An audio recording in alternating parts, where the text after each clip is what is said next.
All right, let us see if we are live or not yet.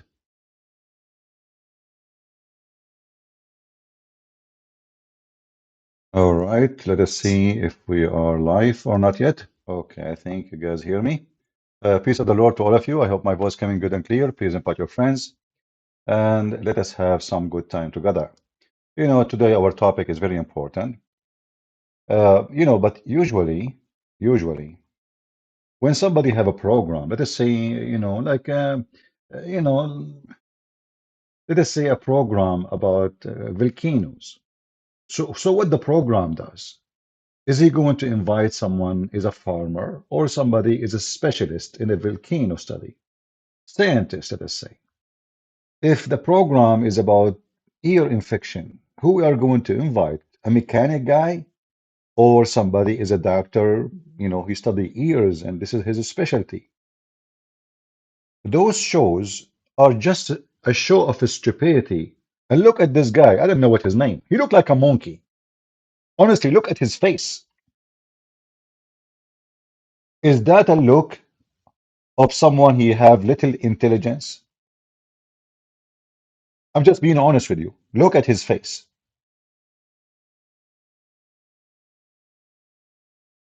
How in the world this person have a show? What is his education? You see, the second you listen to what will happen now, you will see that they are just a bunch of idiot. They become famous, and people who they are idiot like them, they listen to them and they believe them. And now we have to clean the garbage because there's many. They think what happened here is true.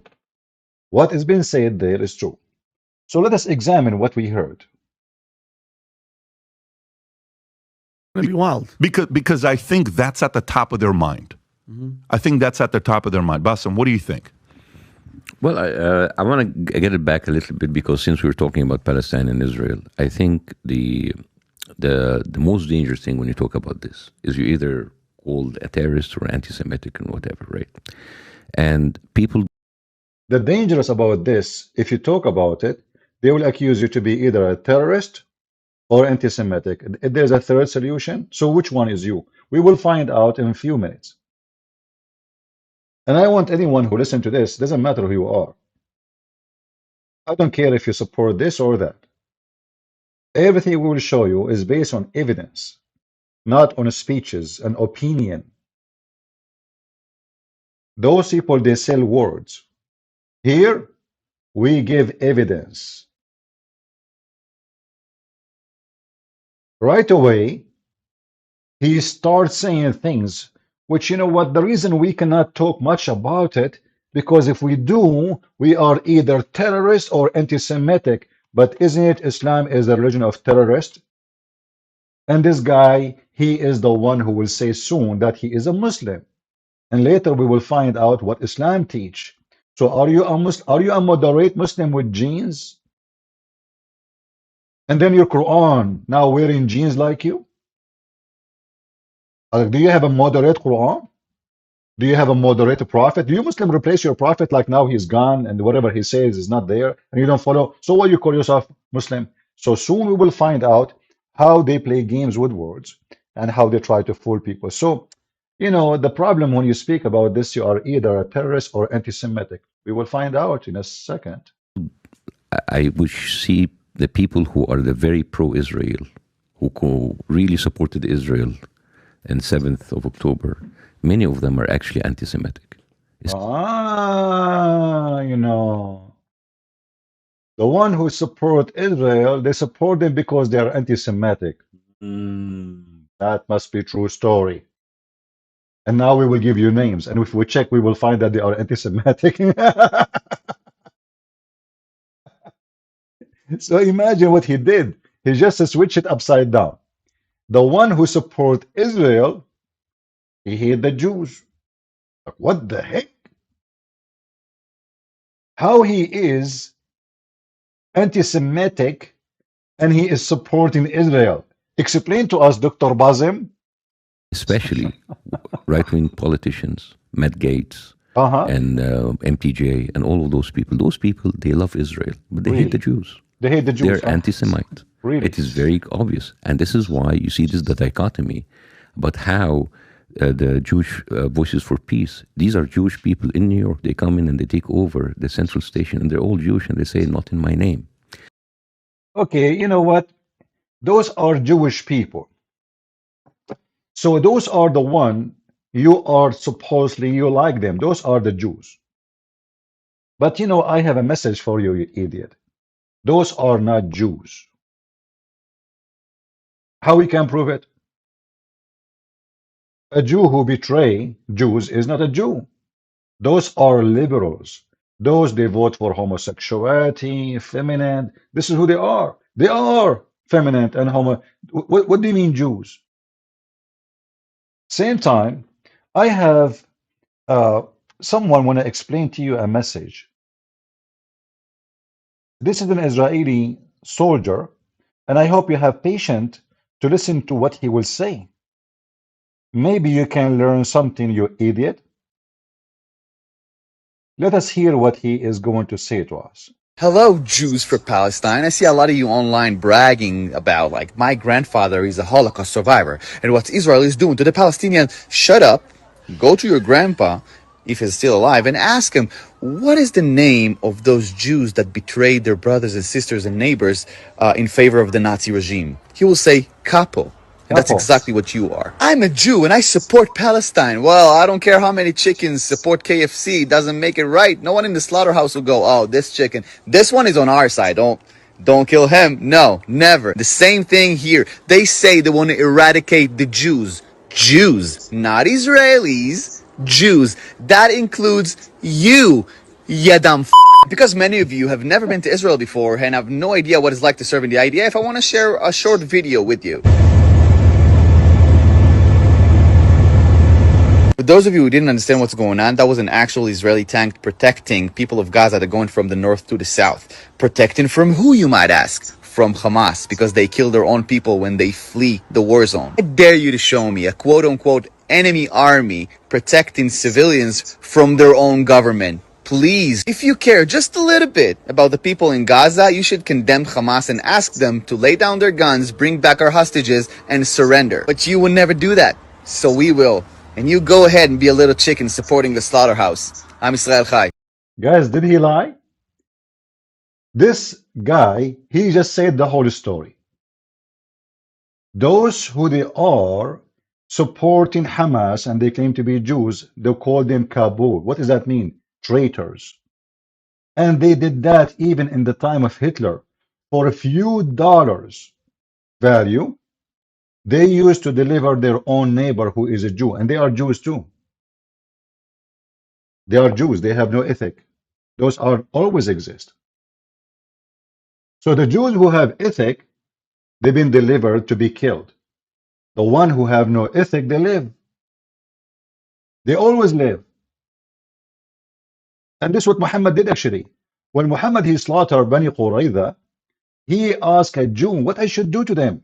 This Jew he knew Muhammad want to kill them anyway. So he wanted to save his family and his ass. Who care about what will happen to the rest? He said, kill them, Prophet.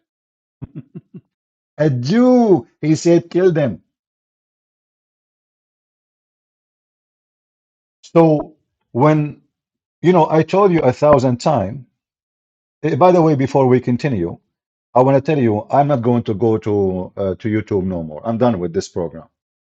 They are a bunch of scumbag. Can you believe it? They are asking me to load a video. They are asking me for my ID. Can you believe it? Can you believe it? The scumbag in YouTube. They want me to make a video of myself. They want me to show them my ID or passport. To what? So I can post a link.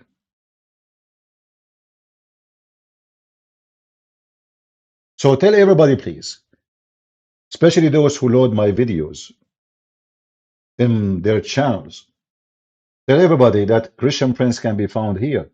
And in case you do not know how to find me, the easiest way, you know, you can share, you can take a screenshot of this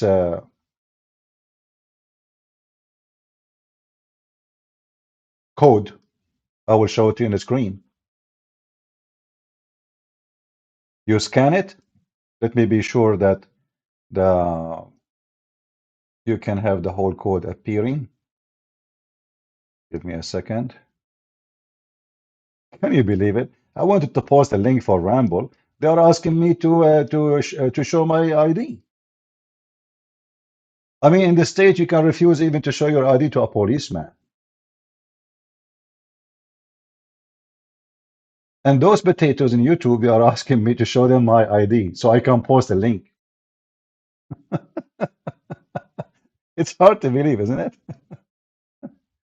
Yeah, anyway, they want me not to go to YouTube. Okay, no problem, no problem.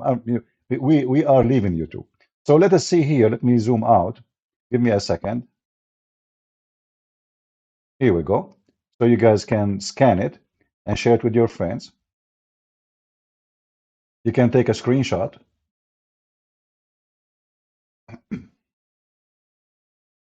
And this is the easiest way to find the channel, and you can join us. So please spread this code everywhere you can, wherever you can, and help us to bring people. And here we will build a community. And look, I have here just a few number of subscribers. You believe it or not, I have more view than YouTube. They are hiding my channel. They are reducing my view. There's no way that somebody have 155,000 subscribers. He have a view of 500 in for his video. Who can believe that? So those scumbags, if you are supporting Hamas, supporting Islam, they push you. San Francisco people, Joe Biden army, liberals. If you don't agree with them, they put you in the shadow and they chase you. They harass you. Enough is enough. Tell your friends, you come find us here. And those who don't care, we don't care anyway. We do our part, and those who don't care, they will end where they belong. So going back to our topic, when you see a Muhammadan praising someone, he is not a Muslim, that's mean this someone, something wrong with him.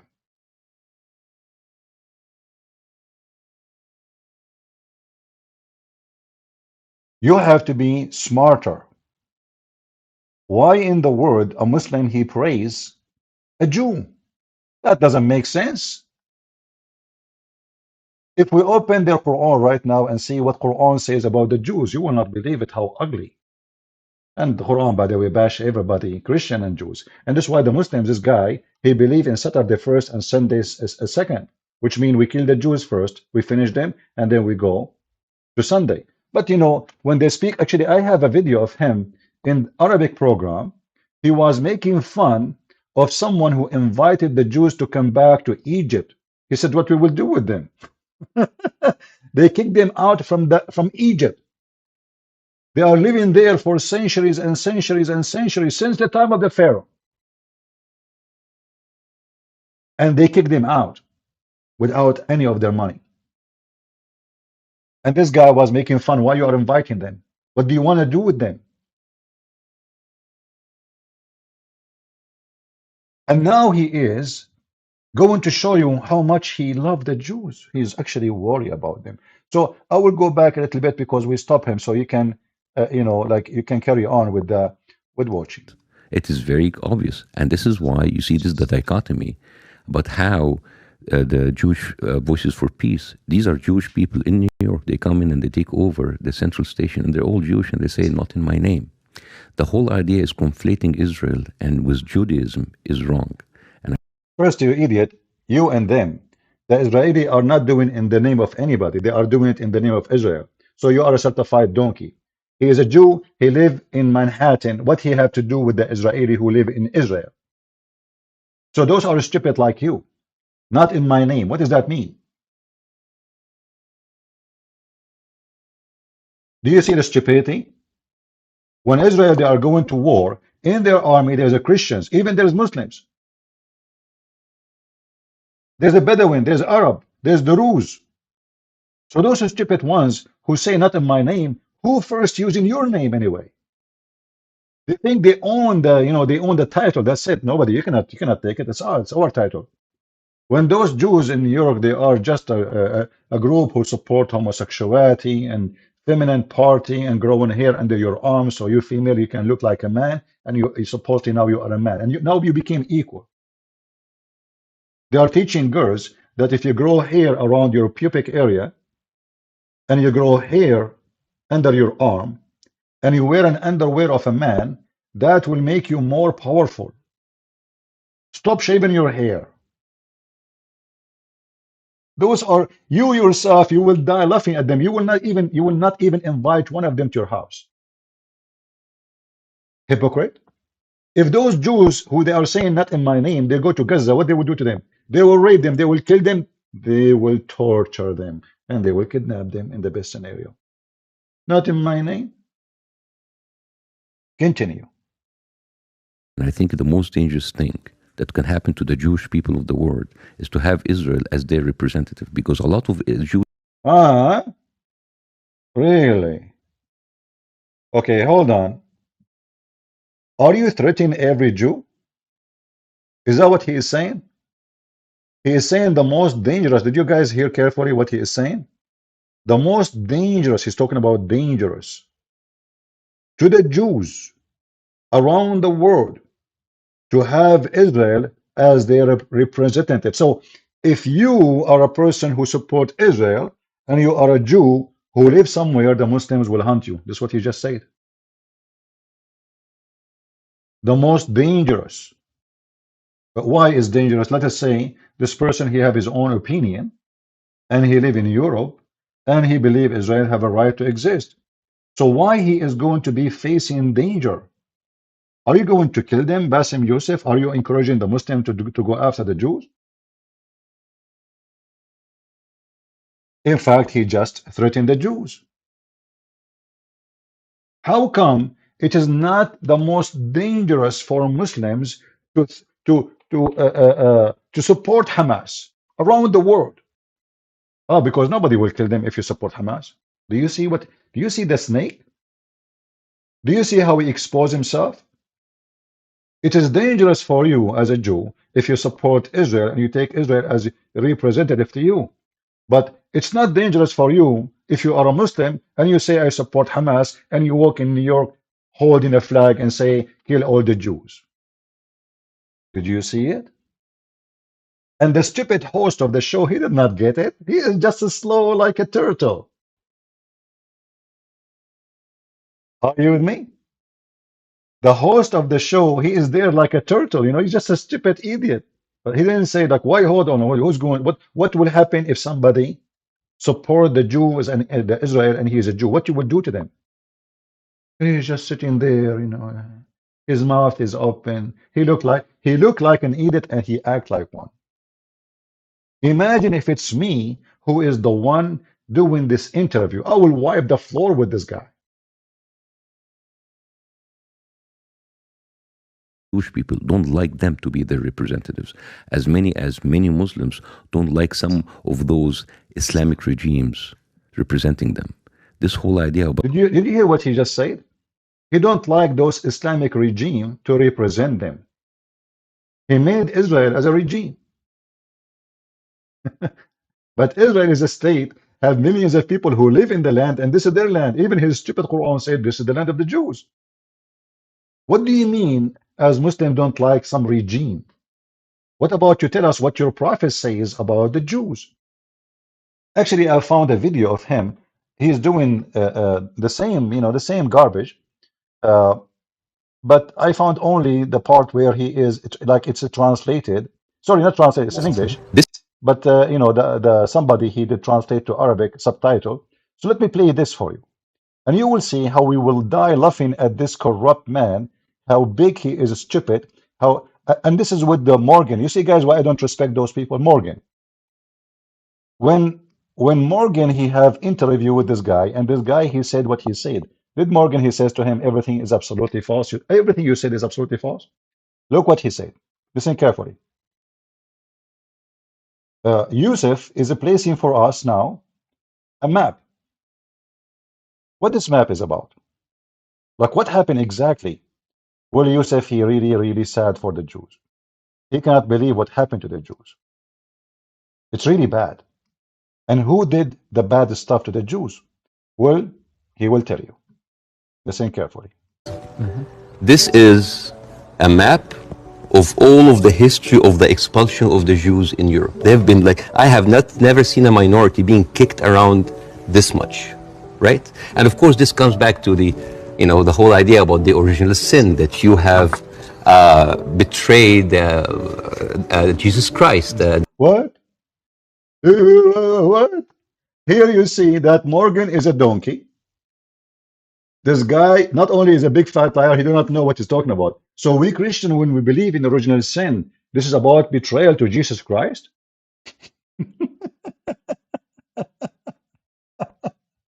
What? What? He's trying now to make you that you are the reason for the Jew. Look how the Jew is displayed everywhere. Look at this map. I never saw a nation, I feel sorry for them. I never saw a nation displayed around the world. And this is all.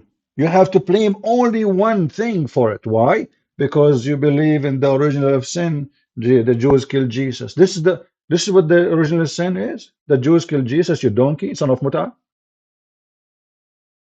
Original of sin, you donkey, is Adam and Eve committing sin. Have nothing to do with Jesus, you idiot. Same time, you donkey. Can you show me where the Christian they say that because the Jews they killed Jesus, we should kill them? Can you show me the book? Can you show me the teaching? Can you show me the speeches of the Christians? I can show you tens of thousands of speeches to kill the Jews, starting from your prophet and your Quran. Can you show me where in the New Testament it says we should kill the Jews? In fact, all the disciples of Jesus are Jews. Who is the most person Muslims hate? His name is Paul.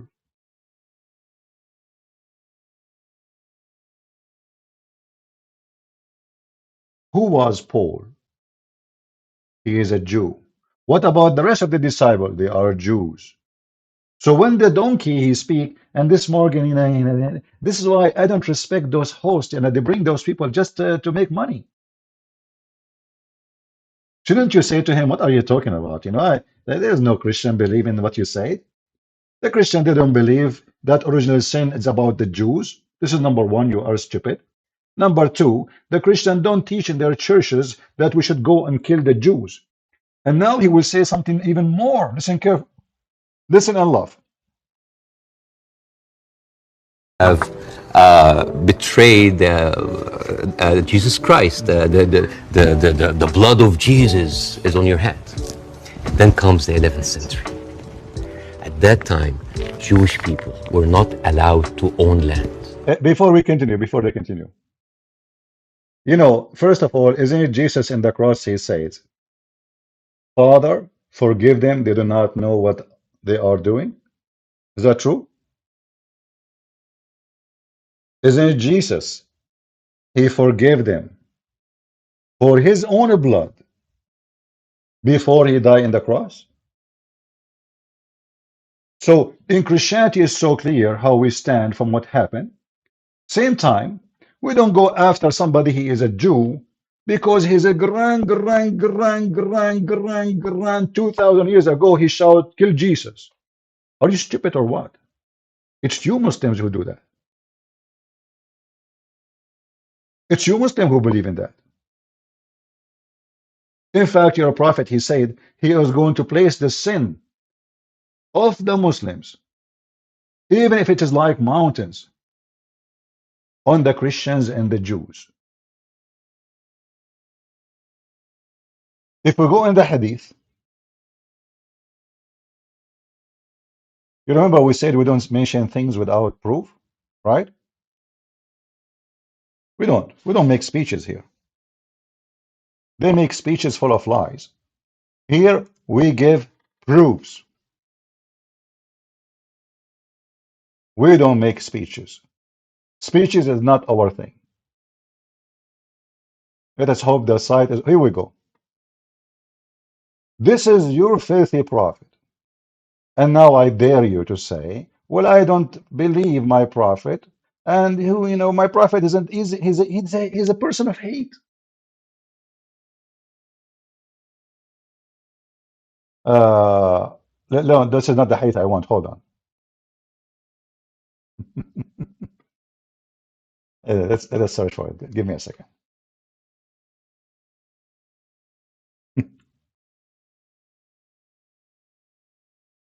Again, please tell everybody that we are in Ramble, and I'm not planning to go to YouTube no more. I will keep just posting in the other account just to inform people that I'm here. And then after some time, I will stop just posting short videos just to tell that I'm here. Uh, yeah, let us show this hadith.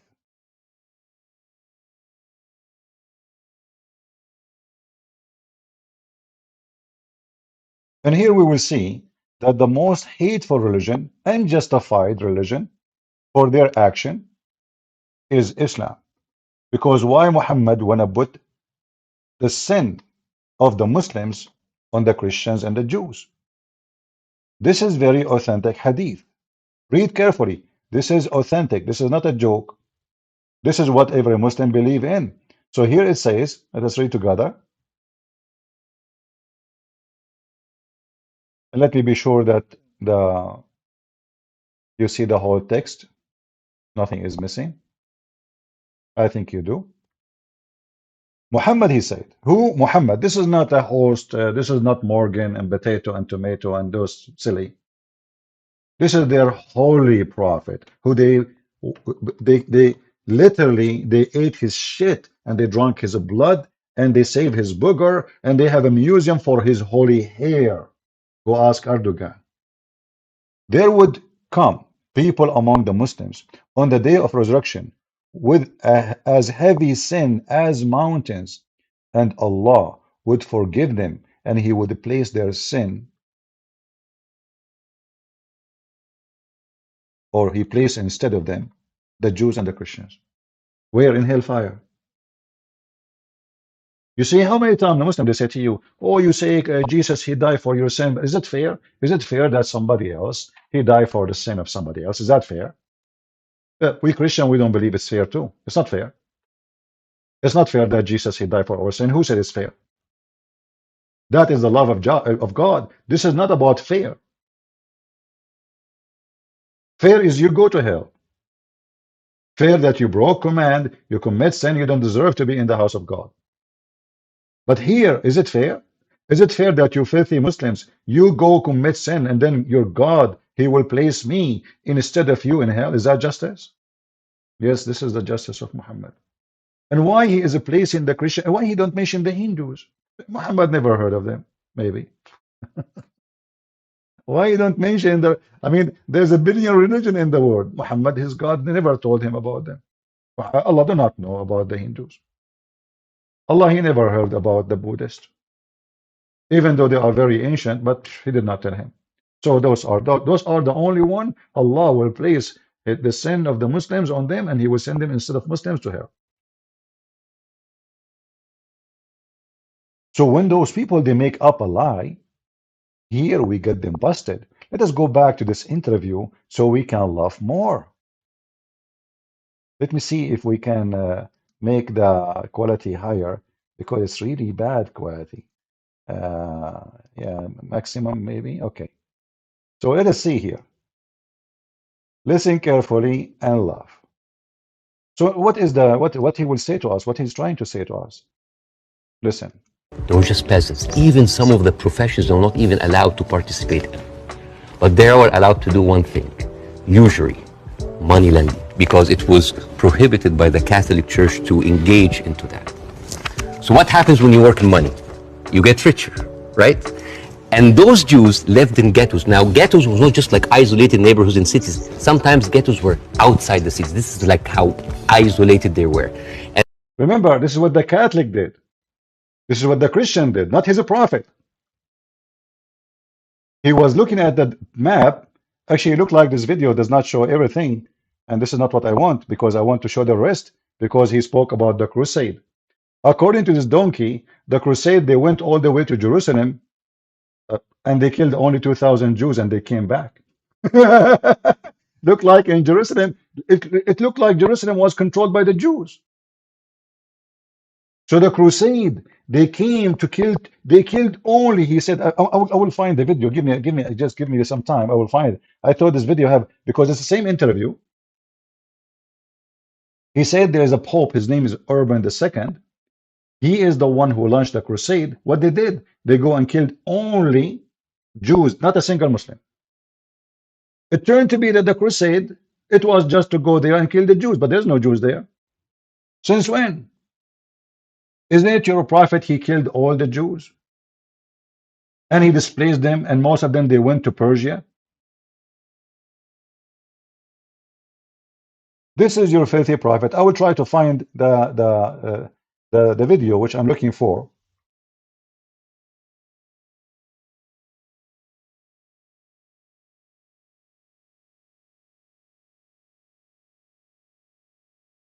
So now the crusade, they come and they killed 2,000 Jews, not a single Muslim. Look how much evil those crusades are. But he will not mention to us, by the way, why even the crusade are a crusade. Because the Muslims, they killed the Christians, killed the Jews, and they come to our land and they took our holy churches. And they raped the nuns and they stole the money. And you know, go and read what, John the Damascus, and read what happened. How they promised them you will leave. You know, we will give you like if you surrender, we will let you go. And then they kill them and they steal the money. So here, look at this.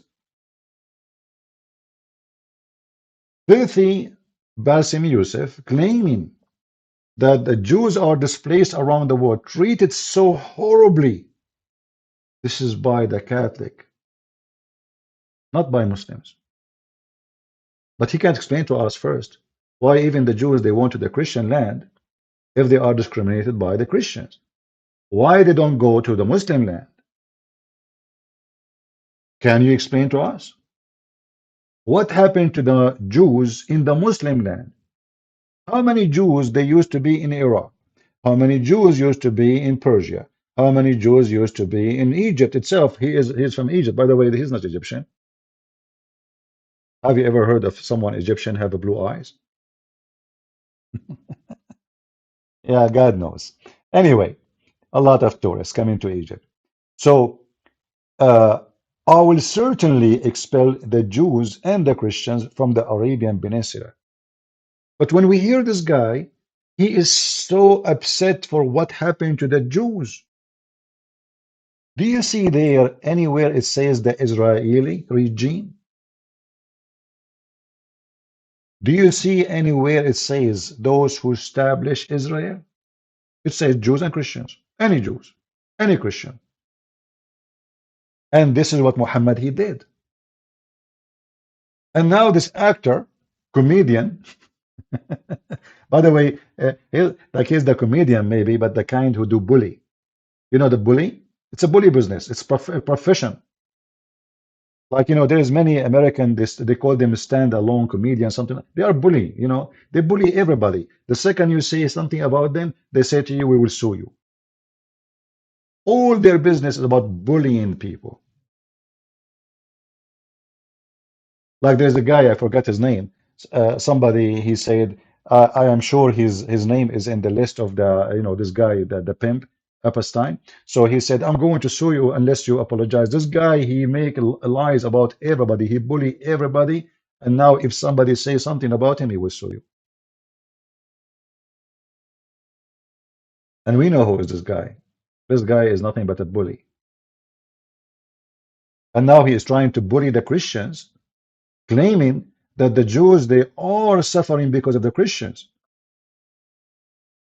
not because of Islam. What happened to the city of Yathrib, which was the city of the Jews? Your prophet, he came as a refugee. There's no Christian there taking over. There's no Roman. There's no Roman Empire. There's no Catholic. There's no Orthodox. There's nobody. What Muhammad did to the city of Yathrib? He killed the Jews. He changed the name of the city, and now it's called Medina. But everyone knows that this is a Jews' city. Everybody in the city is a Jew. I want to find, give me a second. I want to try to find the original interview where he mentioned the crusade. I thought this video really have the crusade, but look like it's not. Let me see.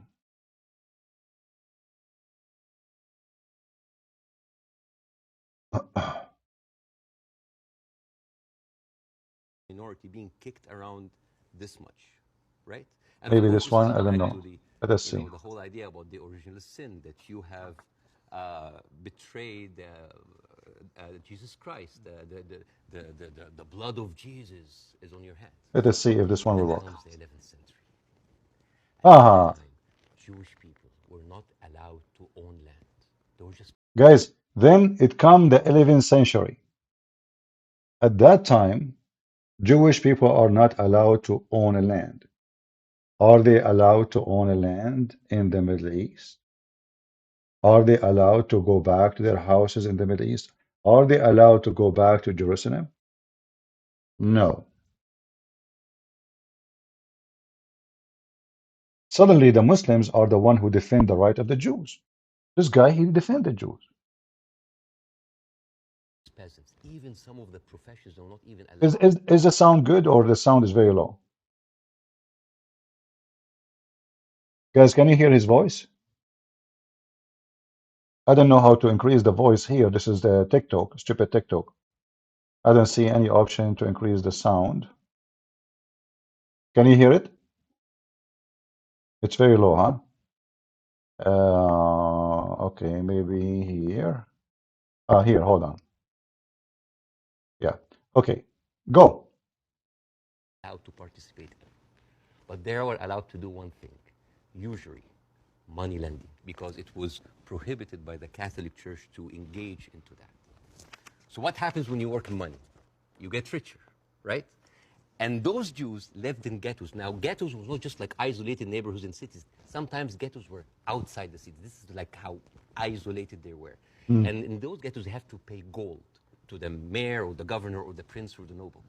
So they would see, you're getting richer. I need Abdul, just to let you know, in case you do not know, you coward potato, the king or the prince, he forced every noble to pay, not only the Jews. Everybody have to pay tax. Tax is paid by everybody. What happened when you get rich? You pay more tax, you donkey. However, I'm not going to defend anyone.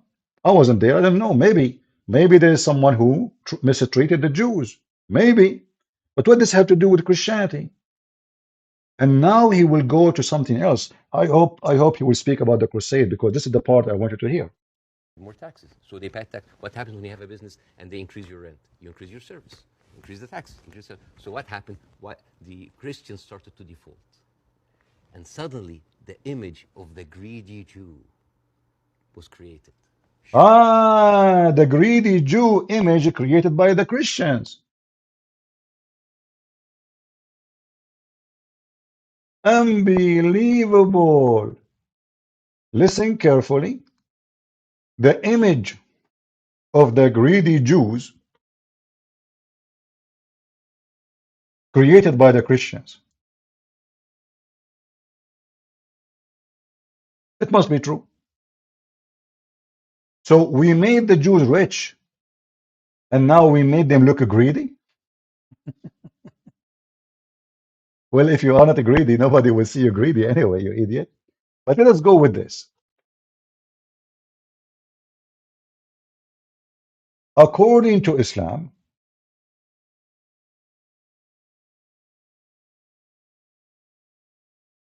and according to Muhammad,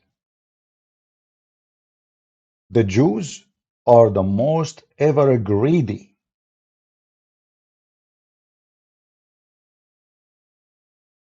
The Jews, according to Muhammad, the most evil, the most disgusting. This is what Islam teach. And we are going to show that from the Quran.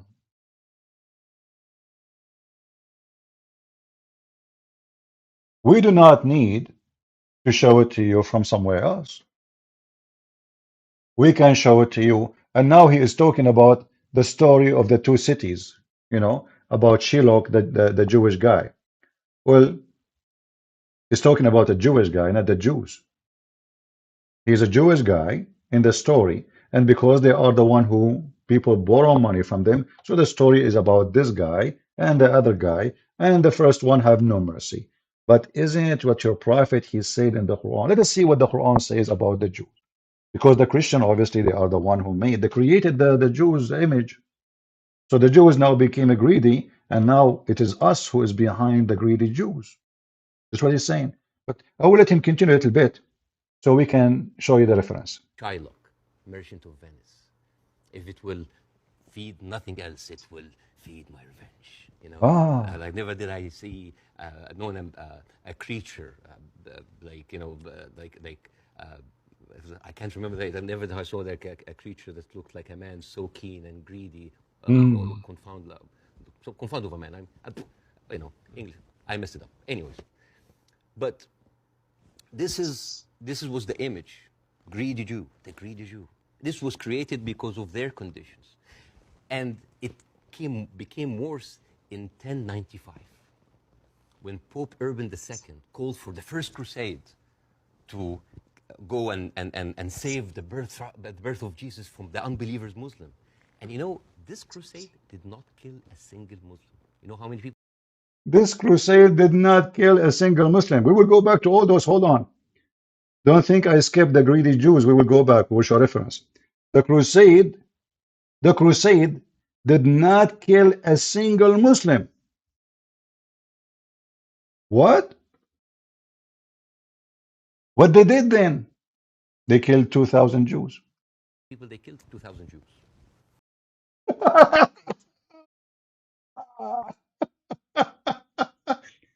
And the funny is, this guy Morgan, he is sitting like a donkey. He said, what are you talking about? Are you sure? So the crusade, they went all the way to Jerusalem, and they took back Jerusalem, and they found there 2,000 Jews, and they killed them, and they took Jerusalem. So who is the one who was occupying Jerusalem then? The crusade was to fight the Muslims. I mean, can you believe it? Look at his face. And Morgan sitting like a donkey. Really? Yeah. Okay. That's history. This guy is a historian. He knew history. How you know all those information, Bassem Youssef? They went all the way, the crusade to Jerusalem. I don't know if his head is showing. Sorry, I'm not. The image is not coming right. It's my fault. Let me change the ratio of the picture. Let me see if I can. How you can even move this stupid TikTok? How you can replay? I don't know. I mean, it doesn't show you how you go back. It doesn't show you. Here. Okay, hold on.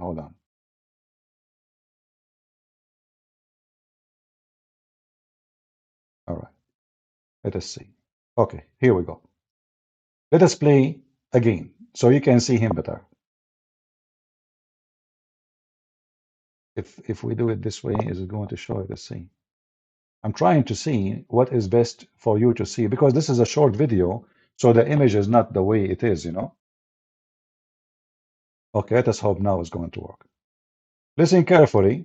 How the Muhammadan, they fabricate history. They change history. They are the biggest liars of history. Am I lying? Get me busted. We can go right now and see what the crusade did, but we will do it. Just wait. We will do it. We will go over everything he said, the greedy Jews, we're creating the image of the Jews, how people see the Jews. Who is the one who see the Jews ugly, the Christians or the Muslims? We will see that. We will find out. All right.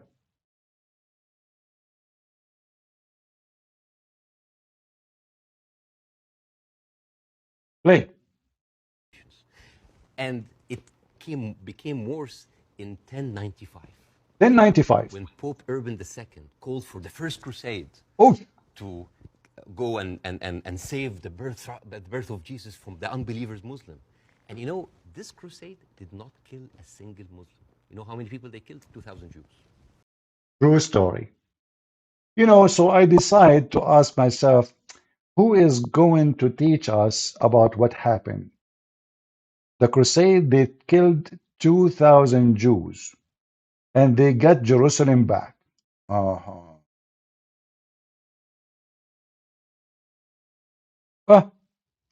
I'm going to ask Dr. Yasser Qadi. He is expert with the crusade. Yasser Qadi, do you agree, Dr. Yasser Qadi? Do you agree with this guy? He said that the crusade, they went all the way to the Muslim land. So they crossed through what is called Turkey now, which is not Turkey. They crossed through Syria all the way to Jerusalem, and there's no Muslim there. What happened? The Muslim, they were in the fridge. Like what happened? The Muslim, they were in vacation when the crusade came. Listen carefully, brothers and sisters.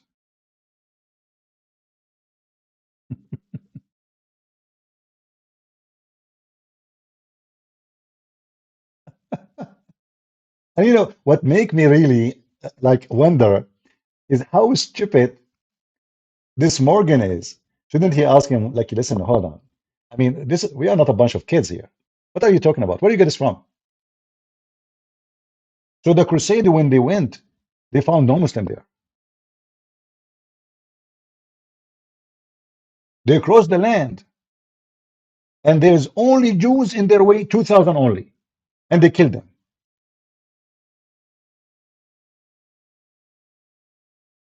Dr. Yasser Qadi, what do you think about what Bassem Youssef is saying? Go ahead, please. Around 1,000 years ago, or 922 to be precise, in August of the year 1099, one of the great senior ulama of the ummah, a judge appointed by the Sultan by the name of Al-Qadi Abu Sa'd Al-Harawi, he was granted an audience in the palace of the Khalifa, the Abbasid Khalifa in Baghdad. This Khalifa is Al-Mustadhhir Billah. And he entered into this palace. He took off his turban and he was shaved, which is a sign of humility. Nobody appeared in public back then with their hair uncovered in Baghdad, except if you were a pilgrim. He had shaved his hair and he went with a group of people in tattered clothing, with blood still on their garments. They weren't dressed properly, disheveled, tired, clearly not from the people of Baghdad. And he entered into the chamber of the Khalifa. The Khalifa was sitting on his throne, and he began thundering in a loud voice, which is not done in the presence of the Khalifa. And he said, "How dare you be sitting here? How dare you enjoy the comforts of this dunya, eating and drinking and living like this, when your own brethren in Asham have been slaughtered, when Baytul Maqdis has been conquered? How can you be sitting here and doing nothing when our brothers and sisters are inside of the bellies of vultures, and our sisters are being dishonored, and here you are doing nothing?" And he brought forth the people that were with him, and they turned out to be survivors of the massacre of Jerusalem. And he asked them to describe in vivid detail what they had seen. And they were clearly tired, disheveled. They had come straight from Jerusalem to Baghdad. And as the descriptions continued, the Khalifa lowered his head in shame. The entire room became quiet. And at the end of that conversation, the Khalifa promised to do something about the matter. And why would not the Khalifa of the Muslims lower his head in shame? After what happened in July of 1099, barely 2 weeks before the Qadi entered Baghdad, how could not the entire Ummah lower? I'm so glad you lower your head now and you will lower it later, and then just wait. More is coming. You took our land from us, we take it back. You donkey. You thief. You took our land and now you are crying for we took our land. But here you notice, guys, how in the interview with Morgan, that guy, he claimed that the crusade, they went there. Somebody said in the text, Tony Holy, I don't know who's Tony Holy. He said the crusade they went to France and Spain. Who told you that? What are you talking about? The crusade they went to France and Spain? Are you sure? I'm not sure. You know, your history is so good. So listen carefully.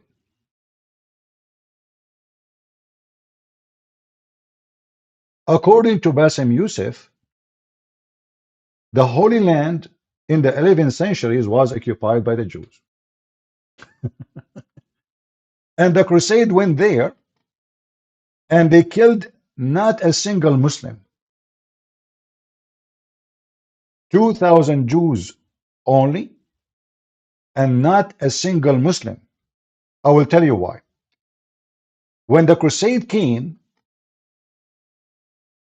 in 1099, all Muslims, they were in vacation in Thailand,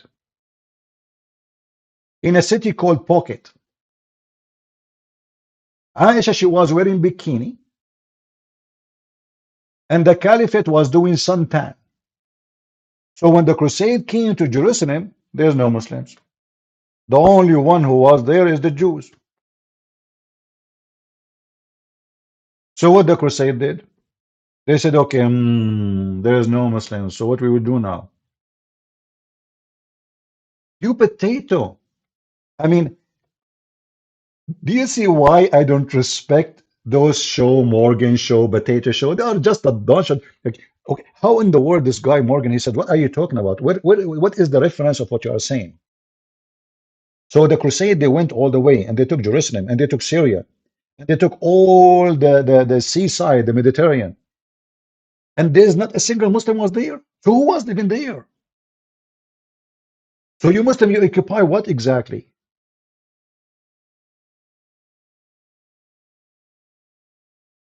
And this guy is crying for the massacre of the Muslim. They lost miserably. This guy is a Muslim, that guy is a Muslim. This guy, he's Sheikh. He's reading from his Islamic books. That guy is a bully. Which one of them is telling the truth? No, absolutely, those people don't care for the truth. You see, those people here, they are just making a show for the sake of money. It's just a business. There's no truth in it. They bring a guy, he say whatever he want. They knew that this topic is very hot. That will bring a lot of a view. So let us bring him. And let us, whatever he's saying, we throw it. And did this guy, he said to him, look, listen, are you sure this is what happened really? Now we go back here, talking about this guy, talking about the Jews, how much Muhammad, he cared for the Jews. How much Muslims, they care for the Jews. How the Muslims, they treat the Jews. And the Christians, not only the Jews. Muhammad, he said, if you see a Christian or a Jew in the street, force him to walk in the sewage. Bassem Youssef talking about that because we don't allow the Christians to do interest business, borrowing money, well, we made the Jews rich. And it's true, by the way. The Jews get rich because they are the only one who can do banking. This actually the word bank is coming from. They used to put a bank in the street and people, they come and borrow money from them and they charge interest. But you will notice here that those Jews who they are doing this are not the Jews. How we know? Because Jews don't take interest. Are you with me? Isn't it forbidden for a Jew to take an interest? People tell me. Help me, please. Is it true that the Bible forbid the Jews from taking interest?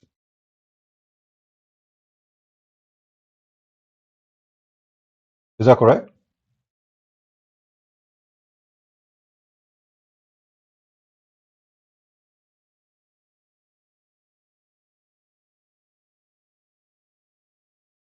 So those are not Jews.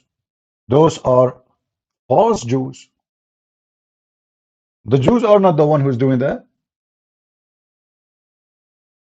The Jews don't do such a thing. He can wear a hat of a Jew. He can dress like a Jew. He can say whatever he wants. But he is not a Jew.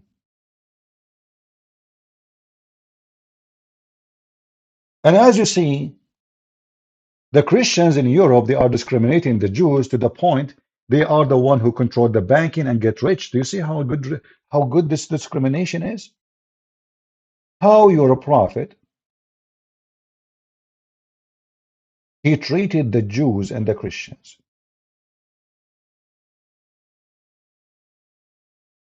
So the Jews, like he mentioned that the Jews, they live in isolated area, but they have their own community. And this is happening everywhere. If you go in America now, you will find that Middle Eastern, like people like me who speak Arabic, they go to church. Everybody is speaking Arabic, which means everybody is the same. But not because the Americans are isolating them. But let us see how Muhammad he treated the Jews and the Christians. Did he allow them to do business and get rich and wealthy? Did he give them freedom? Did he treat them nice? This is how Muhammad treated the Christians and the Jews, and this is very authentic. Don't start the Jews and the Christians with salam. Don't say shalom. Don't say assalamu alaikum. And if you meet any of them in the street, force them to the most narrow alley. What is the north alley? The narrow alley, sorry. In the old days, not like now, we used to have the sewage running in the side of the road. So women, they wash their dishes or whatever laundry behind the door. Under the door, there's like a hole under the door, and the dirty water go through. People cannot see what is happening inside, but they can see water coming out. So the woman, she will be behind the door, doing her laundry or cooking or washing or doing whatever. And then the dirty water go out in that narrow alley. So Muhammad is telling the Muslims, when you see a Christian or a Jew in the street, you need to force him to walk in the sewage. Do you see how Europe treated the Jews? They made them bankers. They made them rich. They became wealthy. And in Islam, Christians and Jews, they walk in the sewage. So you can imagine how they treat them when it's about business. We are just talking about walking in the street. We did not do anything yet. You just go on the street. This is the filthy scumbag Muhammad. And then they say to you, Islam is a mercy. Islam treated the Christians and Jews nice. This is your prophet speaking. And now this potato, he claimed that when the Christians, they went to Jerusalem, and by the way, you cannot go to Jerusalem without going through Syria and all, whatever the Muslims they occupy. Like, did they take an airplane and they went to Jerusalem? All that land was occupied by Muslims, not the Jews. This coward, he claimed that the Christians went there, the crusade, and they killed 2,000 Jews. And by the way, there's many stupid people, they claim that the crusade are bad. In fact, if not the crusade, you will never have a freedom of speech right now. We have a freedom of speech because of the crusade. If not the crusade, the Muslims will be controlling Europe long time ago, and you will become a Abdul, and you cannot even choose what you can eat, what you cannot eat. All of you, you own your freedom to the crusade. This is the truth. But in the school, they teach you the crusade. They were attacking for the sake of money. They are stealing. They are murdering. They are a bunch of murderers. And the Muslims, they were defending their land. This is what they teach you. Because the liberals, they hate Christianity. So they try anything they do, anything they can to frame a Christianity as a people who believe. They claim that they are people of peace, but in fact, they are a bunch of criminals. But remember, we just heard this scumbag Youssef saying in the 11th century. Yasser Qadhi, he was more precise. He said 1099. Which means we have hundreds of years after the Muslims' occupation, and 1,000 years after Jesus.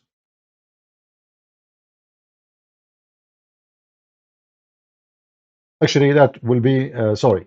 Yeah, Muhammad, he came 600 years after Jesus. So the total will be the same. But here we are talking about what? So the Muslims are there occupying the land for more than 400 years. There is no crusade. When the Muslims try and they start abusing the Christians in a massive way, raping nuns, even our church, the church where Jesus, our Lord, was crucified, the church where our Lord, he was buried. Do you know what they call those churches? Kanisatul Qumama. Do you know what Qumama mean? The garbage. What they call it? The church of garbage. The Muslim, they throw garbage at it. Muslim, a Christian cannot use it. In fact, until now, the Muslim, they have the keys of those churches. Until now. If you want to see what the Muslim did to the Christian and the Jews, Christians specifically, because there's no Jews there. The Jews run right after the Persian invade Jerusalem. Some of the Jews, they betray the Christians and they join the Persian in the attack on Jerusalem. So when the Christian, they took back Jerusalem, the Jews, they run with the Persian because they knew what is going to wait for them, which is very normal. You support the enemy, and that can happen to any citizen. If I support the enemy of USA, if I join Hamas right now, USA, they executed many American citizens abroad who joined Taliban or Al-Qaeda. They assassinate them. So anyone who betray a country is going to be killed. So there is no Jews there. They left with the Persian. Whoever left was there, they are gone with the Persian. And if there is somebody left because he proved that he did not do anything wrong, so the Christian did not touch him. But what we are talking about now, that this guy, he manipulated history and he changed everything. And now the Christian, they went in a crusade just to kill Jews, and they killed 2,000 Jews and they came back home. But we have history speaking. And who is the one who speak against the Jews? Do the Muslims speak against Israel? Like this guy, he's talking about Israel. This guy, he keep talking about Israel.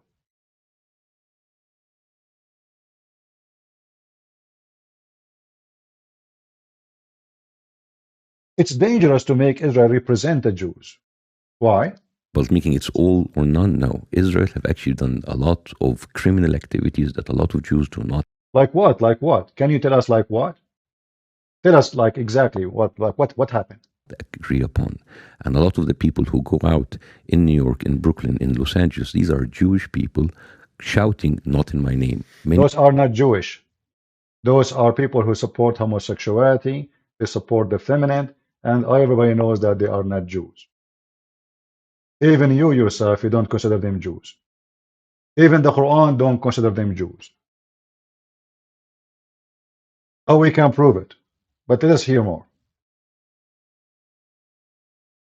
of those people are actually Holocaust survivors, like Gabor, who was like a very famous. They are Holocaust survivors. So if you are a Holocaust survivor, now if you say something stupid, the Muslim, they make you as a witness. That's it. Well, you know what? We have a Christian minister. He is a Protestant in Bethlehem. He said, if Jesus is born today, he will be under the rubble. But we Christian, we spit at the guy because simply, if Jesus was born today, Hamas would kidnap him.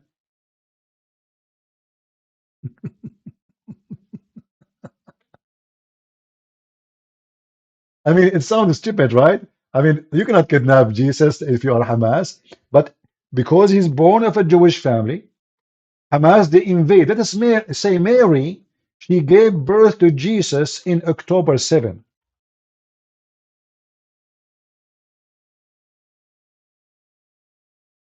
Are you with me, people? If Mary, she gave birth in October 7, what Hamas will do to Mary and Jesus. They will kidnap him. I don't want to say the other word, what they will do with Mary. Am I lying? So how come you don't mention the crimes the Muslim, they did to the Jews? And now he is speaking about the crimes of Israel. Tell us more about the crime of Israel, please. Like what happened?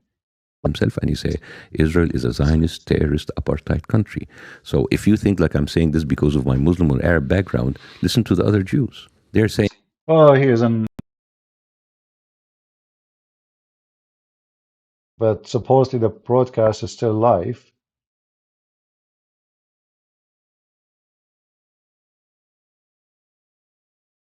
I know, I see the image.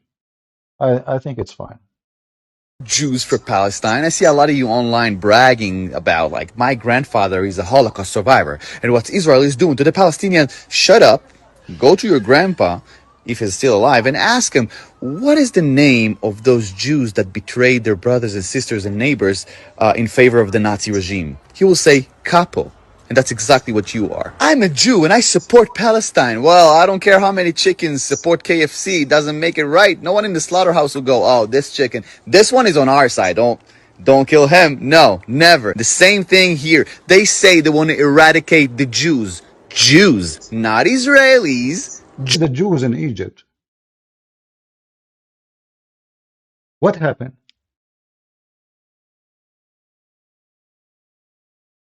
Where is the Jews in Syria?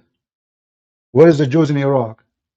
Where is the Jews in Saudi Arabia? We keep hearing from Muslim, a Jewish guy, he said to the prophet, he said to the Jew. Not a single Jew he is there. Why? Because the Muslims are very friendly to the Jews and to the Christians.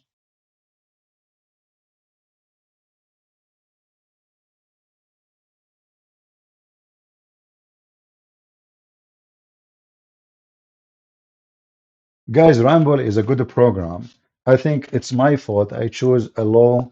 I thought that will help those who don't have good quality broadcast or internet, but it turned to be no.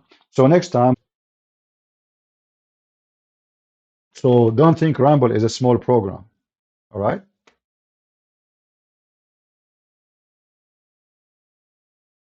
Anyway, if you have a problem, you can leave. What I can do, I will do my part. And if the internet from your side not working, I don't know. Where is the Jews in Europe? They are in Europe. Guys, where is the Jews in Europe? First of all, why the Jews in Europe? Why the Jews went to Europe? Because you Muslims killed them. Europe is the Christian land. Why the Jews did not go to Saudi Arabia, to their city, the city of Medina? Muhammad, he killed all the Jews there.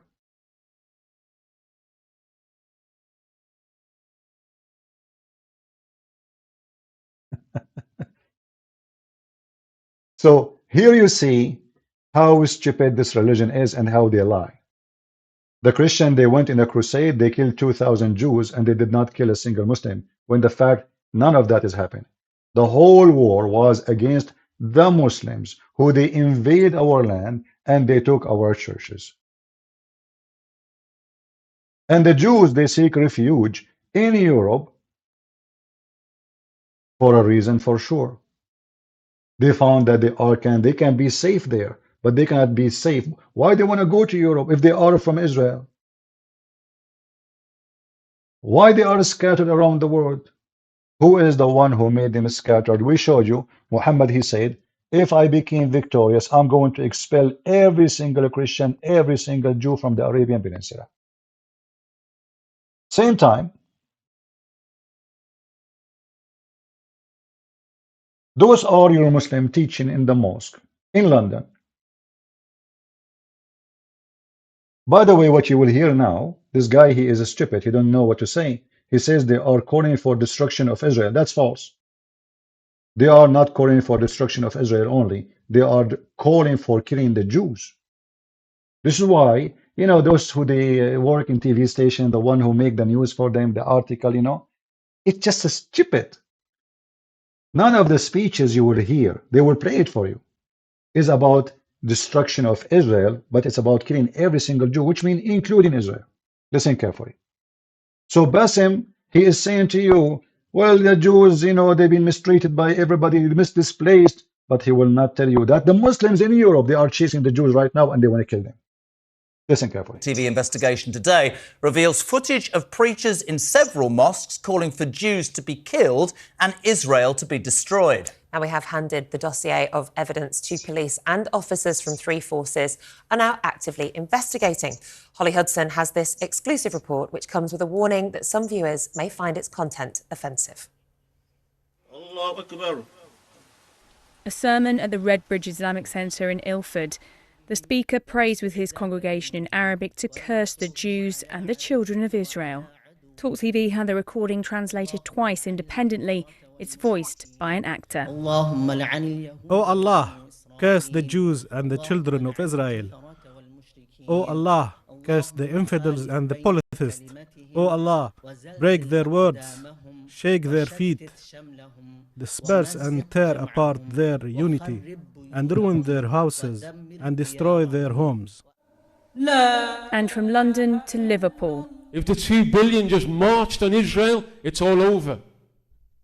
You spat in the direction of Israel, 2 billion, it's all over. To Birmingham. The stones will speak and say, "Oh Muslim, behind me there is a Yahudi, come and kill him." Preachers at mosques across Britain.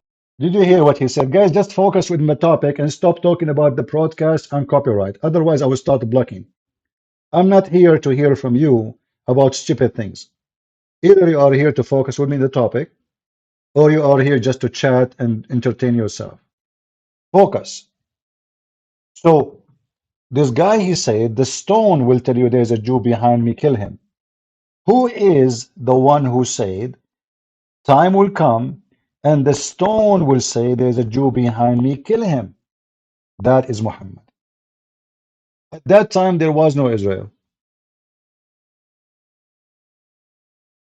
At that time, there's no state of Israel. The Christian, then how they get rich? That's a nice mistreatment. Who wanna mistreat me? If the Jews, they've been given the chance to do banking business, that means the Christian, they said, okay, none of our business to force on them our law. So the Christians cannot do interest. Those are Christians. So they are free to do any business they want. They did not force them to work in the money business, no. But because the law does not go for them, because they aren't Christian, that means the Christians are not forcing their own law on someone he is not a Christian. How that can be discrimination? But in fact, is the opposite in Islamic countries. Can a Christian eat in the street on the month of Ramadan? Oh no. Can a Christian do whatever he wishes as a business? Like, can a Christian, even live in Saudi Arabia? Well, let us say a Christian, he want to make a farm of pigs in Kuwait. What if he want to open, he decide to sell alcohol? Can he do that? So look at the discrimination. The Jews in Europe, because they are Jews, the Christian did not force their own rules on them. The rules only go for a Christian. If you're a Christian, you cannot work and do this.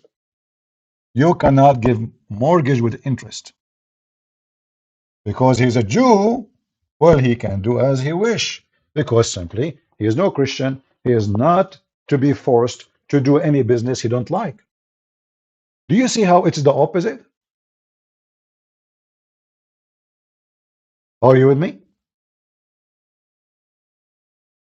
And now those are Muslims in Europe. If the story is about Israel, why they are not just attacking the state of Israel as a government? Why they are talking about killing the Jews?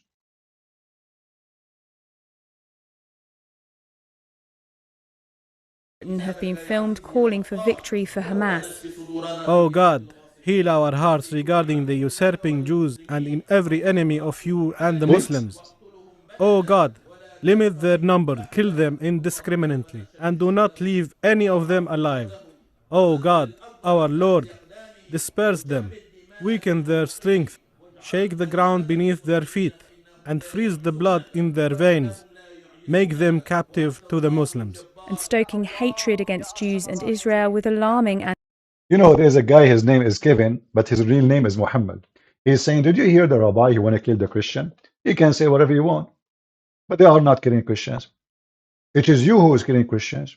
It is you who is killing Jews. You see how the Muslim, by the way, they try to make you. I remember when I was in the Middle East, you know, a Muslim guy, he said to me, how come you defend the Israeli? Are they the one who killed Jesus? I said, I thought they did not. So the Muslims, because they are hypocrite like they're a prophet, in order to make you hate the Jews, suddenly they agree, they kill Jesus. Look, I thought he did not kill him. So he said to me, don't you Christian believe that they killed Jesus? You should hate them, you should kill them. This is how evil they are. He is compromising his faith. He don't believe the Jews killed anyone. He don't believe that Jews killed Jesus. According to Islam, Allah took Jesus, he sent him a ladder, elevator. Jesus died in the elevator, and then Allah took him there, and Jesus now is alive, eating banana. But because they are filthy, full of hatred, suddenly they want you as a Christian to hate the Jews. Why you don't hate the Jews? Aren't you Christian? They killed Jesus. Well, Jesus forgave them in the cross. In the top of that, Jesus is born of the Jews, which means according to your religion, he is a Jew. For me, I believe he's the God of the Jews. If a Christian want to hate the Jews, that means we have to hate Mary, and we have to hate Peter and John and all the disciples, and we have to hate Ezekiel and I mean everybody. Who's left?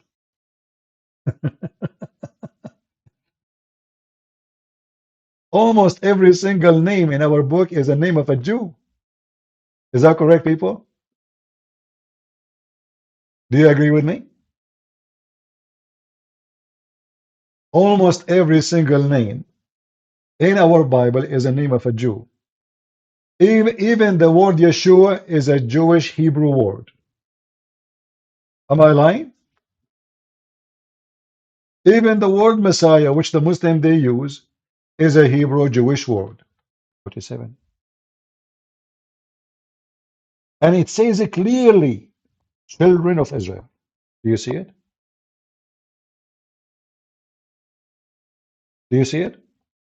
So the Muslim, they say to you that the Jews, they think they are the favorite and they are the chosen people and they are like, you know, discriminate other nations. They think they are higher, they have a blue blood, and the rest is donkeys and this is what the Muslim believe actually. Muhammad later, he said the opposite. He said the Muslims are the highest and the Jews and the Christians are the lowest. But here, Muhammad was in this stage trying to convince the Christian and the Jews that he is not against them.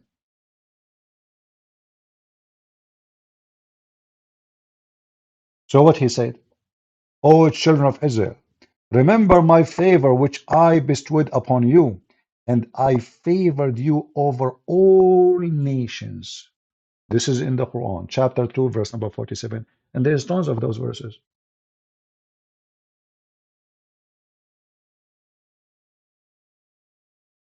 When the Jews refused to believe in Muhammad, he changed his tone. The Jews became monkeys, they became pigs, the worst of the creatures, and the Christians too. If we go here, you will see, if we ask this guy Bassem Youssef, who is the reason for the whole drama to happen? He will say to you, Israel. That's false. The Quran says Allah commanded the Jews to kill every single Palestinian, and those who live now in Gaza, they are not Palestinians. Those are the Arab. If you ask any member of Hamas, who are you? They will say we are Arab. Well, the Palestinians are not Arab. They don't speak Arabic, and their language is not Arabic. Palestinians are not Arab. The first time the Arabic language enter the Middle East in that territory is in the time of the Caliphate Abdul Malik ibn Marwan. You can search his name, Abdul Malik ibn Marwan. And you will find, the first thing you will find, that one of his establishment is to change the language of the land. So he forced everybody, start forcing everybody to speak Arabic. Arabism. So those are not the Palestinians. It's a big fat lie to say that those who live in Gaza are Palestinians. Actually, if you ask them what Gaza means, they do not know. Hey, Muslims, who can tell me what Gaza means? They don't know, because this is an ancient name. Have nothing to do with those people now. Okay, what Palestine mean? They don't know. Do you know who is the one who called the name Palestine? I mean, there was even a country is called Palestine? No. If you go check what and who is the one who gave that name, you will laugh. Those are Arab. And most of them, they are Bedouin who came from Sinai. Arab is not even an ethnic, by the way. Many people who they are ignorant, they think Arab are an ethnic. I'm an Arab, but Arab doesn't mean an ethnic. Arab now is somebody he speak Arabic. But Arab, the origin is someone who live in the desert. Not even an ethnic. And the Palestinians, they are not from the desert. And they are not desert people. They are people who have their own cities and their own towns and villages, and they do farming. In fact, Muhammad, he forbid farming. You see, they say to you that the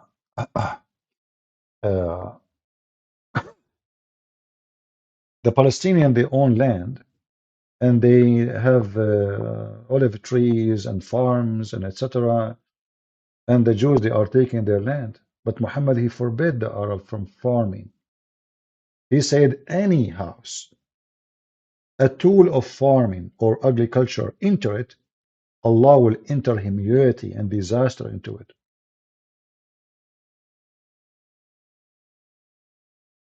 If we go in the hadith, as you know, we don't give speeches here.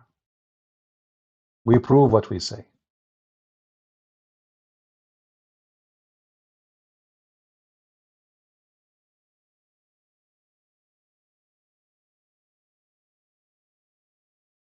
Let us see. Read with me. And this is Muhammad, this is a very authentic hadith. Muhammad, he saw in a house a tool of farming.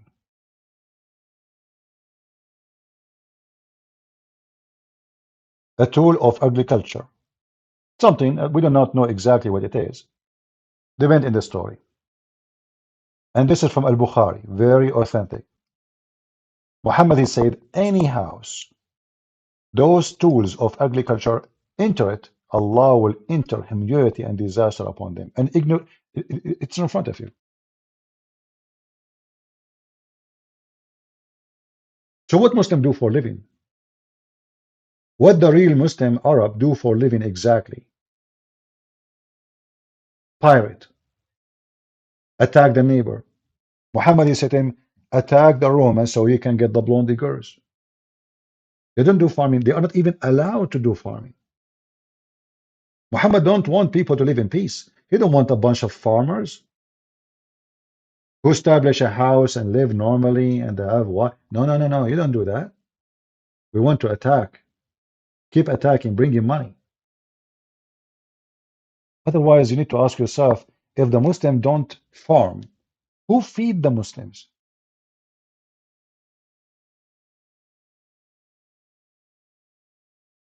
Shouldn't we ask ourselves who is feeding them? If I am a person who don't do farming, okay, that's mean no tomato, no potato, no vegetables, nothing. Who's the one who do farming for me? The slaves. If you go right now and check the massacre of the black people in Basra in Iraq, the Muslims, they brought hundreds of thousands to Iraq of a black African, kidnapped them from Africa. And then the population becomes so big. I'm talking about population of black people in Iraq. And those people, they decide to make a revolution and seek freedom. They said, okay, listen, we become hundreds of thousands. It's time for freedom. So, look like a bunch of those guys, they decide to make a revolution against the white Arab man who brought them into slavery, to kill them, to rape them, to torture them, to use them, and to abuse them. If you search right now for revolution of Zinj,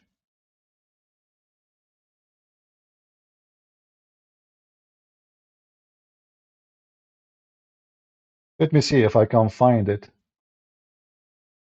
Oh, you can look for this in Wikipedia. Zinj rebellion. What this is about? This is in Iraq, in the city of Basra. And they slaughter every single black person, the white Arab. This is the history which nobody tell you.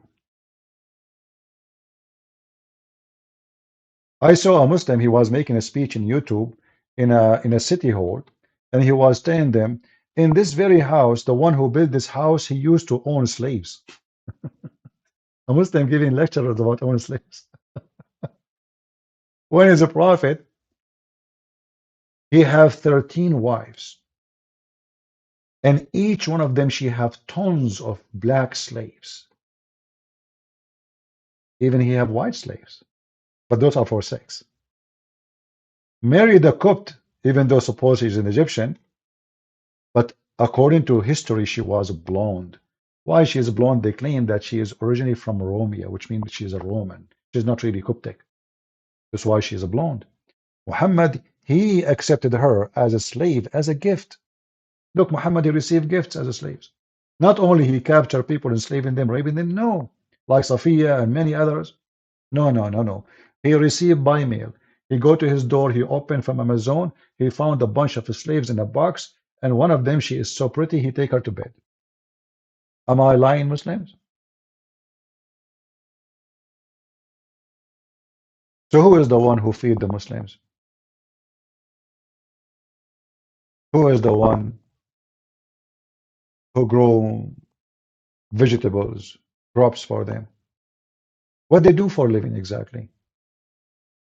Not long time ago, a big sheikh in Egypt, he said, the reason we are getting poor because we stopped doing jihad. What he's talking about? Oh yeah, he said, do you know how rich the European are? Do you know what how much money we can make if we get their women? The video is there in YouTube.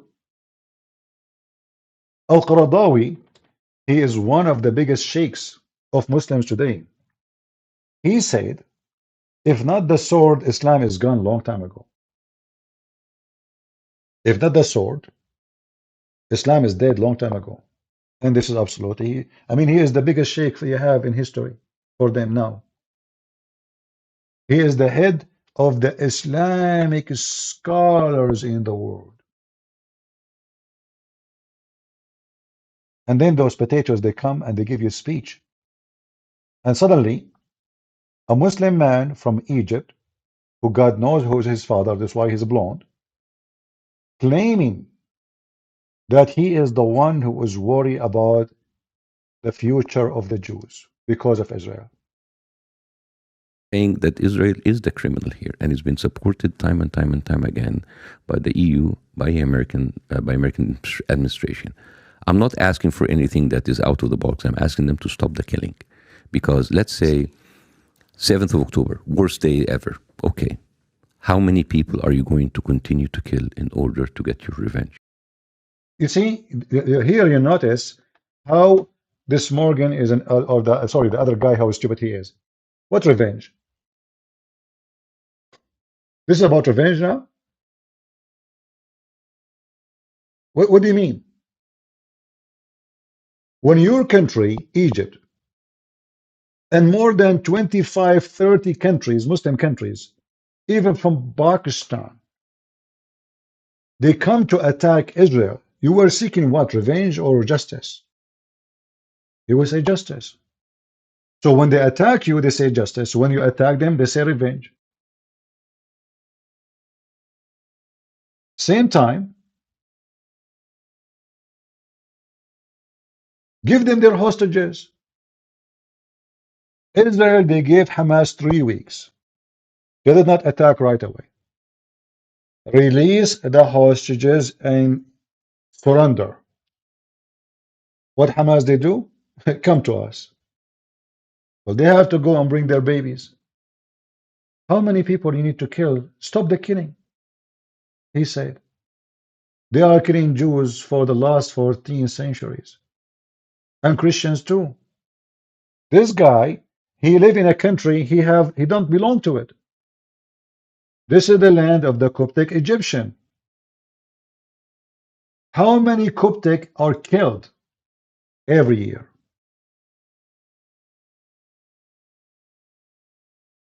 Why you live in Egypt? Who gave you the permission?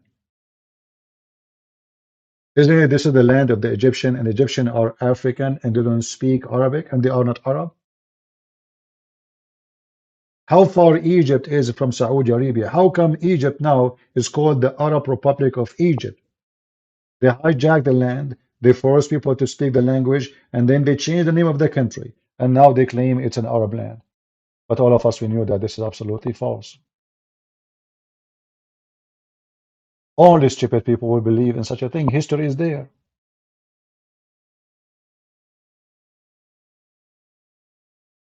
They love to lie.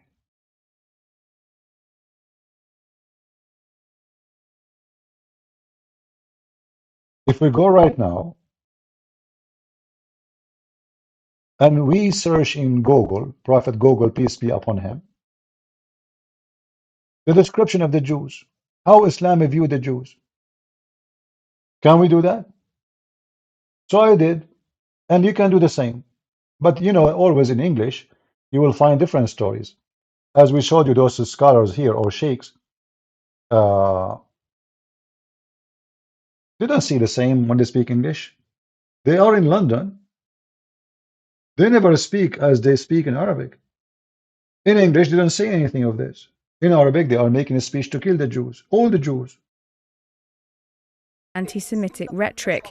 Oh, revenger, revenge from the oppressive aggressor occupying Zionists. Oh Allah, shake the earth beneath them. Oh Allah, limit their number, kill them indiscriminately, and do not leave any of them alive. Rhetoric that in some cases is as violent as that of Abu Hamza, the known hate preacher who delivered sermons at Finsbury Park Mosque. The reason the Muslim, they can say those things as they wish in England, because England, there's no government, there's no police in England. The king is a potato.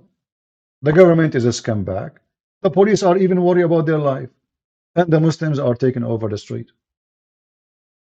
So a tiny minority in the country are in control of the country. Like, look at this now. After all this report with the evidence, did the British government make any arrest? No. Did they deport anybody? No. Did they bring anyone to the state to police station and says, what are you saying? No. So we can ask people to kill the Jews. We can ask people to do genocide to the Jews. And we'll come to London. In London, you can say that. Why not? The king and the royal family are busy receiving gifts from the Arab. The wife of the king, she is a whore. Even her last boyfriend was a Muslim. They are so desperate for money. Wherever the money comes from, they kiss the ass of the person who have the money. The previous queen, which everybody call her queen, and they say she was a good woman, she used to go every few months to the Middle East. For what? Just to receive gifts, very priceless jewelries. What the Queen of England have to do with the Arab? I mean, what they share? Nothing. Culture, civilization, language, religion, what they share? Why you keep going there? They are a very corrupt family. What about the government? A bunch of scumbag too. They open their land for immigration to the point nobody knows who live in England. I mean, who knows who live in England? Nobody. There's no border. There's nothing. And then not only that, you come to England, they give you free insurance, free school, free housing, free, and those are stupid rich people. They work like donkeys, so they can pay for people they do not even know their name. And then when you ask the Muslims, what do you think of the rich people? They say kuffar, infidel pigs, filthy, disgusting. So they come to your land, they enjoy your food, they take your money, they threaten your kids, and you sit like a potato. You don't even arrest those who they are teaching hate. Their police don't even have guns.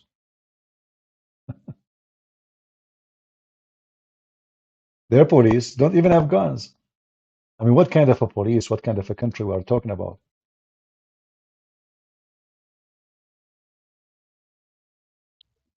Is that a country?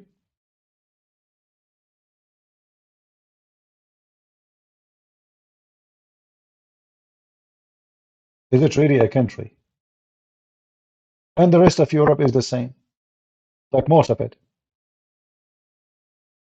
They curse you, they call you names, they want to kill you, they spit at you, but they die to come to your country. They cross the sea.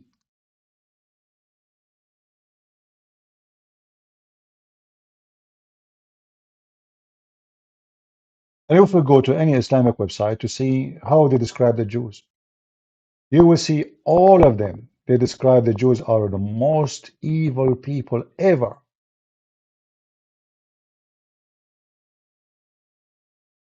Any Muslim website.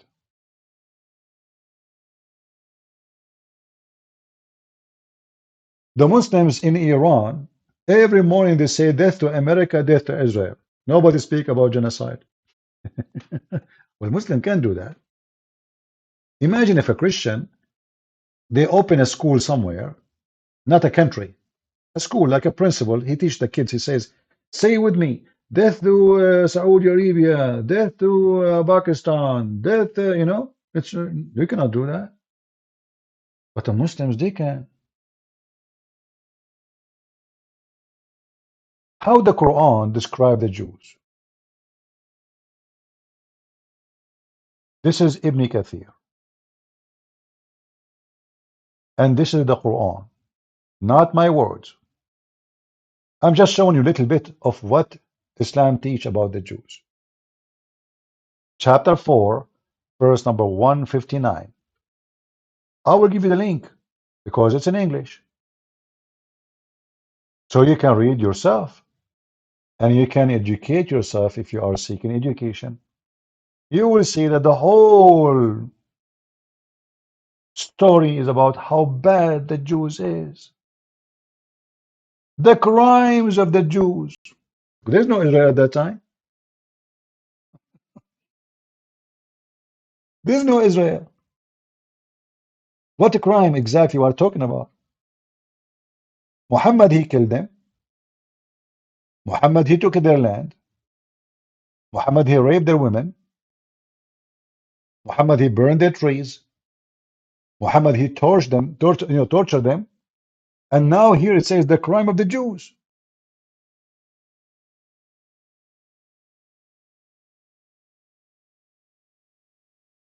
Hey, Kevin, I'm helping them. Don't you know? Like me, myself, when the terrorists, they attack America, I joined the USA Army. Don't you know? Maybe I did not tell you, Kevin. I'm not a potato like you. You are just a Muslim who don't follow Islam. When it's time to defend ourselves, we are the men. You are not. You run. You go like a rat in the tunnel.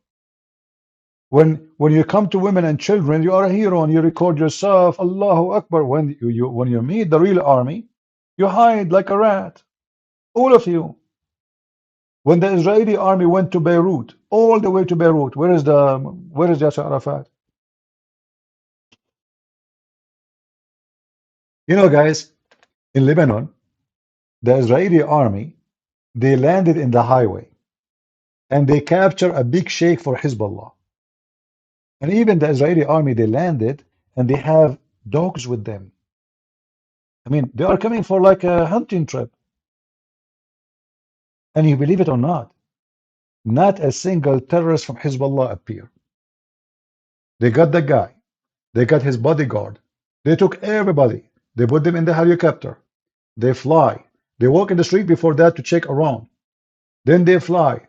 And then 15 minutes after the Israeli left, Hezbollah fighters, they came in the street and they start shooting at no, there's nobody. They are gone. The crimes of the Jews. Who's talking? The Quran.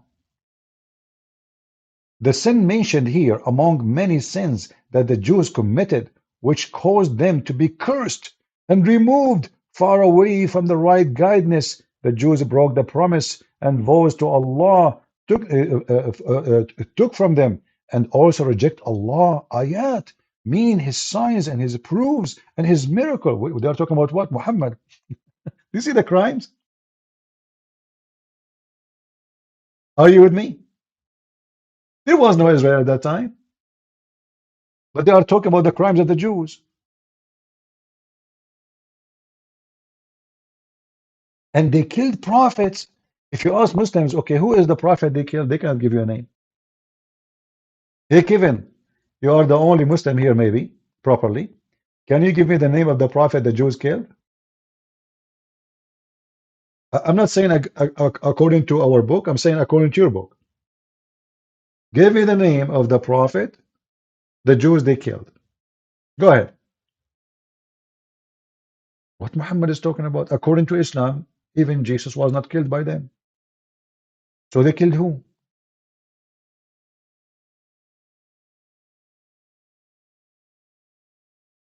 And if the Jews they killed the prophet, why you want to kill the Jews today?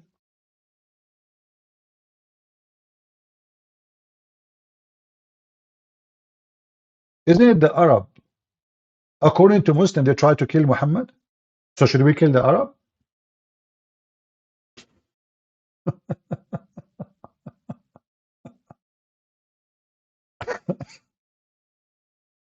Now the description of the Jews. Our heart are gulf or gulf, meaning warp with covering according to Ibn Abbas Mujahid. The Jews' heart is so bad, brother. The Jews' heart is so bad. Our heart under covering from that which you invite us. And then look what the Quran says. Nay, Allah set a seal upon their heart because of their disbelief. What the heck? What the heck? Look at this. So if somebody disbelieve, you set a seal in his heart so he not believe?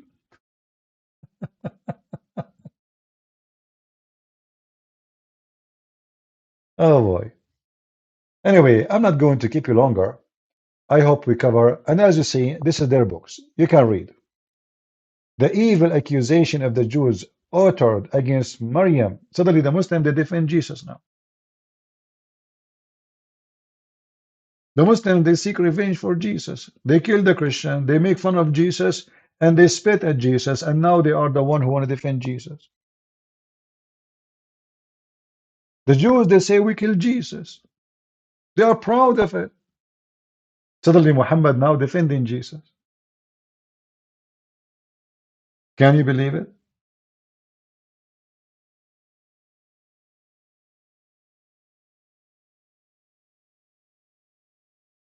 The whole story is they said to Muhammad, you are a crazy man. You are filthy. You're a scumbag. You're a liar. We got you busted. And now Muhammad, he tried all his best, by the way, to divide between us and them. This is why Muhammad, he says, the most close people to you is those who call themselves Christians, and the most evil ones who hate you is the one who call themselves Jews. أشد الناس عداوة, Muhammad said.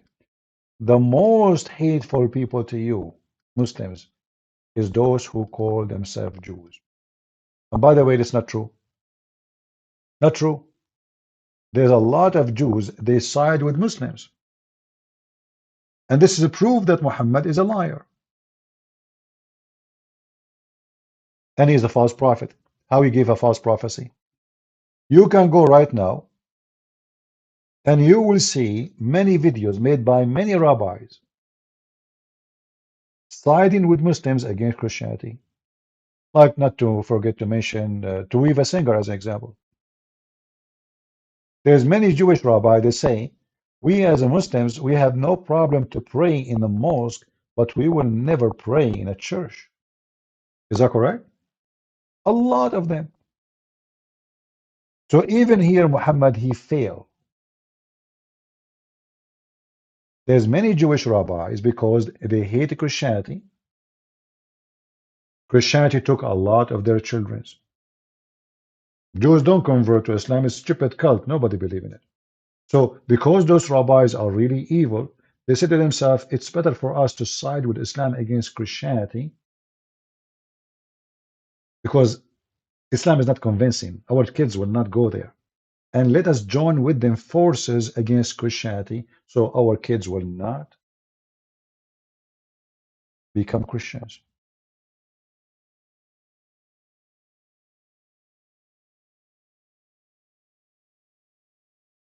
So the Muslims, no. The Jews, they said, many rabbis, they say, we can pray in a mosque, not a synagogue. I can play the video for you.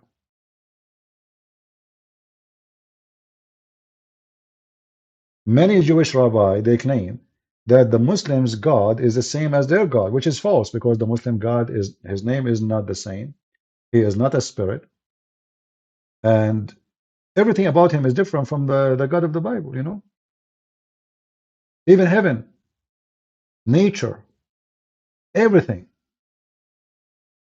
But because of those, rabbis who they have hatred to Christianity, like the enemy of my enemy is my friend. You know what I mean? So because they are foolish, they think if they side with Muslims, they can save themselves. And this is what they did, actually, many of them, in the time of the Spanish, when the Muslims attacked Spain. When the Muslims attacked Spain, some of the Jews, they joined Muslims. In fact, they were working for Muslims during the time of occupation. So when the Spanish, they freed their land, the Jews, they moved to Morocco. This is why if you go to Morocco, you will see that the Jews there, maybe they are the only country, Jews have a better place than other places.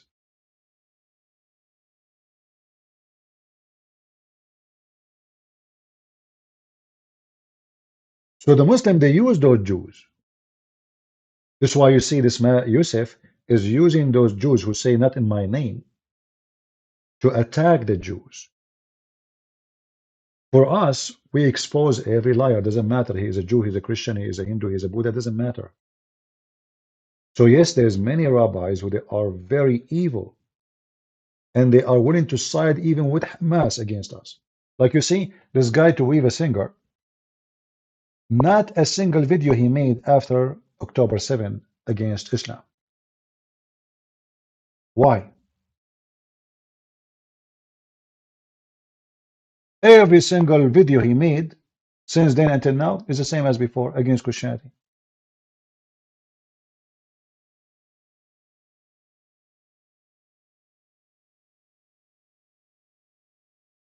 He defend Muhammad. He never speak negative about Islam. And he never made one video. I mean, come on, there's 1,400 Jews being murdered. Why in the world this guy don't open his mouth? Aren't you a Jew for God's sake? Well, no, he's not. He's a businessman.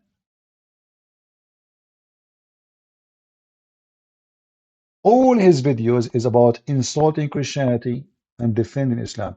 Never, not even a single time, he says something negative about Islam. So, my friend, we know those people. There's many false rabbis, but that will not change anything. For us as a Christians, we say things as it is.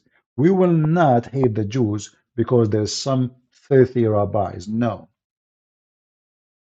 Everyone goes where he belongs. The one who is doing bad, we say he's doing bad. And the one who's doing good, we say he's doing good. It doesn't matter if he's a Christian, he's a Jew, he's a Hindu, he's whatever. In the same time, we as a Christian, we understand very well that the Muslim, they have a strategic plan since the time of Muhammad, divide and conquer. And this is why we see here in these verses that Muhammad, he tried from the beginning to divide between us and the Jews. So he said, the more you will find the people most hostile toward believers are the Jews and the polytheists. And you will find the nearest in affection toward the believers are those who say we are Christians.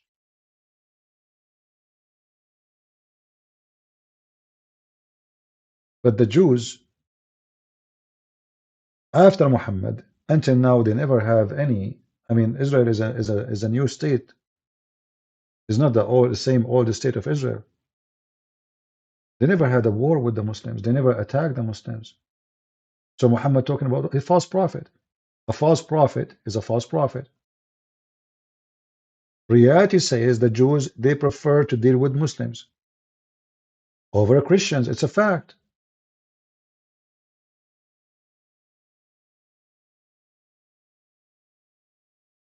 But that will not change the fact too that we as a Christians, we will not hate the Jews. They want to prefer the Muslim, go ahead.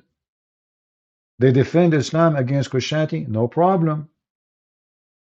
You can say as you wish, you can believe as you wish. We believe that you have the right to believe in whatever you want. However, we as a Christian, we believe that only Jesus can save you. It doesn't matter who you are. You are a Jew, you are a Hindu, you are a, even if you are a Christian, if you don't follow Jesus, as he said, you are not saved. That's what Jesus said. You have to be born again. You have to be born again with the Christ. Here Muhammad trying to divide us so he can conquer us. So here he made the Christian think he is not targeting them, he want to kill the Jews. But the fact is, as I heard when I was a kid, I could not understand why the Muslims keep saying Saturday first and Sunday second. What does that mean? I mean, why didn't say Friday first and Saturday after? And you know, what does that mean? Later I learned that Saturday first and Sunday second or after, that means we kill the Jews first and then we kill the Christians after. It's just a matter of time. And those stupid who they call themselves a Christian, they support Hamas and they are defending so-called Palestinian. They don't know that they are defending the one who they are going to come after them. If the Muslim, they finish every single Jew, who is going to be next the target?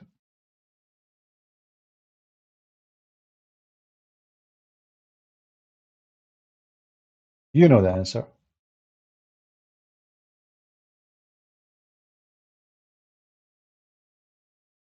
Muhammad, he said, I've been commanded to kill all mankind. Not only the Jews. No. All, you know, what his name, Mimi Hijab, he have a video says, yes, the Prophet, he commanded all, not except the Muslims. Yes, he will kill all mankind except Muslims. He's being smart, supposedly. So I've been commanded to fight and kill. You see the word fight here is uqatil. Uqatil, which means to fight and kill. The word qatala means kill.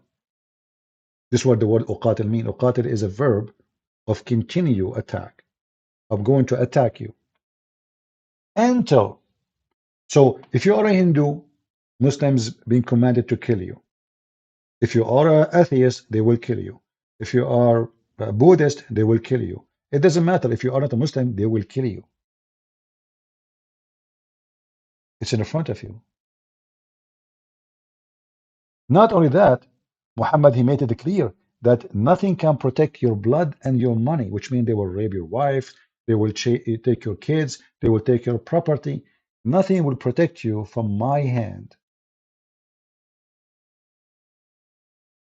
Nothing will save your blood and your property except converting to Islam. So the threat of Islam is not only for the Jews.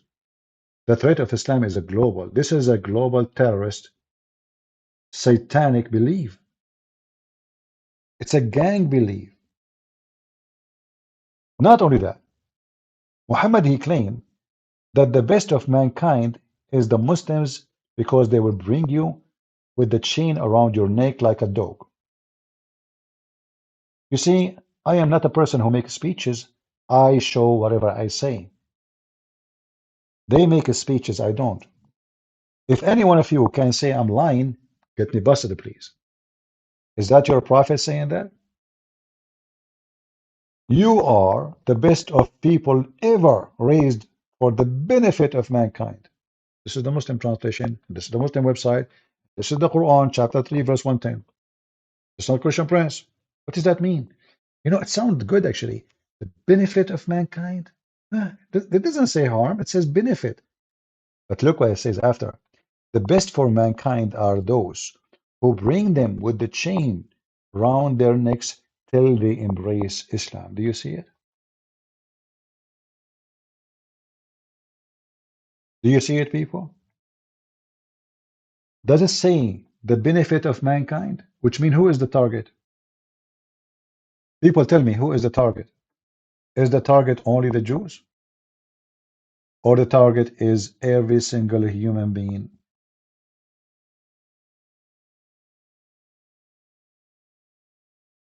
You know who's the target, right? Every single human being. This is not only about the Jews.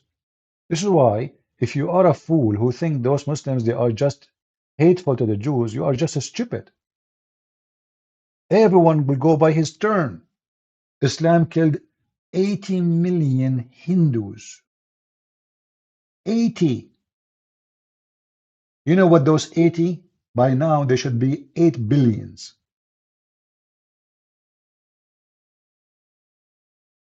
Islam occupied all the way to China. Islam took all of Europe. Islam took Spain. Islam arrived to France. I'm not joking. This is history, and history will repeat itself. Because there's many stupid, left-minded hippies. They think that those people, they don't want anything from you. And not only that, in fact, the Muhammadan, they say to you, you know, Islam will dominate the world. They're not even hiding it.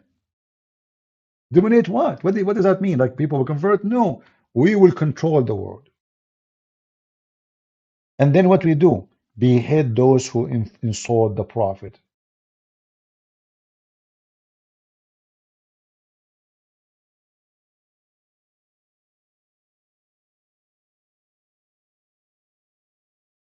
You can go right now and search for images. You will find tons of them. Muslims are not hiding their target.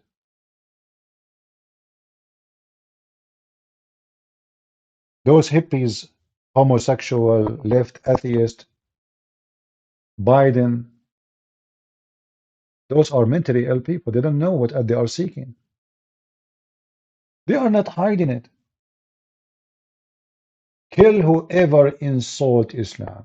Behead whoever insult the Prophet, and we are going to dominate the earth.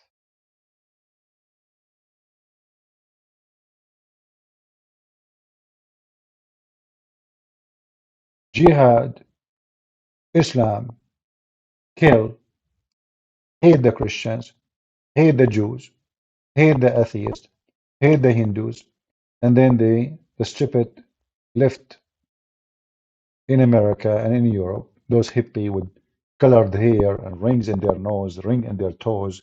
They have ring everywhere, but doesn't ring a bell for them.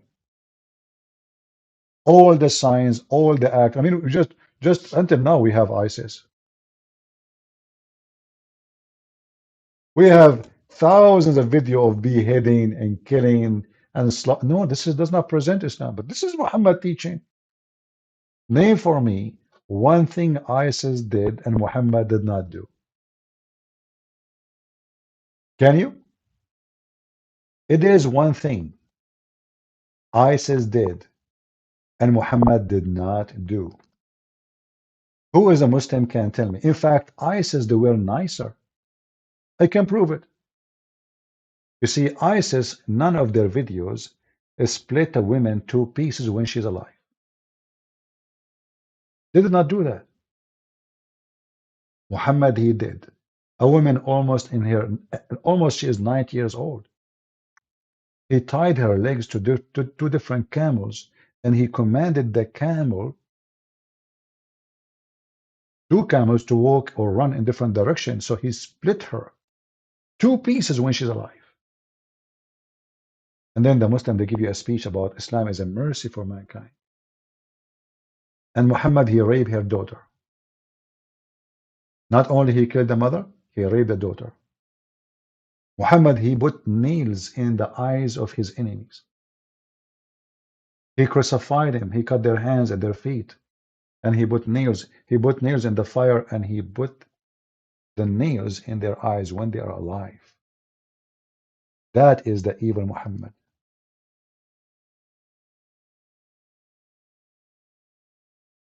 An image nobody wants you to see. If we make a movie about that, and by the way, if you read the story, the Muslim, they will say to you, oh, they killed the shepherd and they take animals. Those are their animals. Those are people who converted to Islam. When they came to converted, Muhammad, he told them, let your sheep go there. So he took their animals. He took their camels. He said, what? I mean, we converted to Islam. We did not agree you can take our money.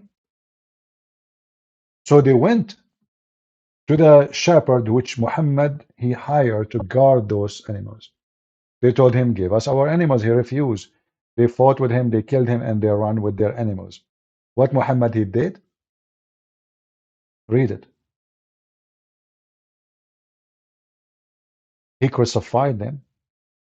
He cut their feet and their hands, which means the right hand, the left hand, the right foot, the left foot, and he put nails in their eyes. It's in front of you.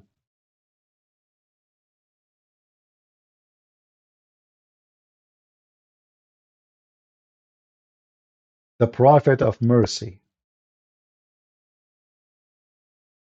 And then the Muhammadan, they try to tell you that they are people who follow a merciful prophet. Islam is a religion of peace, and Islam means peace, which is absolutely false.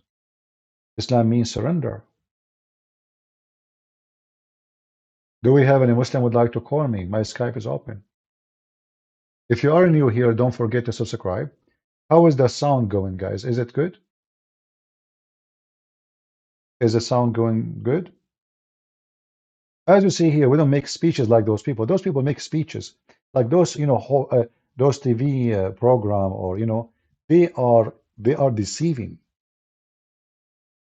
They are deceiving. So this guy, in his show, he bring you people who they are manipulating the truth, fabricating history, flipping everything upside down, and he's set like a mule. He don't. You see, I don't mind if this guy he join me live on air right now. I will be happy to have him because I will get him busted. That will be actually a gift for me. But those programs, what they do, they bring a guy and he switch history upside down. He make the black white and the white black and the yellow is red and the red is blue, and they switch everything. They fabricate everything, and they don't say what. No, hold on. what you said is not true. No, they said they're submissive.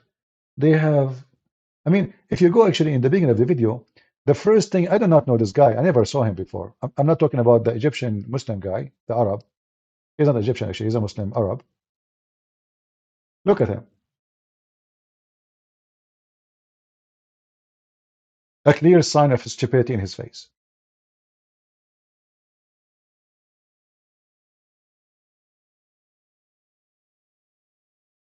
I don't know the guy. But when you sit there like a mule and people, they can lie as much as they want. So what is exactly the purpose of your program? You tell me. Let us say I have a TV station. I bring someone to say the earth is flat.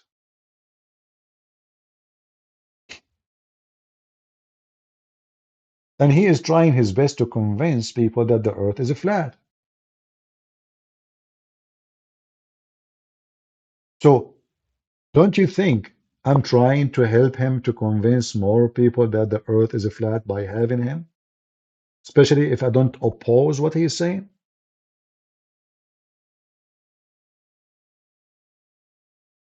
He is scared to be censored.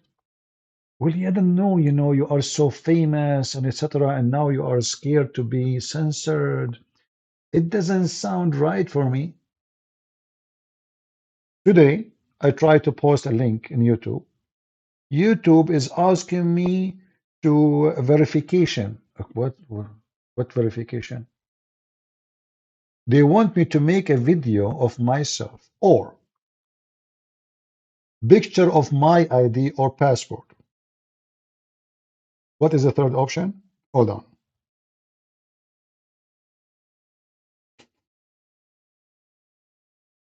It is really hilarious.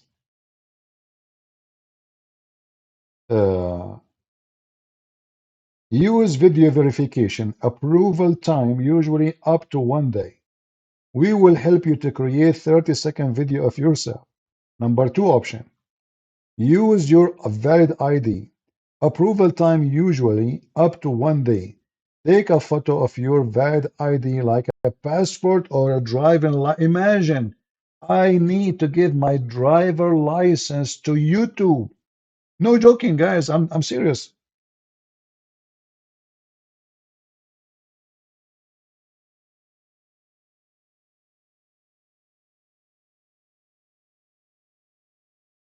All of this because I want to post a link in my channel, which have more than 156,000.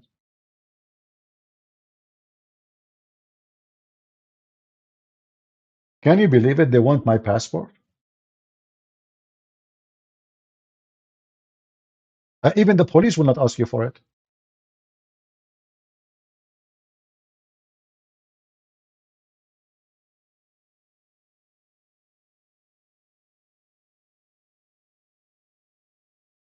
And the funny, yeah, I mean, YouTube, they know who I am. I mean, you see, do you think Google have my emails, Google have my address, Google have my phone, Google have everything.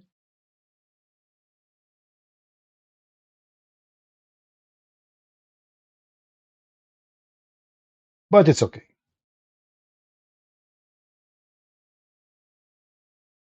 We will get them busted, doesn't matter where. And it's too late to make me nobody. It is too late. My books is all around the world. My videos is everywhere in YouTube. Not a single Muslim in the world did not hear about me. And you think, you stupid YouTube, you can stop me?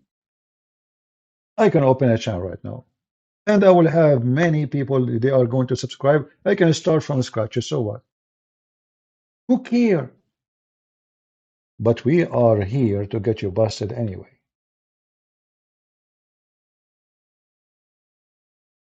Any Muhammadan have a courage to call me?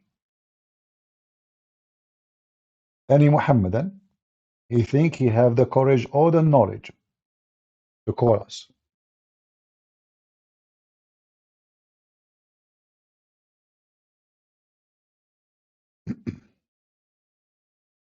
Any Abdul?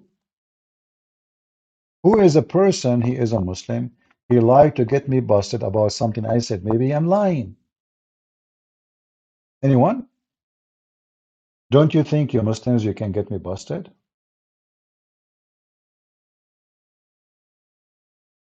Can I debate you on a flat earth? No, you won.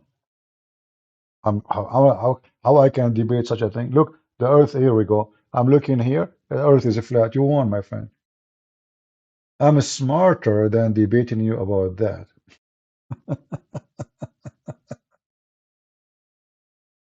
I don't have time for idiots.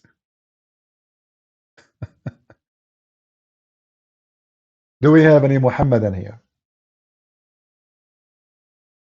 I can debate you that your brain is flat. Oh, you are joking, maybe? Okay. Sorry, guys. I don't know if people are joking or not. It's but if you are serious, I can debate you about your proving to you that your brain is must be flat to believe that the earth is a flat. Last time I was flying, not, I mean, a century ago, I did not see the earth flat. It was curving. It was weird.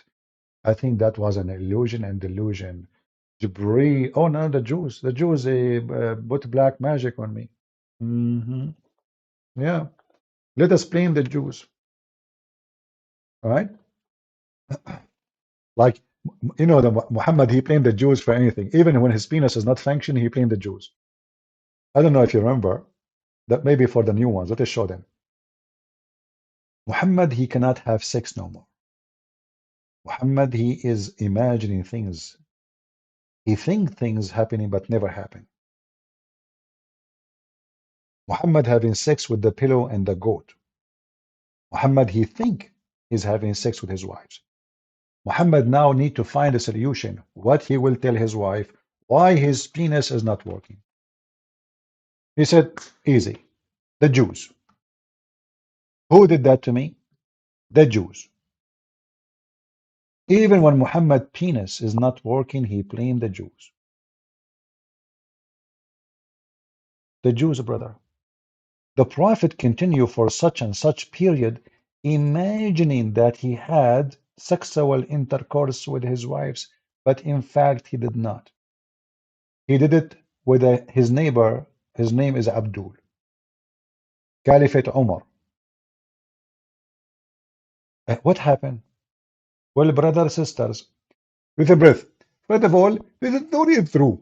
And there is the person he did the with, and he played a spell with the Prophet Muhammad. He is a Zakir Naik.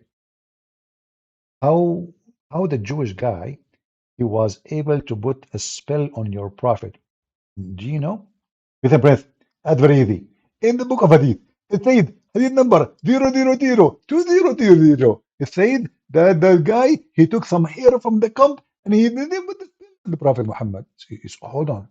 So the Prophet, he was controlled by a Jew who was able to obtain some hair from the anus of your Prophet. Question breath. First of all, the Hadith did not say where the hair coming from. Therefore, we are not sure. It's from his anus or from his nose.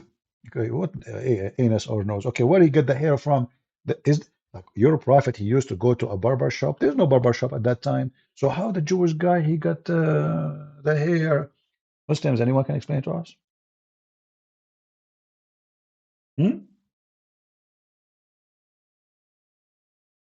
They blame the Jews for anything. Muhammad cannot have sex. He blamed the Jews. Muhammad, he is delusional. They blame the Jews.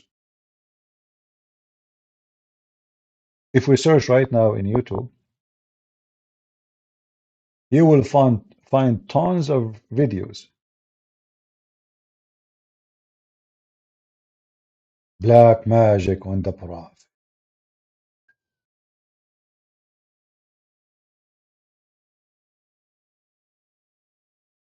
Oh, yeah, brother. True story. And here you ask yourself, if Muhammad, a Jew, can control him, who is left? Where is Allah? Especially the Quran says that Allah protect Muhammad. Allah, he says that. So did Allah really protect Muhammad? Obviously they did not.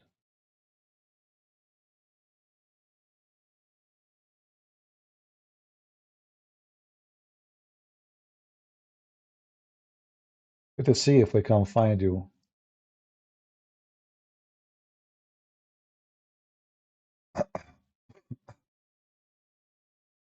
Uh,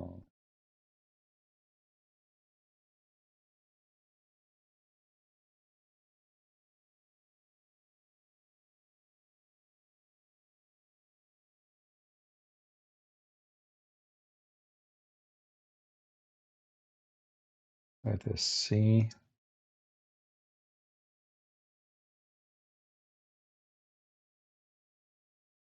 Dr. Zakir Naik, he asked answer about black magic.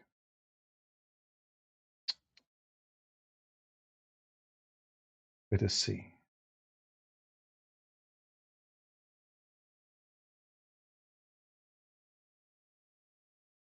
I want to see the one we're speaking about, the black magic on Muhammad.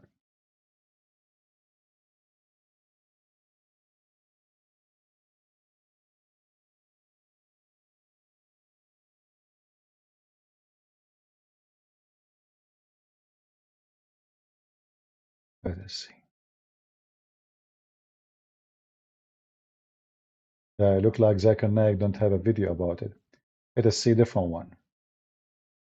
Just for fun, you know, just for a laugh. Because this is what Islam is about. It's a scary cult full of violence, but it's at the same time it's comedy. Don't forget, by the way, to watch the video we did yesterday. Very, very, very funny. Don't miss it. Okay.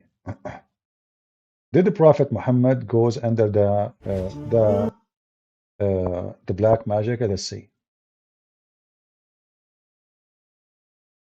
We found the video. Let us play it for you. And now there's a commercial teaching us how to pray and how to donate to build a mosque in Norway. All right, let's take this one. But let us see. I don't know why, for some reason, the videos look so big. Okay, hold on. Let us do this. The page look weird. So maybe if we extend here. I'm just trying to fix the video size. For some reason, it look weird. Let's try.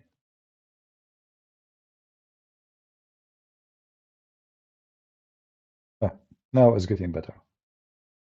So look at this. Somebody asking about the Prophet and the black magic. Listen carefully. That you heard that magic is a fact and the Prophet ﷺ suffered from magic. Is this true? And what happened to him and the Sharia during the Wahy, during the time where he was under the magical spell?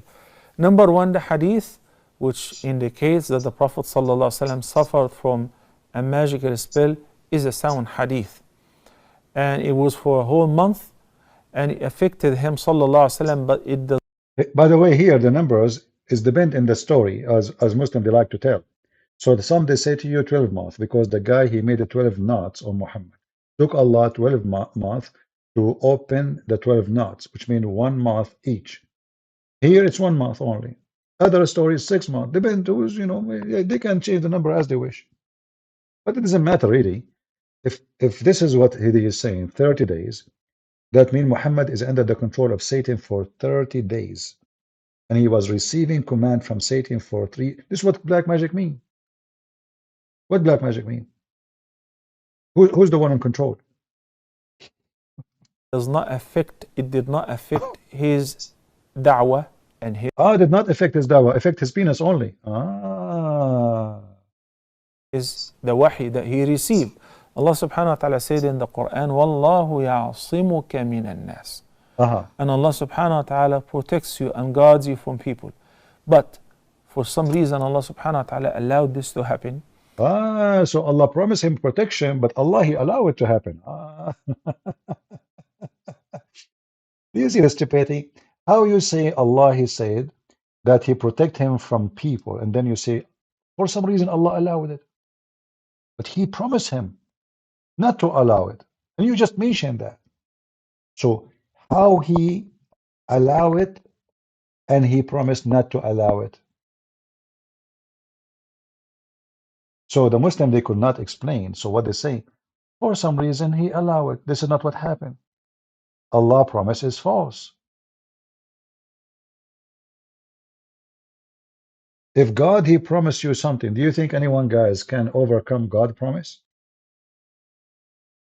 Hey Muslims, if your God Allah, he promised something, can anyone break the promise of your God? Can anyone destroy the promise of your God? Well, if there is a Muslim he want to call, he can call me. Skype is open. Oh, we have somebody trying to contact us. Let us see. My housemate is a Muslim. I am a Christian. Okay, no problem.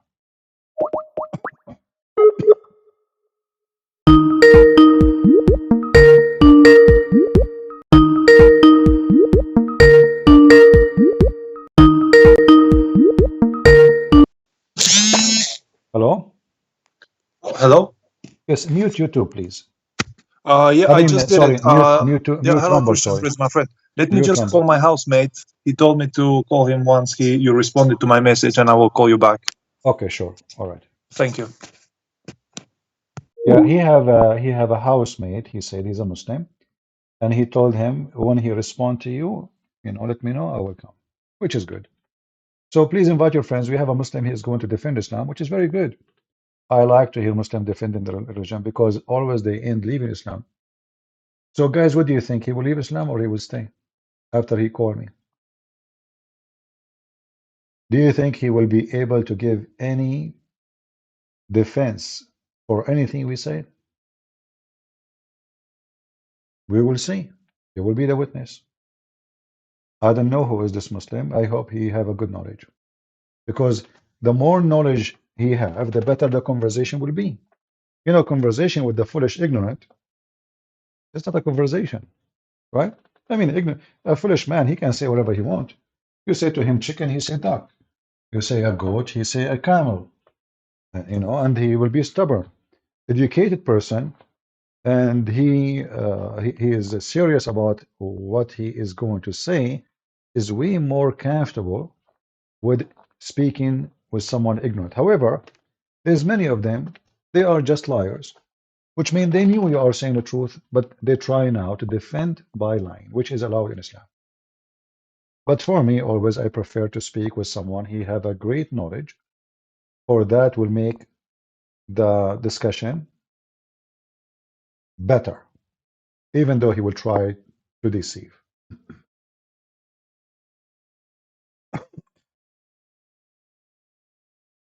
We are waiting for them to call us. He's calling his housemate, and we will go from there. Invite your friends. Look like we will have a hot discussion with I am assuming that he have something to say. Otherwise, he will not step in, right? There's no way he do nothing and he is going to debate me or argue with me.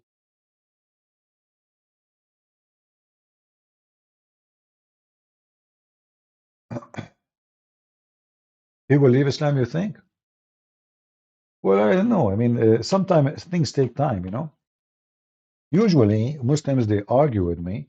In the beginning, they reject what I'm saying. Even they accuse me of lying. They consider what I'm saying absolutely not true. It take time.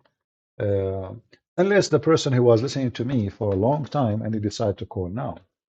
But if this is the first time he is calling, we will see. Anyway, God can do miracles. We pray that he will see the truth and the truth will set him free. And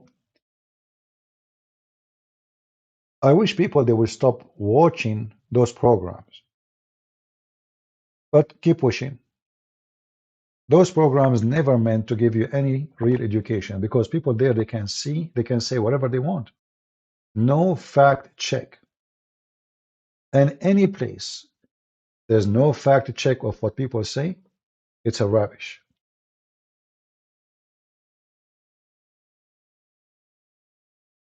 If you want to be educated, if you are seeking education, always do fact check what people say, including me. If I say something to you and I cannot prove it, that means this is a speech in the wind. What is do you have a proof? If they cannot provide a statement solid with a proof, that means this is just a statement, it's false usually. And those programs, they are not based in any fact check. It's just to make a show. It's just to bring more viewers. And they are successful. Morgan and all those, And I noticed that even in their program, they invite a Muslim, they make the Muslim happy. They invite the Christian, they try to make the Christian like there's no really challenges in the, it's just to make it a little bit hot, but in the same time to bring them back. Do you remember the ABN TV? The one I used to be invited to do debate Muslims. The reason I stopped going to their TV, they told, like when I was debating, as example, Al Husseini, or even this guy Rashad Khalifa, the one who took his position after him. His name is Adib. So before I go live, they told me, please be nice to them. We want them to come back. I said, what hold on. What do you mean? He said, you are so tough, and we don't want you to just to destroy him like this. We want them to come back. I said, so what? So what they want simply is to create a show like those to attract a viewer from Christians and Muslims, but no truth is there.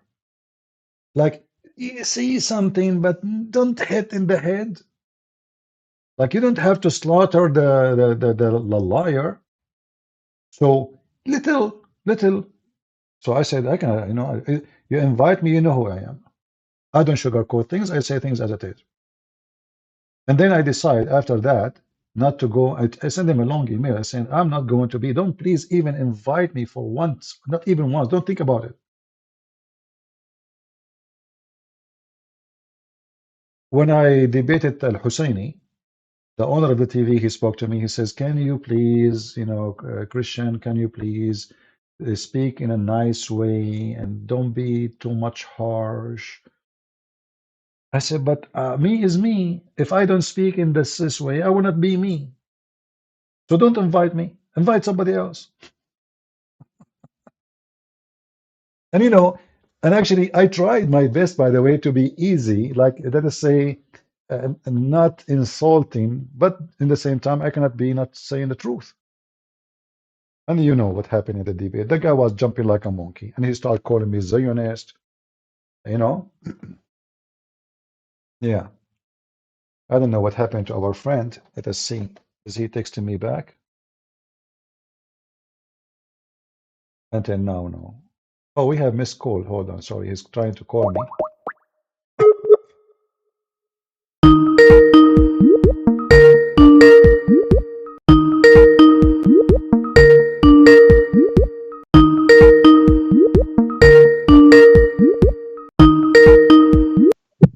Hello?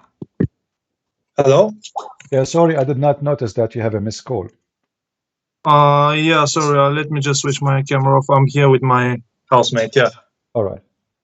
We are here on watching the live. I was just watching it. My housemate doesn't know the topic or All anything. right. No problem. He's welcome to join us. Yeah. Okay, thank you. Hello, Prince. Hello, my friend. How are you doing? Great, thank you. Yourself, how are you doing? I'm fine. So you are a Muslim? Yeah, I'm a Muslim. What does that mean? I don't understand your question. What it's mean? Like I'm a Christian, that means I follow Christ.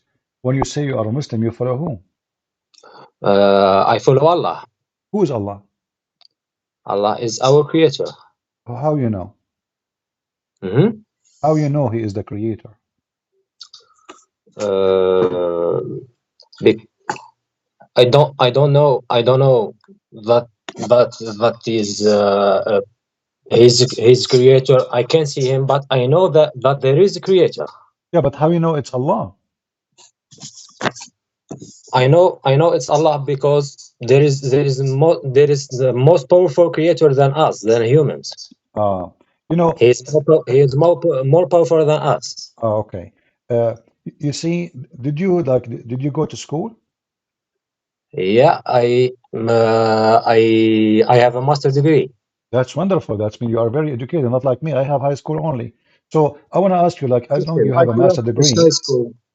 Me, I'm the Christian, my friend, and I couldn't finish high school. I barely finished it. So okay. So I wanna say, as long you are educated and you have a master degree, Mhm. how the baby is made? Is it true that the sperm become a blood? Yeah, that's scientifically proved. Scientifically proved that a sperm become blood?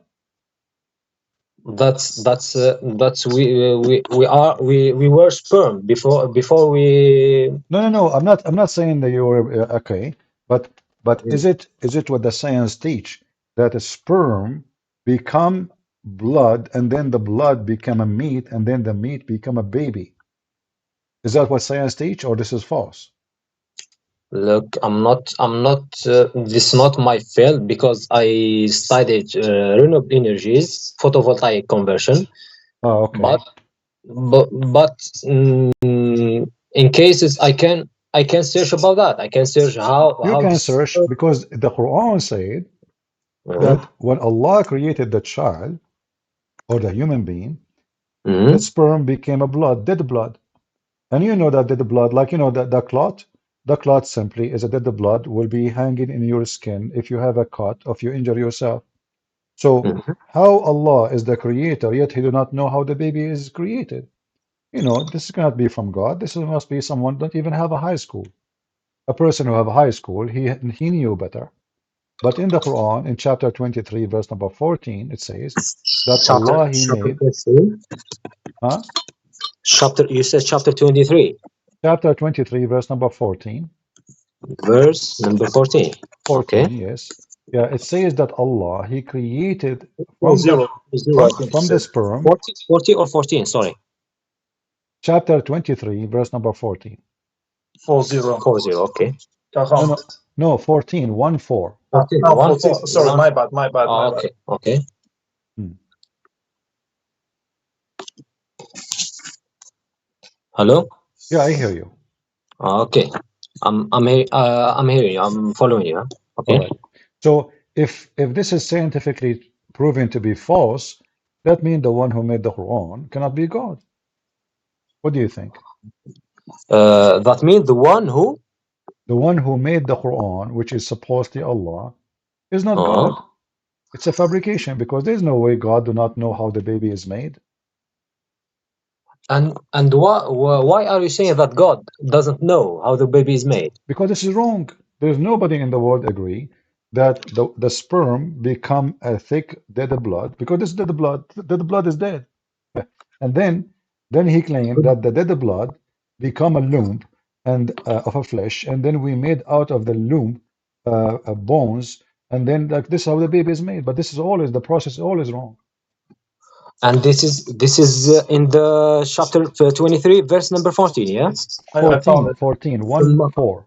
اوكي ثم خلقنا النطفة علقة فخلقنا العلقة مضغة فخلقنا المضغة عظاما فكسونا العظام لحما ثم أنشأناها خلقا آخر فتبارك الله أحسن الخالقين. Thank you. You speak Arabic. Perfect. That's wonderful.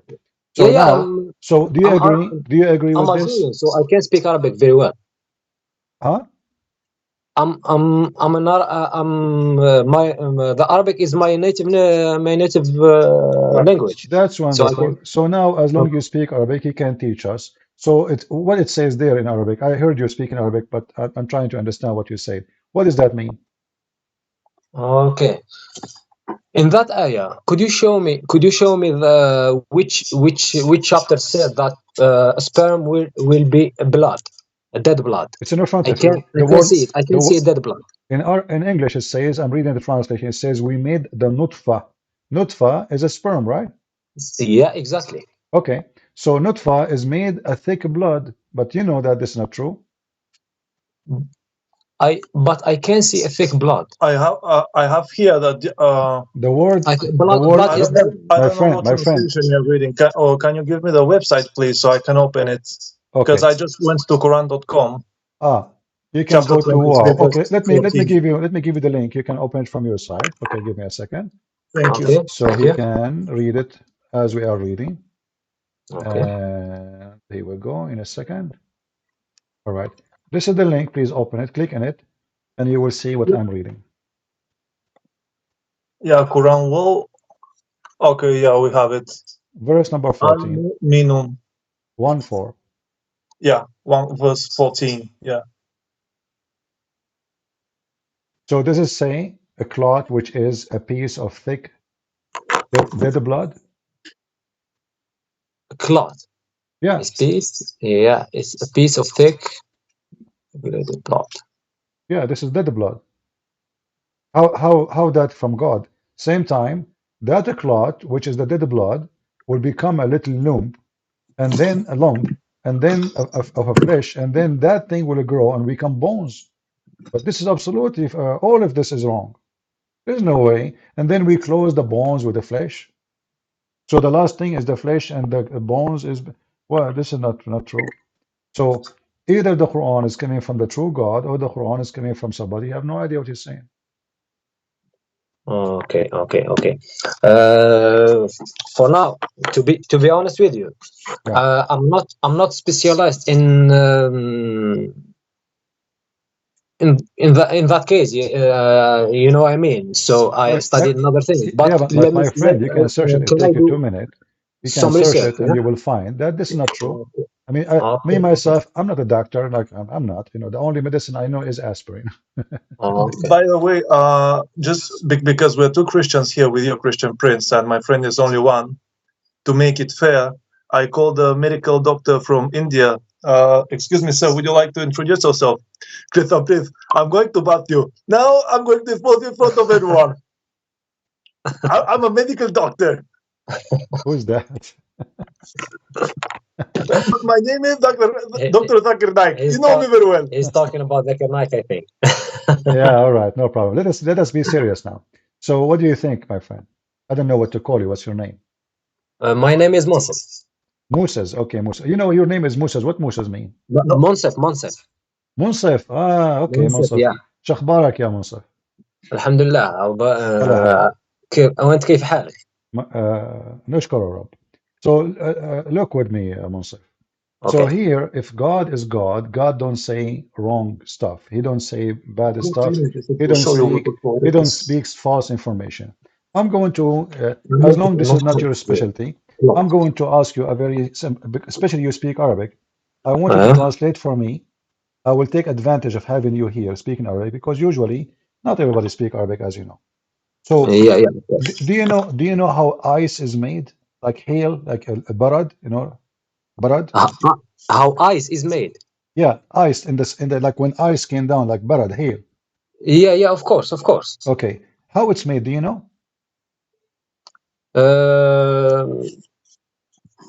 يعني عندي يعني معلومات قليلة. I have a little bit information about that. Tell me the information you know.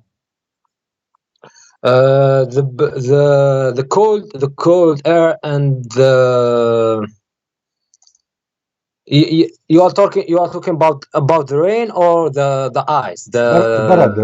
البرد. Yeah. Hail. Yeah. Okay. I think it's made when the temperature is very low. Okay. And that's all I know. Yeah, you mean when the rain is coming and the air is so cold, the rain will become ice, correct? Yeah, exactly. So me and you, we agree about that. So how Allah in the Quran, he says, وينزل من السماء من جبال فيها من برد فيصيب به من يشاء. And Allah, you translate for us, chapter 24, verse number 43, the same chapter. Chapter 24, Chapter 24, verse number 43. verse number 43, yeah? 43. Okay. The same page you have it in front of you. Okay. This is easy. Me and you, we agree that rain, when it's come down, and if it's meet with cold air, the rain will become hail, that's all. But according to the Quran, Allah, He break hail from mountains in heaven, and He throw hail at us. Okay. Let me read it, please, in Arabic. All right. ألم ترى أن الله يزجي سحابا ثم يؤلف بينه ثم يجعله ركاما فترى الودق يخرج من خلاله وينزل من السماء من جبال فيها من برد فيصيب به من يشاء ويصرفه عن من يشاء يكاد سنا برقه يذهب بالأبصار. Okay. So what do you think? How God, He makes such a mistake? So there is, according to translation here, you can translate for us. Go ahead, translate. Does it say, وَيُنَزِّلُ مِنَ السَّمَاءِ مِنْ جِبَالٍ فِيهَا مِنْ بَرَدٍ? Translate for us what it says. What does that mean? Look, Prince. So we are both Arab, and we can see that there is a lot of difficult words here, yeah. So if you don't mind, let me search more about No, this, my friend, this you verse. already agreed with me. Everybody Yeah. heard you saying, when Yeah. rain go through cold air, the rain became ice. So you and me agree about it already. So how the Quran says that Allah, He sent hail from mountains in it? Does it say that, or I'm lying? Yeah, I see that, but Okay. I can't understand what is wadaq. Wadaq. Could you tell me what is wadaq? No. Al-wadaq is the like humidity, rain, water. So wadaq is water, yeah? Yeah, so water is coming, and now, but okay, so now, so here in front of us, do you see it says sahab? Right click. When it says sahab. Yeah, sahab, and then rain come, but then he claimed, and after that he continues saying, وَيُنْزِلُ. This is the second part of the sentence. This is not connected right away. وَيُنْزِلُ, and he sent down مِنَ السَّمَاءِ, from the sky, From the sky, yeah. min jibalin, so from mountains in it, barad. So according to the verse, and you speak Arabic very well, Allah, He Yeah. sent down from mountains in heaven, and you agreed about the translation, correct? Look. I know if you translate it like you said, min sama'in min jibalin, it will be like that. It will be like the ice is coming from the mountains. But I'm not specialist. That's what I'm saying. If you can give me just few moments, like 2 minutes, I will be searching. I will help you. I will help you. Can we read the tafsir? Yeah, of course. Okay. And tafsir is made by scholars. I'm not going to ask you to read a tafsir made by someone in YouTube, someone you don't know, So we will go to someone. He have you heard of who? Like, did you hear about Jalalain as an example? Ibn Kathir, Tafsir Ibn Kathir. Ibn Kathir. Okay, let's go to Ibn Kathir. Give me a second. So this is the chapter 24, verse number 43. Okay. Okay, give me a second. 24.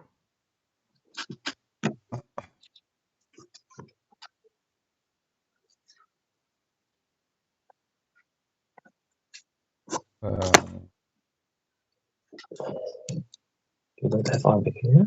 No, I don't have Arabic. I don't speak Arabic. Okay. An-Nur. Where is An-Nur? Here we go. All right.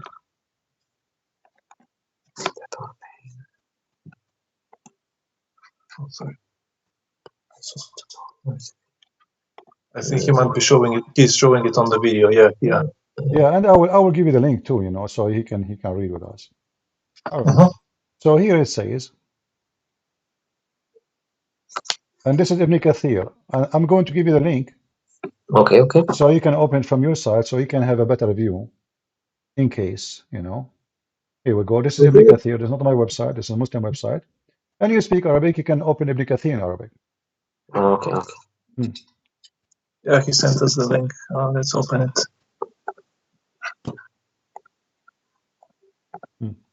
It says here, it's here.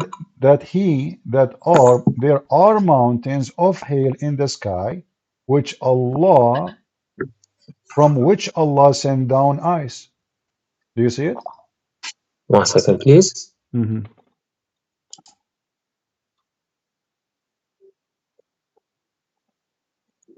He sends down from the sky and from yeah, I can see. All right.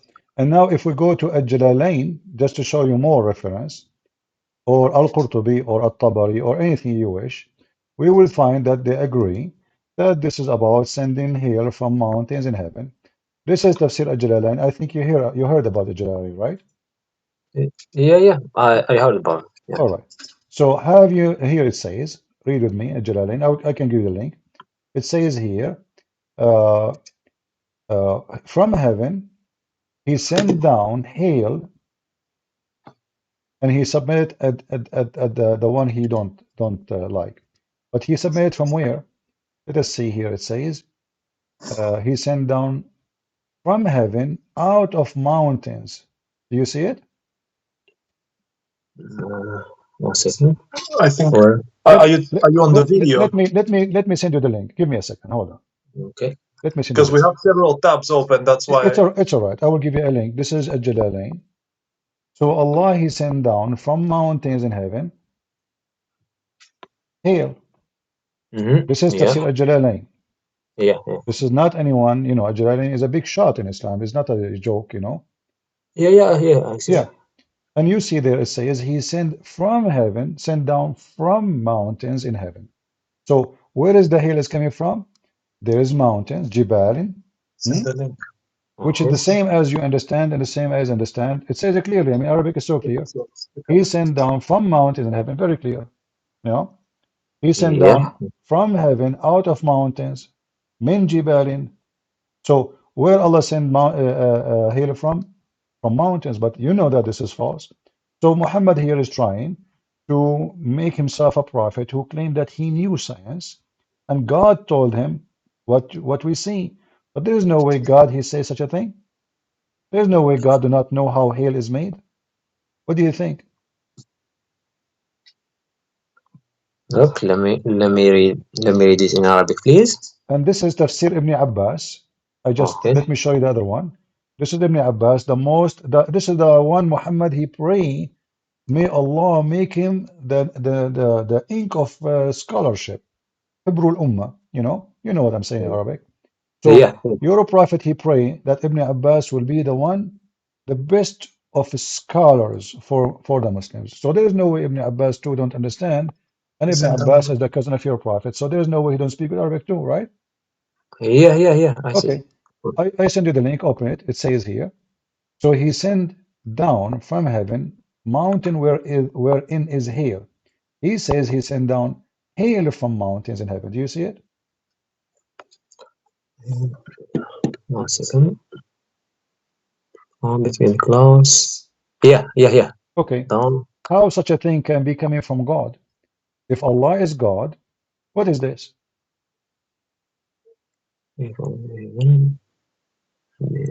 This cannot be from God. And you agree with me, you yourself, you agree, you translated first time, you did read it yourself, and you said, yes, it says, you know, he sent hail from mountains. You speak Arabic very well, so I'm glad to have you. And now we have the scholars, and we have, you know, big names, big shots. Ibn Kathir, Al-Jalalain, Al-Qurtubi, Al-Tabari, all of them, they agreeing that Allah, he sent hail from mountains in heaven. This is alone is enough to prove that the one who made the Quran cannot be God. Look, I'm reading the tafsir in Arabic. Yeah. You can read it in Arabic. You can read it in any language you want. No problem. Yeah.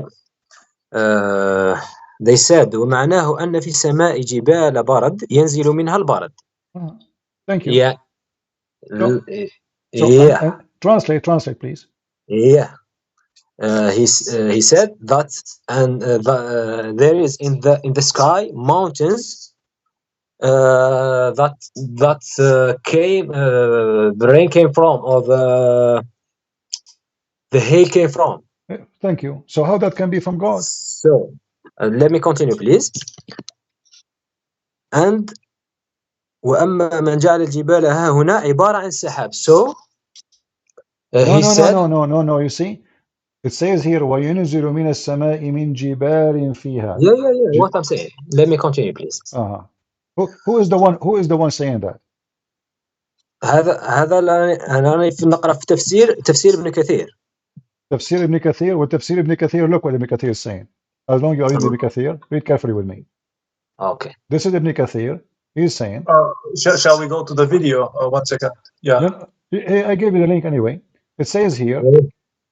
Could you send us a link? Means there are mountains of hail in the sky, from which Allah He sent down ice. Correct? It says that. And then, as for those who say mountains here is used as a metaphor of a cloud, they think that the second men also used to describe the place which is the ice coming.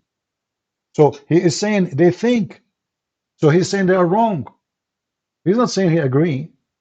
Let me see, please, because I can't. Yeah, I have it in English in front of me. Here we go. This is a translation, so it's for easy translation, or you can read in Arabic. So he is answering those who they think that this goes back to the cloud. This is not him saying that. This is they think. This is what they think. Do you see it? Yeah. This is what they think. Yeah, exactly. Yeah, he's saying this is not metaphor. They think it's a metaphor, but this is not. As for those who say that mountains here is used as metaphor for a cloud. So he's now answering those people who claim that this is metaphor. Those are wrong. But sorry, let me ask you. Let me ask you a question, please. If you are saying that Muhammad said that the rain comes from the mountains. Mountains in heaven, not rain, not rain. Ice. Ice. We are not talking about rain now. We are talking about ice. Okay. Yeah, ice. Yeah. Is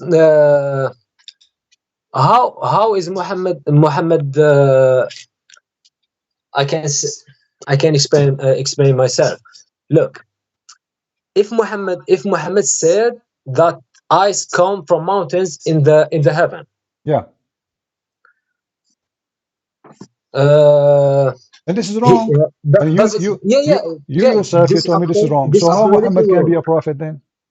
Yeah, this is absolutely wrong. But let me ask you a question. Okay. He doesn't know that there is sky. Look, we said sahab in English. We know sahab. Everybody knows sahab. Come on, the word sahab is an Arabic word. It exists before Islam. Yeah, exactly. Okay. Yeah. How do you say? Give me a second. Tell me in Arabic. I will try to translate. Yeah. The clouds. My friend. I just forgot the name. My friend. The cloud. Everybody knows about the cloud. Everybody knows exactly. Cloud. Yeah. Everybody, even before Muhammad, even before Islam, everybody knows that it's not the ice comes from the cloud. Even cats and dogs, they knew that they feel the storm before the storm happened. Do you agree? Exactly, I agree with you. Yeah. So, Muhammad can if Muhammad doesn't know that why Muhammad doesn't know that why does he said that the ice comes from mountains if even the dog knows that because he's a false prophet because he's a false prophet, my friend. Because he's a false prophet. A false prophet, he just gave false information. because it's false information, and No, he claimed. but this is contradiction. If he is a false prophet, he shouldn't give that false information. He shouldn't say that the ice comes from Exactly, mountains. but Muhammad at So that he'll say time, that I'm not prophet. my friend, If you say so. yeah, Muhammad at that time, he never thought that time will come and people will find out that he's lying. I mean, this is in the sky, who knows? So at that But time, nobody says that I'm lying. You know what I mean? no. So Listen, if I'm lying, I don't say that I'm lying. I can't say that I'm lying. I'm not saying you're lying. I'm talking about you. I'm saying at that time, Yeah, if I am yeah, lying to those people, how they will yeah. know? I mean, people are at that time, nobody, Everybody knows. yeah, No, Even but you back said then no. they didn't have Nobody any knows. Nobody science. knows how the He's talking ice is about made the yet. Nobody knows example how the something. ice. no. My friend, He's talking about the clouds. no. We are talking about the He ice said now. he said We're talking about the ice. Ice. Focus with me with the ice. yeah, So Muhammad yeah, he claimed that ice is coming from mountains. We're not talking about rain coming from a cloud. Everybody knows when the cloud come, rain come. That's not secret. So yeah, when yeah. what Muhammad said at that time, how those Arab they will examine what he say if it's true or not. It's impossible. So at that time, it's okay. He can get away with this lie because nobody will know. But time come, and now we know. So Muhammad is a false prophet. What do you think? You are saying that Muhammad is a false prophet because he said that the No, ice no, is coming it's not from him who said mountains. Yeah. that. From No. the He's not the one who said that. He claimed that the one who Mhm. said that is his God. So either Muhammad he received this message from God or he's fabricating it. But there's no way God do not know how ice is made. Look, we are both Arabics, and we knows that not every word is not specifically like that. If he says mountains in the tafsir, they said that he is talking about clouds, and the clouds are like mountains in the heaven. No. Ibn Kathir, Al-Qurtubi, At-Tabari, Al-Jalalain, all of them, they agree that this is mountains. It's not. They are refuting those, some who they try to fix it. They say, this is Meteor. He is saying, no, they don't. This is not Meteor. I saw you, I can show you, I can show you tons of tafsir. All the Mhm. Muslims agree that this is about mountains. And the Arabic, you see, isn't the Quran says that this is a clear Arabic book? So you don't say mountain unless you say like mountains. Did he say like mountains or he says from mountains? The word, Like, he didn't say like, no, he says from mountains. Min jibalin fiha. Min baradin. He didn't say like mountains. If he added the word like, then I can say, okay, he said like mountains, but no, he did not say. And you know that the Muslims they claim, and you are a Muslim and you speak Arabic, they yeah, claim that the Arabic Quran is so good. of course, Okay, yeah. so how so good? And then it says such a thing. Shouldn't Allah say So, that so this you is the are saying that likeness of Arabic. mountains if it's not mountains? Did Allah made a mistake? Did Allah drop an important word? No, he didn't make a mistake. You are Arabic, yeah, you are Arabic, Uh-huh. and in Arabic, we don't say in every comparison with we don't say Uh-huh. like mountains. Uh-huh. Do you agree with me? No, but you have to now because now this is the second part of a sentence. No, He is, no, he is not saying, my friend, where in the verse says like. mhm. There's the whole verse, there's no like. Do you see the word like?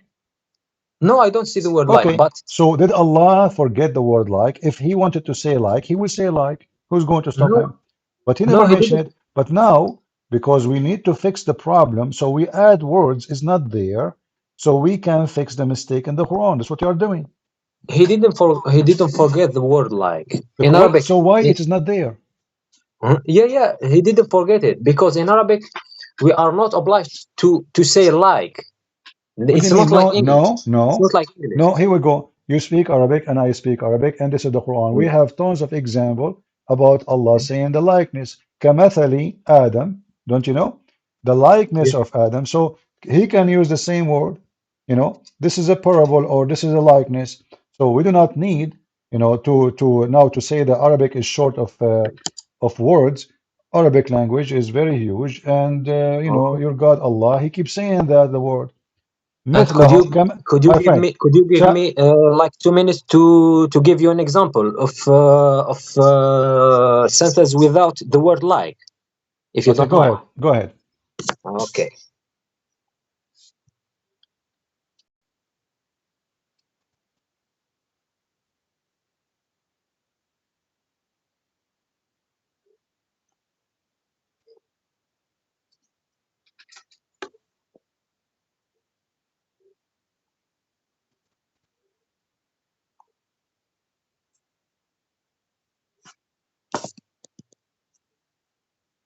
I will help you. Okay, no worries. I will help you. I can add the word, the letter K. Yeah, ka. It's like like. Thank you very much.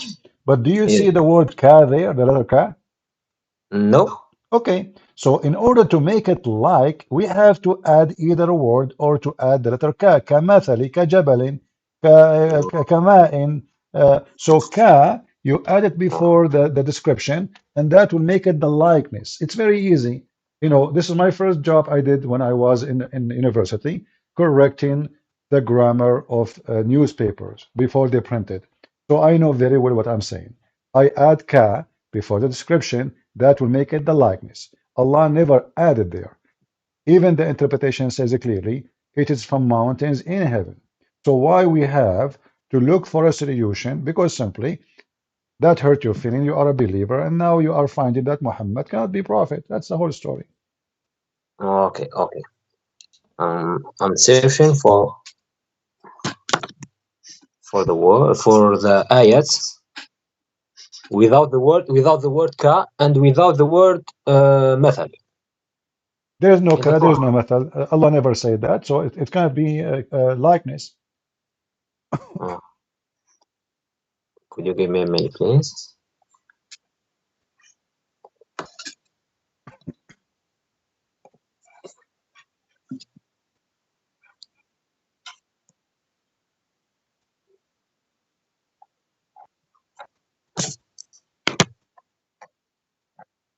The ayah, Yeah. ayah 13, Yeah. from Surah Al-Fajr. 13 from Surah Al-Fatih. Okay. Yeah, exactly. Yeah, what about it? Tell me what it says. It said, فَصَبَّ عَلَيْهِمْ رَبُّكَ صَوْتَ عَذَابٍ. You know what is sawt? Yeah, a whip, okay. A whip, yeah, exactly. Yeah. Where is the word ka or like a whip, or What? Who where is said the that? word? Where is Who ka? said that this is a likeness? This is a whip of adab. Allah will whip them with torture. Isn't it a whip? Is a torture? Yeah. He said. Yeah. So there's no likeness there. You are trying to add things there. It's not there. So he for real he do that. This is not likeness. A whip, he will whip them. This is Muhammad. He described that too.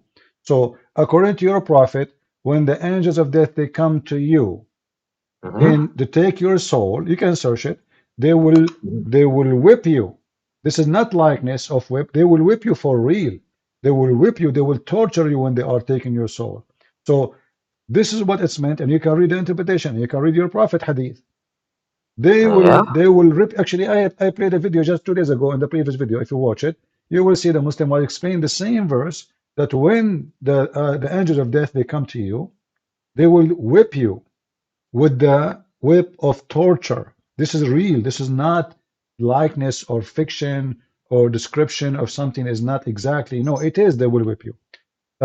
Don't you know that Allah even he will torture you in the grave? Do I know what? That Allah will torture you in the grave? Yeah. Okay. Of course. This is what they will do. They will whip you. Why? Because when they come to you, there is a first whip they will do to you when they take your soul. They will whip you and they will rip your soul violently because you are not a Muslim. But if you are a Muslim, they will take your soul in a very gentle way so you don't have pain. And then when you go to the grave, Allah will send those two angels. They will ask you 3 questions.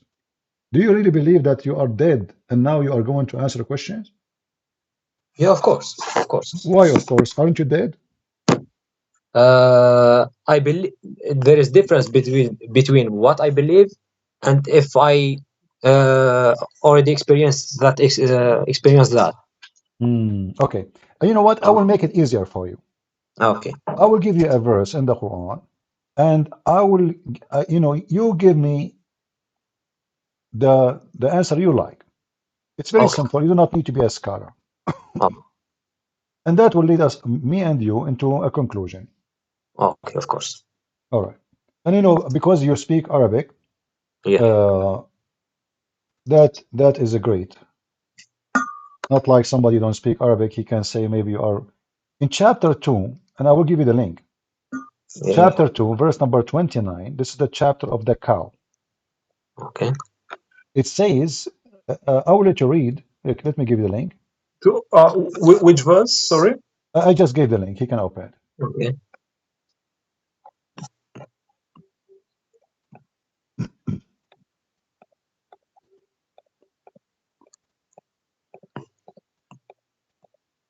Yeah. Okay. 229. Yeah. Here we are. All right. Can you tell me what this verse is saying? Do you agree with the translation? What do you think? Okay. So it's 29. Yeah. Yeah. Okay. هو الذي خلق لكم ما في الأرض جميعا ثم استوى إلى السماء فسواهن سبع سماوات وهو بكل شيء عليم. All right. Tell us what it means. What does that mean? It means there is 7 heavens. No. Tell us what does that mean? He who created for you that all in earth, then, correct? Okay, so which one Allah created first? He finished the earth first or the heaven first? The earth. The earth. Are you sure? Look, this is not creation. No, I'm asking you. Is the Arabic clear for you or not clear? Is it clear that Allah, He finished first the earth and then He went to heaven? No. This isn't clear because He said that He created for you all that is on the earth. And then He istawa, rose over towards the heaven. He didn't say created the heaven. No, maybe the heaven I did not say created. was created before. My friend, listen carefully. I did not say created. I said, which one Allah, based on this verse, He finished first? The earth or the heaven? Finish. He didn't say the word finish. He said rose over. He said, it is He هو الذي خلق لكم ما في الأرض جميعا. It is He who created for you that all is on the earth. It's finished. Yeah. Okay. And then in Arabic is thumma. Thumma is adat. To tell you about a long distance. There's not right away. There's a long timing. And then thumma, then He went up to heaven, and then He made them 7 heaven. Do you agree? No, I don't agree because let me tell you why I don't agree with you. He didn't say then He created the heavens. He said I'm not talking about creation. I'm talking about finishing. Focus with me with the word finish. Which one Allah, there is which no one Allah finished. finished There is first? rose over. Let me give you an example. Okay, my friend, let us save my time and your time. You said to me the first choice you have is Ibn Kathir. Do you accept Ibn Kathir? Yeah, of course. Yeah. Okay, let's go to Ibn Kathir. Here we go. So this is chapter 2, verse number 29, and this is, let us go to Ibn Kathir. Give me a second.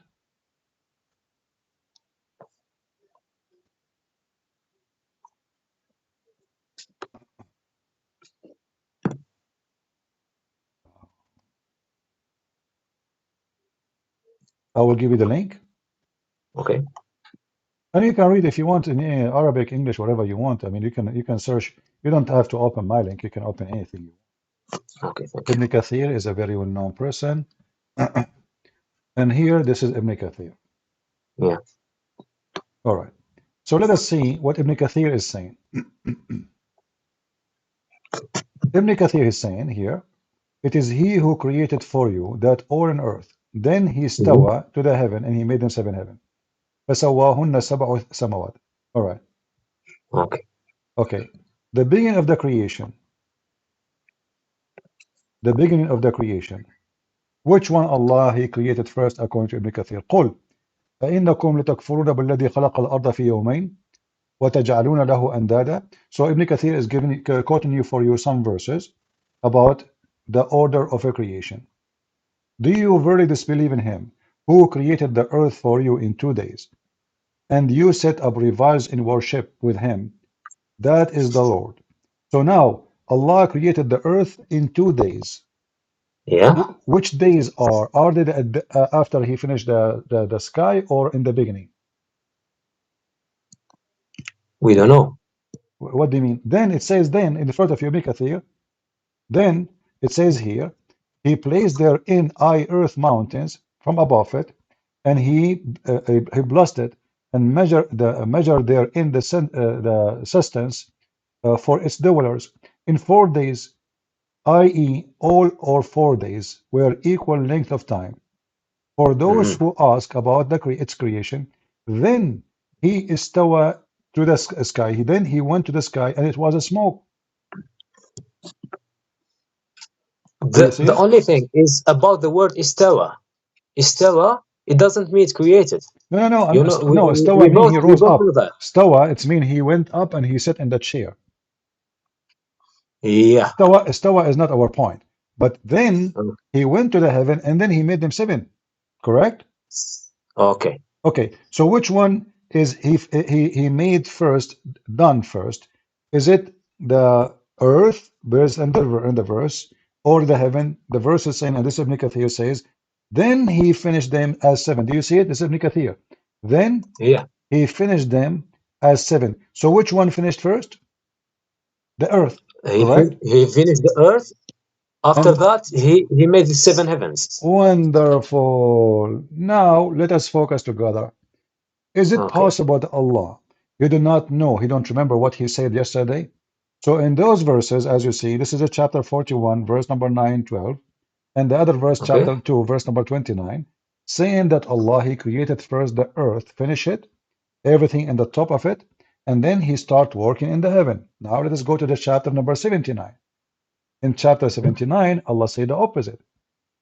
According to Allah, in that chapter, Allah, he created the stars, the sky first, and then he went to the earth to finish his work. So if Allah, let me In show what? you. In which chapter? Okay, 79. 79. Let me Okay. give you the link so you can open No, just right here in the away. website of Quran Wall. Chapter So, chapter 70, 79. chapter 79, you can read from verse number 27, 28, 27. 27, 28. You can read as many you want. I mean, but because this is where it starts talking about the creation in order.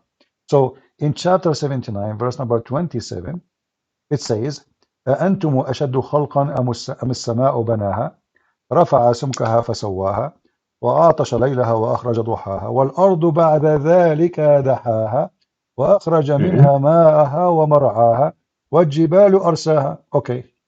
Now, how in the world this is happening? But we just agreed, me and you, that Allah, he created everything in the earth, correct, in the previous verses, and then he made the heaven 7 heaven. But here is the opposite.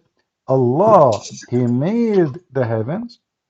Allah, he made the day and the night, which mean the stars, the sun, everything. And he built the sky, even he raised the sky, and then he made the day and the night.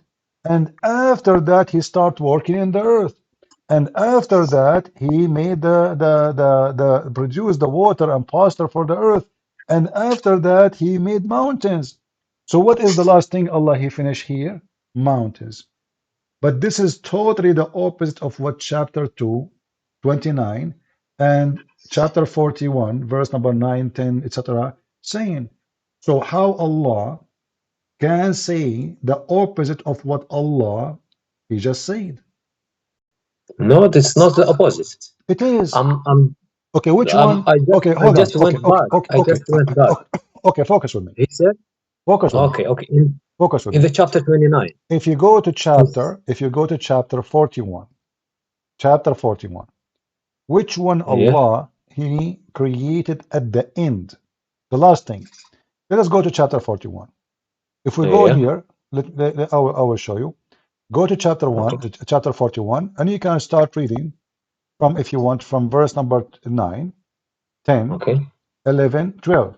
According to chapter 41, verse number 12, it says, what is the last thing Allah created after He finished the earth? Do we agree?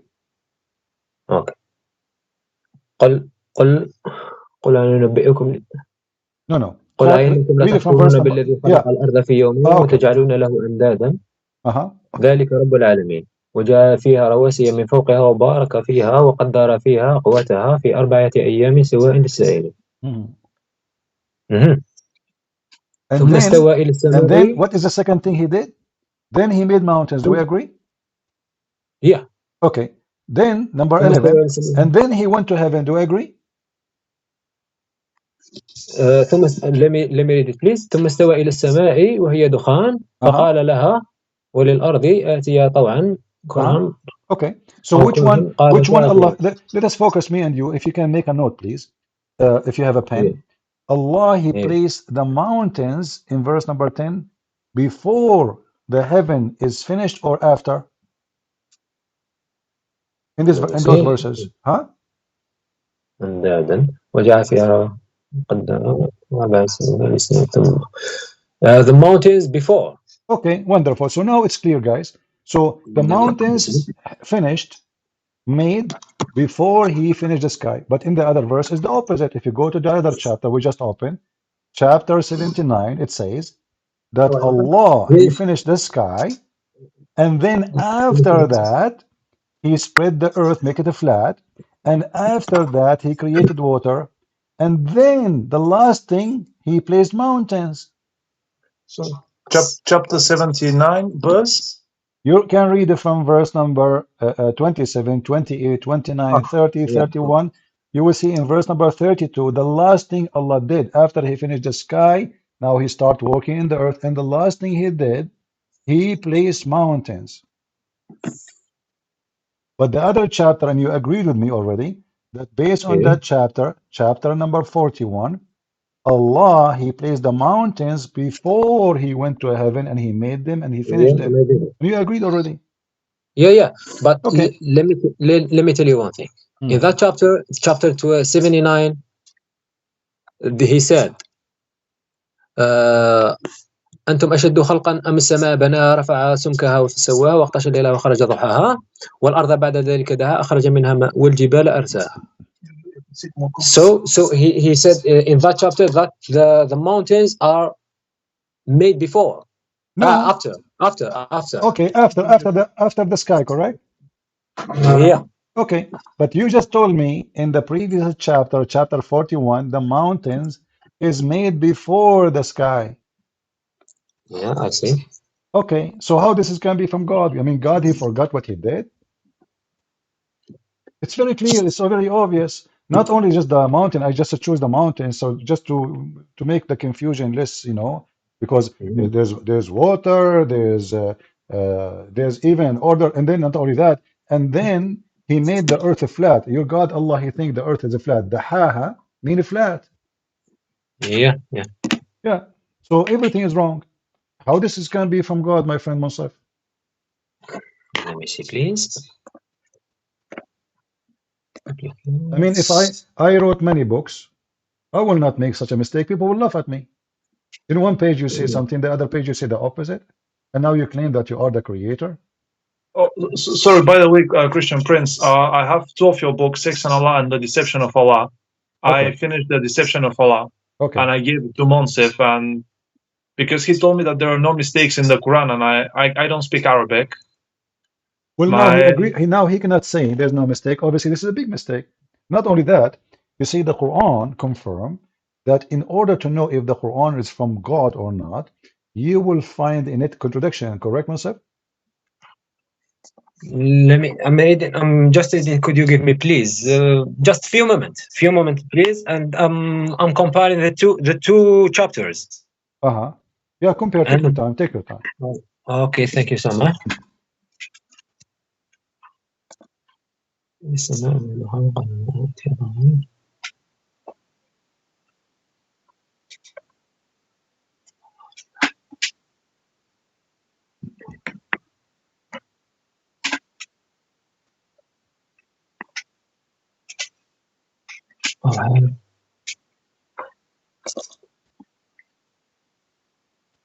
Look, in the chapter 79,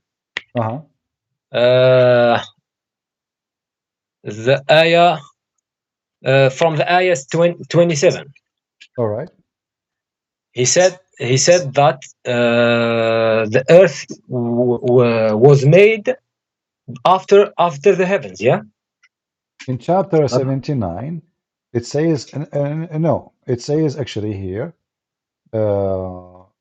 The earth والأرض بعد ذلك دحاها. يعني the earth was made. You are reading, my friend. Listen carefully. In chapter 79, you are reading 79, correct? Yeah. All right. No, 30. From 79 to 30. Oh, okay. From 79, you start reading from verse number 27, correct? Yeah. Okay, so the heaven here created first, finished, sky, and now we have stars because it says he made the day and the night, correct? Yeah, exactly. In order to make the day and the night, mean the sun is created, correct? Yeah. Okay, and then after that, he started working in the earth, correct? He make it flat. Yeah, exactly. And then he made water, correct? Yeah. And grass, correct? Exactly. Okay, and verse number 32 confirmed that the last thing Allah did is mountains, correct? Yeah. All right. The other verse is the opposite. The other verse, the other chapter, chapter 41. The other verse is 41, yeah? 41, yeah. You will see that the verse number 10 as an example, it says he placed therein in earth mountains, and then verse number 11 says, and then he went to the sky. Okay. You see? And then he made them 7 skies. He said, and not only that, he created the stars as the last thing. The last thing Allah created, according to the chapter 41, is the stars. Do we agree? Yeah, I agree with you. Just I want to ask you a question. All right. Please. Okay. He said then he istawa. What the word istawa means? He went up. He went up. He went up to his throne. He went up to the sky above the throne. The heaven, yeah. How did he went up toward the heaven if the heaven doesn't exist? If he didn't create it before? Well, this is another mistake in the Quran. Because this is not a contradiction. Okay, my friend, you are the one. He went to the heaven. No problem. So he made the heaven before the earth. Okay, hold on. But this is contradiction. How he made the heaven before, my friend. Okay, you remember the first question I asked you? It's chapter 2, verse number 29. I said to you, which one based on this verse Allah finished first? You said yes, 79. Go back to 79. Go back to 79. No, not 79. Chapter 2, verse number 29. This is the first verse I showed you. Please, let me focus on just 2 chapters. After that, I will be back on the 3rd chapter, please. We are talking about the contradiction between chapter 79 and 41, yeah? All right, correct. Okay. So chapter 79, he said, are you more difficult to create, or is the heaven that he constructed? He said he raised the height, he raised its height, and he has equally ordered it. And after that, he said, and after that, he spread the earth. Okay. So he began with the heaven, yeah, in that chapter. Exactly. After that, he created the earth. Okay. Okay. Are you with me? I'm with you. And this is still a mistake because the other verse. I'm asking you a question. Could you please follow me, Prince, if you don't mind? I'm asking. Tell me. Okay, what is the conclusion? What is the conclusion now? Give me conclusion. In that chapter 79. Okay, give me conclusion of chapter 79. Yeah, he said that he made the heaven before the earth. All right, this is your conclusion, correct? No, are you? Do you agree with me? Well, based on that chapter, yes, I agree. What were you saying? You said in that chapter. Exactly. He said exactly. That okay. But just to make it simple, does it say in chapter 79 that Allah created the stars before He started working in the earth? I'm not following you. In the same chapter. In chapter 79, yes, verse number 29. You agreed with me, Yeah. he says, and he made the stars, he made the sun and the day and the night, correct? You agreed. Yeah. Okay. So now let us make me and you take a note. So according to chapter 79, the light, the day, the night, the stars is made, the sun Please, please, made, Prince. Please, ma Prince, we are. Could you please answer me about the mountains, about the earth and mountains, okay, what about the and mountain? after Go that ahead. we go to the night and the day. Could you please answer me that question, because I'm asking. What is the question again? Let's repeat. Okay, in chapter 79, Yeah. verse 30, verse 27 to 30, you said that he made heavens before the earth. So he made heaven first, and after that the earth. Okay. Okay. And you said that there is contradiction in chapter 41, and he said that he made the heaven, he made the earth before the heaven, yeah? Yeah, correct. Okay. In chapter 41, he said he placed rain from mountains. In conclusion, he created the earth, and then he raised up to the heaven. Okay. How did he raise up to the heaven if he didn't create it yet? This is the question you have to answer. My friend. Islam So there is no contradiction. Okay, no problem. Okay, but just hold on. You see, you remember what I told you? We have to connect the dots, not only just 1 and 2. When I said to you, chapter 2, verse number 29, and I said to you the first question, based in the chapter 2, verse number 29, which one Allah created first? You said it's obvious. It is the earth, correct? 1 second, please. Chapter 2, verse 29. الذي خلق لكم ما في الأرض جميعا ثم استوى إلى السماء. Correct. ثم فسواهن سبع. No, he didn't in that chapter he didn't say created. He said, you see, I'm not debating about he created or not. I'm asking you, my friend, listen carefully. I don't care if Allah already created the sky 10,000 years before the earth. We are talking about the order of a creation. Okay. In chapter 41 is totally the opposite of chapter 79. This is why I said to you, based in chapter 41. Let us go back to 0. In chapter 41, when Allah created the mountains, He created the mountains in the beginning or at the end, according to chapter 41. According to chapter 41, yeah? 41, yeah. He said, then he raised up to the heaven. So he created the heaven before the earth. No, hold on, my friend. 41, sorry. Chapter 41. Okay. Yeah. He said then he focus with me. Rose over or rise up to the heaven. Chapter 41, verse number 10. It says he placed therein in the earth mountains. Do we agree? Yeah. Okay. Verse number 11. Then he went to the heaven, correct? Yeah, he went to the heaven, yeah. And then what he made in heaven? He made the stars, correct? 1 second. And he made 7 skies and he made the stars, correct? Yeah, he made 7 skies, yeah. So I want you now to write down, based on chapter 41, which one is made first, mountains or stars? Okay, I will answer you. Could you please follow me? According to chapter 41, he made the earth. After that, he raised up to the heaven and made them 7 heavens, yeah?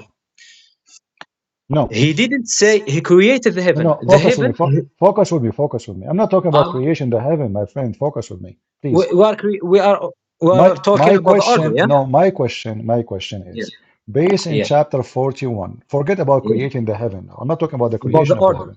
I'm talking about the order, which one is first. So, according to 41, Allah, He made the mountains first or the stars first? He made the mountains first, but he didn't make the heaven second. He made the heaven, after that made the earth, after that he made the stars, because he raised up to the heaven. What are you talking about? Listen, it says he placed there in mountains, and then ثم استوى إلى السماء, and then he completed them and finished them as 7 skies, and then he made مصابيح. So what is the last thing he did? The last thing he did? Exactly. That's what I'm saying. He completed them. Okay, But no he problem. created Okay, my friend, the I'm not talking heaven about. before the earth. Okay, hold on. He completed the sky.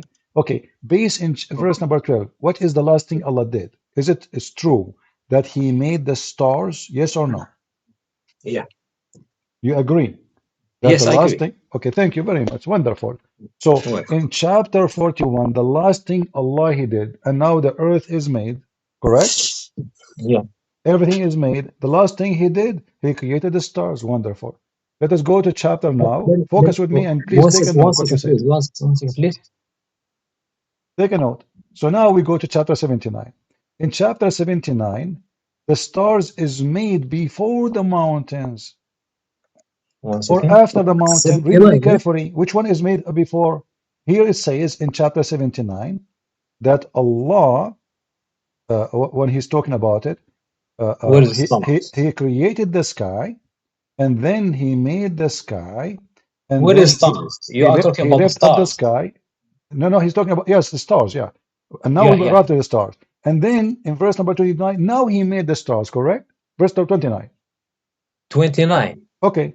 Do you agree that then? One second. Verse chapter 71, the 79. Now Allah in verse number 29, now He made the light, make the day, made the night, correct? Made the stars. There is no stars. No, it says وَأَخْرَجَ ضُحَاهَا. There is no way, there's no It's stars. from the sun, My not friend, from no, my friend. the light So is from the sun, not from the star. when the night and the day came, when the stars is made, it says it for you. Listen. No. He dimmed its night الضحى. and He الضحى, brought it's the out. light of the sun. Okay, sun. Thank you. Is the sun is a Yeah, star? not the Is the sun star. is the sun is a star or not? Huh? Is the sun is a star or not? Is the sun, the stars are suns. Okay, And so now we have day and night. Why? Because Allah created the stars, correct? Okay, and then He start working in the earth. What is the Allah, last? What is the last thing, my let me see. friends? Let me tell you. Okay. Hold on. Okay, listen. Who If you're knows? talking about the sun, he Knows? he could tell Let us me the sun, ask you. not Okay, stars. I want you to Because the stars are confirm to different me, about my friend. I want you to confirm to me. Just be honest with me. Okay. Did Allah created the earth first or the sky first? The sky first. Okay. Everybody is my witness. Who knows the Quran better than you and me? Isn't it Muhammad? Of course. Okay. Let us see what your prophet says. Okay. But you didn't answer me. I will answer you. Hold on. I will let your prophet answer you. No. I want you to answer me about the 3 verses we are talking about. We are. If Let's there is listen. Here we go. contradiction or not. This is the answer. This is the answer, my friend. This is the answer. I will lose my question. My friend, this is the answer. The answer in front of you. This is your prophet explaining how Allah created the earth and the heaven. And now don't tell me your prophet, he is ignorant. He do not understand what he's talking about. Read with me. I send you the link. Send me the link.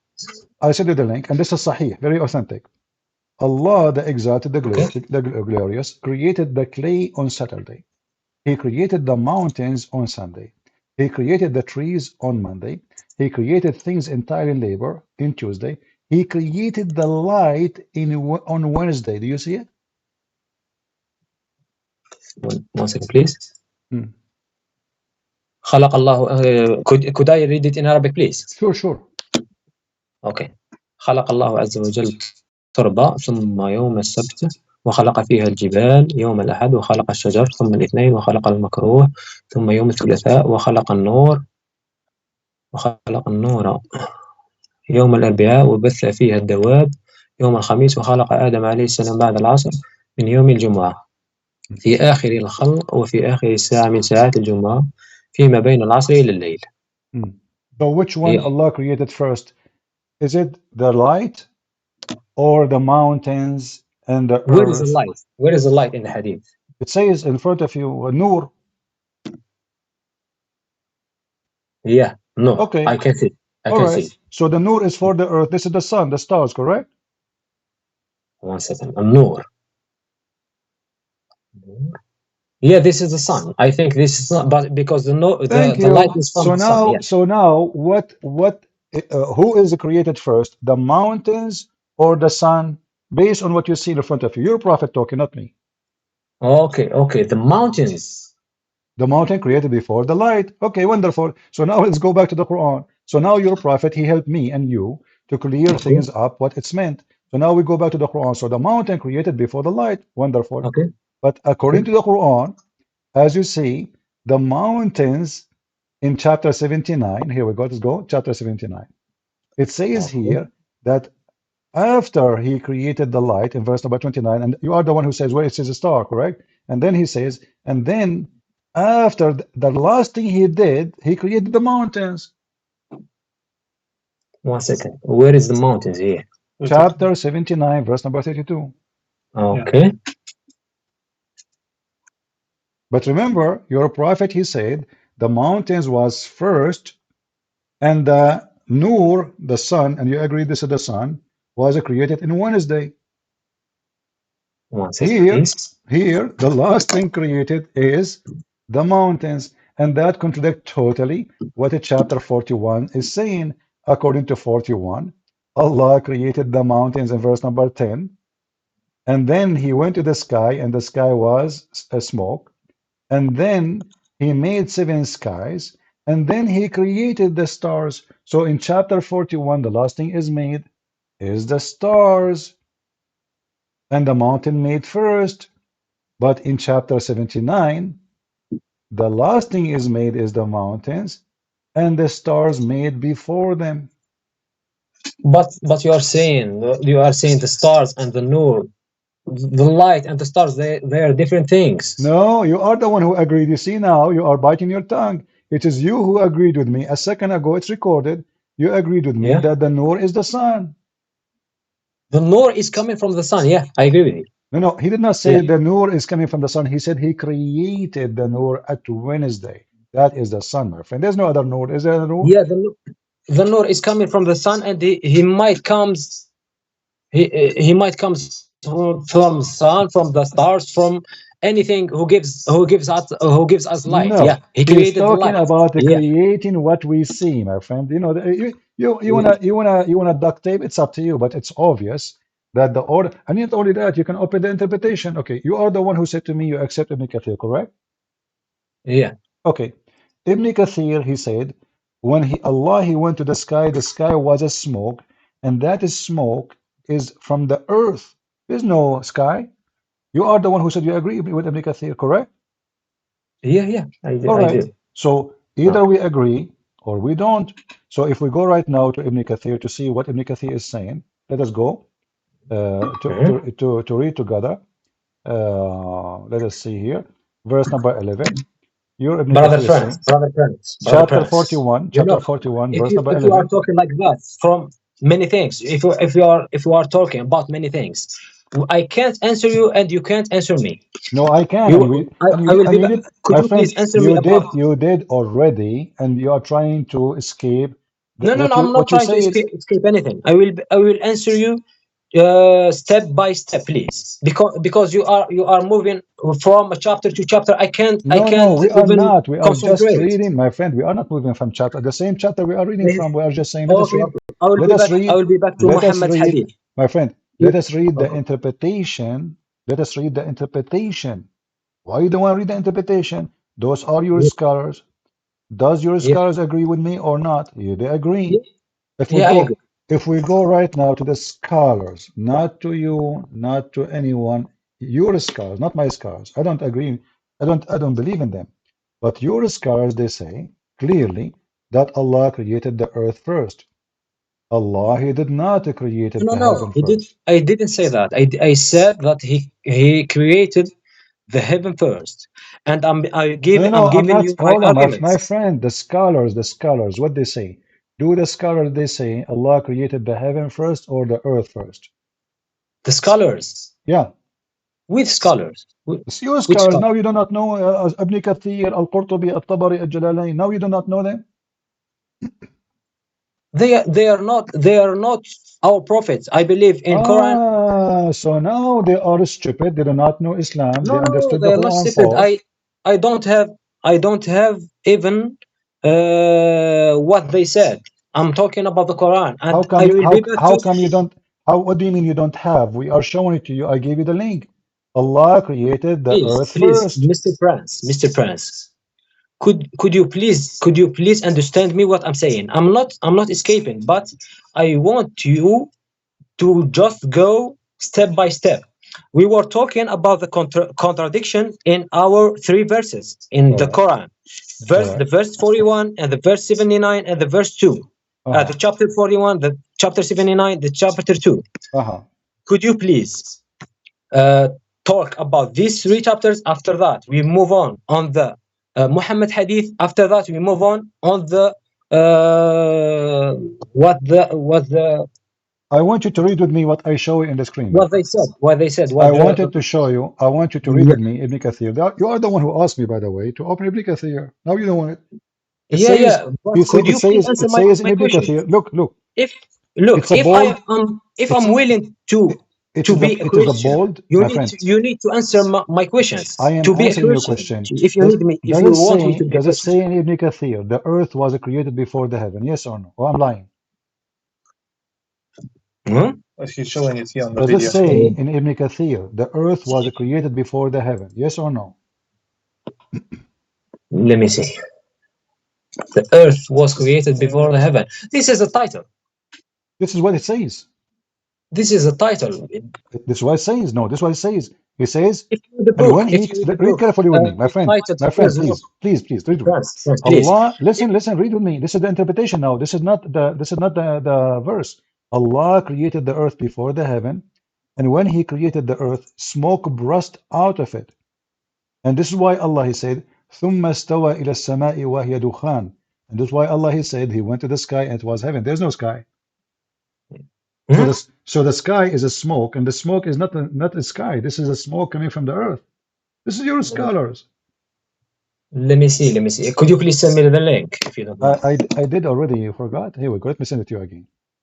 Okay. No problem. Okay. You go down where it says the title you see, which is the earth created before the heaven. Okay. Yeah, that's it. Okay. No evidence of Allah ability. And that one.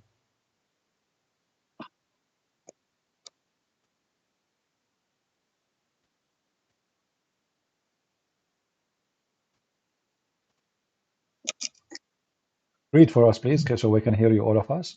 The earth was created before the heaven. Yeah. Okay. This is the verse. It says He created for you all in the earth. He is now the second part between the two bracket. He is explaining here after out of the bracket. Allah created the earth before the heaven. Correct. This is Ibn Kathir talking now. Oh, let me see. No, he's not. What? No, this is Ibn Kathir talking. Yeah. Just read. It is who created for you all that on earth, and what is it? Allah created the earth before heaven, and when He created the earth, smoke burst out of it. This is why Allah is. This is why Allah said. Okay. Then He stawa. إلى السماء, turned toward the heaven. When it was smoke. So it was created. No, the smoke it doesn't exist. My friend, do you see it says, this is why when it says it's smoke, because the smoke burst out of it. This is not from the sky, this is from the earth. Allah is cooking in the earth. So it's clear. When He created, my friend, connection can you repeat, please? Slowly. When He created the earth, smoke burst out of it, and this is why Allah said, ثم استوى إلى السماء وهي دخان. He استوى إلى السماء and it was the smoke. Sorry, my friends. So where is the smoke is coming from? The smoke is coming from the earth. There is no smoke. No. ثم استوى إلى السماء وهي دخان. السماء هي دخان. The heaven is smoke. But read, my friend. Connect. It says when he created, read with me, when he created the earth, smoke burst out of it. Out of where? Out of the earth. This is why Allah said, ثم استوى إلى السماء وهي دخان. And then he left up to the heavens. So that there's no heaven. This is a smoke coming from the earth.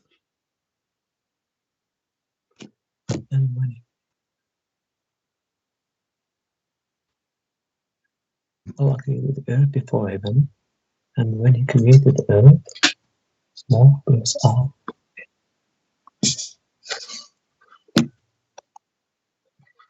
If you go a little bit down to make it more clear, read with me carefully. It says here, ayah testify, read with me carefully, please. This ayah testify to the fact that the earth was created before the heaven. I mean, do you want it more clear? Does it say that? Fact that the earth was created before the heaven. So do you agree now? Ibn Kathir is saying that this verse testify that it's a fact that the earth was created before the heaven. How more we can make it more clear now? This is which chapter? The same chapter, you know, what are 79, you talking yeah? about? I just sent you the link. This is No. I'm just saying about which chapter. It's chapter he is 79. explaining all of them. He is explaining chapter 2, verse 29, and chapter 41, verse number 11, 12, 13, 14. He is explaining all of them. And then the earth created before the heaven. Then he spread the earth and he made them flat. It says here, he spread the earth out after the heaven was created. So the earth was created first. The earth was made flat after he created But the in heaven. the same look in the same page with tafsir. After other title of the earth was created before the heaven. We have the title spreading the earth out after the heavens were created. Where? What? The next title. Yeah, it says spreading the earth, not creating the earth. Exactly. Okay, so I asked you from the beginning, which one Allah created first? You said to me, okay, how Allah he created the earth, and then he went to the sky and there's no sky, correct? You said that. Yeah. Okay, I said it turned to be this is false, because simply the word smoke does not mean a sky. It is the smoke burst from the earth. So there's no sky yet. So now the earth is created and everything in the earth, but then Allah he came back to make it flat. Okay. Yeah. So now the order is still wrong. I'm not scientist. Maybe I was wrong about the order. Maybe I was wrong. No. But It's not you. Yeah, my friend Youssef, I'm not talking about you or about me. Yeah. Allah is wrong. Muhammad is wrong. Obviously, you see, I asked you 1,000 times. Hold on. Which one is created first? Is it the mountains or the stars? And now we go back to zero. Do we need to repeat again?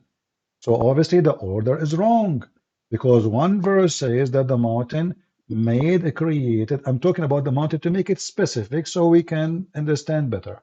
The mountains is first, the stars at the end. The other chapter, the opposite. The stars first, and then the mountains at the end. It cannot be both. One of them have to be wrong. And as long the earth is created first, shouldn't we create a space for the earth before we create the earth? Let me switch, please. This is which chapter? The same chapter, Ibn Kathir in front of us. Shouldn't we create a space for the earth so we can create the earth in? Okay, I created the earth where? If there is no space, you cannot create the earth. So the whole story is stupid, because in order to create something, I want to create a concrete block. But if I don't have a space to put it, then the block is where? So it's wrong, because you have to create the space first, then you create the earth, because the earth is inside the space. Do we agree? Yeah. Okay, but here's the opposite. Here there's no space, and the earth is created first. And then Allah, he created the 7 heavens, and now he is making them in order. And the last thing he did. You are talking about. You are comparing our space or creating. I don't know. Creating. There's other space. There's other space. Our space, not our space. We're talking about the earth. The earth is in a certain space. The earth Yeah. is in a space.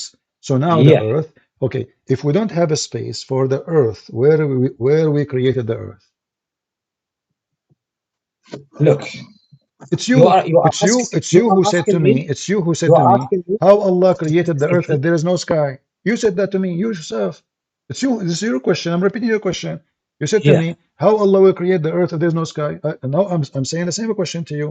As long now we confirm that Allah created the earth first, and then He created the sky. Well, how you can create the earth and there's no sky? Because where the earth is created, where there's no space. So first you create the Because we space. don't because our mind can't understand that things. No, You no, are no, my talking friend. Don't about tell me about creating of our the mind. Here earth. we go. Your mind, I will tell you. I will tell you a question. your Do you mind, know? your mind Do you accept know that the earth. how is the iPhone is built? Listen, listen. We know how it's built. Yeah, we know. So now I'm asking you, isn't it your Do you God? know right now? Do you Isn't it know? Do your you God? know? Okay, hold on. If your God Okay. explain it, why you are talking about our mind? Your God, He explained it. He says this is first, this is second, this is third, this is fourth. If we go and put them next to each other, we will find that each one of them is totally the opposite. Okay, let us make it simple. Which one? Go with me. Go with me. Just to make it more simple for you. I am assuming that you get confused and you got shocked, but I will go with you. In chapter 41, go back to chapter 41. Okay. All right. I'm in Water, chapter 41. water, and trees and those things created first or stars? Forget about the mountains now. Okay. Let me read this. Chapter 41, based on that chapter, which one created first? Water, grass, trees? Could you show me the ayah which were Chapter verse number where 10. water Verse number where 10. water You is can read verse number 10. 10 yeah Okay. وجعل فيها رواسي من فوق وبارك فيها وقدر فيها قوتها Okay. في 4 أيام سواء للسائلين. All right. So now based on this, the water and the trees created before the stars or after the stars? Where is the water here? I can't read. Water? Can't read. It says, okay, it says وقدر فيها أقواتها في 4 أيام. أقواتها is the water, trees, No. substance. My friend, what is أقوات الأرض? What is food in Arabic? The food. Food is أقواتها is the food. Food, exactly. Okay, what is our food? Water, grass, vegetables, fruits. Water is not food. Water is not food. No, It's water drink. is the food, my friend. Don't you swallow it? No, it's drink. We all know that water is not guys, food. water is not food. Forget about the word food. Okay, so now that Allah created food, forget about the water. Did Allah create food? أقواتها. I will go with أقواتها. Did Allah created food before the stars or after the stars? Let me see. وجعل فيها رواسي وبارك فيها وقدر فيها قوتها مستوى للسماء. I mean, it's very simple. Come on, which one Allah created first? I'm confused about the word قدر. قدر is mean measured. قدر, no. قدر mean he decide. You know, he made it. Okay, do you want me to go to Ibn Kathir again? We can show you Ibn Kathir, Al-Qurtubi, Al-Tabari, Al-Jalalain. They explain, even they say it is water. You see, you refuse to accept water, even there it says water. Just press right click on it and search in Google. Huh? No, I'm just telling him how to translate it in Google Translate, yeah.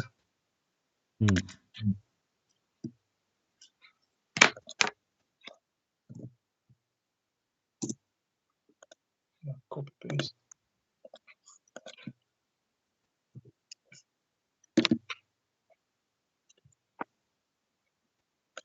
You know, Musab, you said to me Ibn Abbas is a big scholar, correct? Ibn Abbas? Yeah. I don't know him. I just know Ibn Kathir and... This is the cousin of your prophet. What do you mean? This is the highest, top. I don't know. I'm not saying no or yes. I just don't know him because I'm not that. Did Ibn Kathir says this is about water and food? Yes or no? Ibn Kathir. Okay. Let's go back to Ibn Kathir. تفسير Ibn Kathir. Okay. So if we go to Ibn Kathir, Let us see. Read with me, my friend. Okay. This is the website of Ibn Kathir, the one you have. Does it say there water? Or I'm adding things out? I think we closed it. Let me give it to you again, no problem. I have Okay. patience. I have Let's all the close it. patience in the world, no problem. We are trying to Okay. save a Thank Muslim. you. Thank you so much. You're welcome. Open with me, please. And you can Yeah. search for the word water in the page. Does it say, and brought forth their form, its water and its pasture, and the mountains he has fixed firmly to be provision for the benefit of you and your cattle? Does it say that? Let me see. Does it say water, or I'm making things up? I'm just. This is the chapter 79. Does it say the word water? 79. Yeah. Does it say the word water? We were in 41. No No. problem. We are connecting the dot now. Does it say the word water in chapter 79? Let me search about it. Where is 79? 79. 79. Yeah. أنتم أشد خلقا من السماء ثم سواها وأغطش الليل أخرج منها ماءها. Yeah, ماء is water. Okay, وأخرج منها wonderful. So ماءها. now, Yeah, there okay, is water. base وأخرج on in منها that, ماءها ومرعاها. Yeah. okay, ماء is water. based on that verse, Allah created the sky, sorry. He lifted up the sky. He made the day and the night, and then after that, they made the earth flat, and then He made the water. Do we agree? وأخرج منها ماءها. No. أخرج منها ماءها. He spread it out. What spread it out? He make the water come from the ground. What spread it out? Yeah, he didn't say the word created. He spread it. He This is made always about he made creation, the my water friend. go No, out no. from the earth. Spread out is spreading the earth. He made the earth flat. There's no spread out. This is false translation. The earth, he made it flat. The word daha, he made it Yeah, flat, and you agree. he spread it out the earth. He said he spread There it is out. no So he there is did it. no spread for the earth. He made it flat. The haha, you agree completely. Exactly. Spread Okay. it out is not creation. Yeah. No. This is not okay. No, he made the earth flat now. This is not the Okay. topic. He made the earth flat. After that, he made the water comes out from it. Exactly. So there's no water before, correct? Okay. So that's the meaning. Okay. So the He water. didn't say Okay. he created the water. So the water Make the was water there. out from it, from the earth. So he created the earth and there was water inside. He did not create the water. Yeah, the water was inside the earth. He made it comes out. Yeah. Okay. So are you saying to me now that the water is created when he created the earth? He didn't talk about the creation of the water. I'm asking you, the water created by who? Just give me an answer. By Allah, by the God. Okay. When? He didn't say that. Okay, read carefully. Read carefully. No. He said that. He built the sky. He left the sky. He made the day and the night. And now he made the earth flat, and he made the water come out of it. Correct? You said he made the water comes out of it. Yeah. Okay. All right. So now the water is ready as a supply for mankind. Is that correct? Of course. All right. Let us go back to chapter 41. 41. Okay.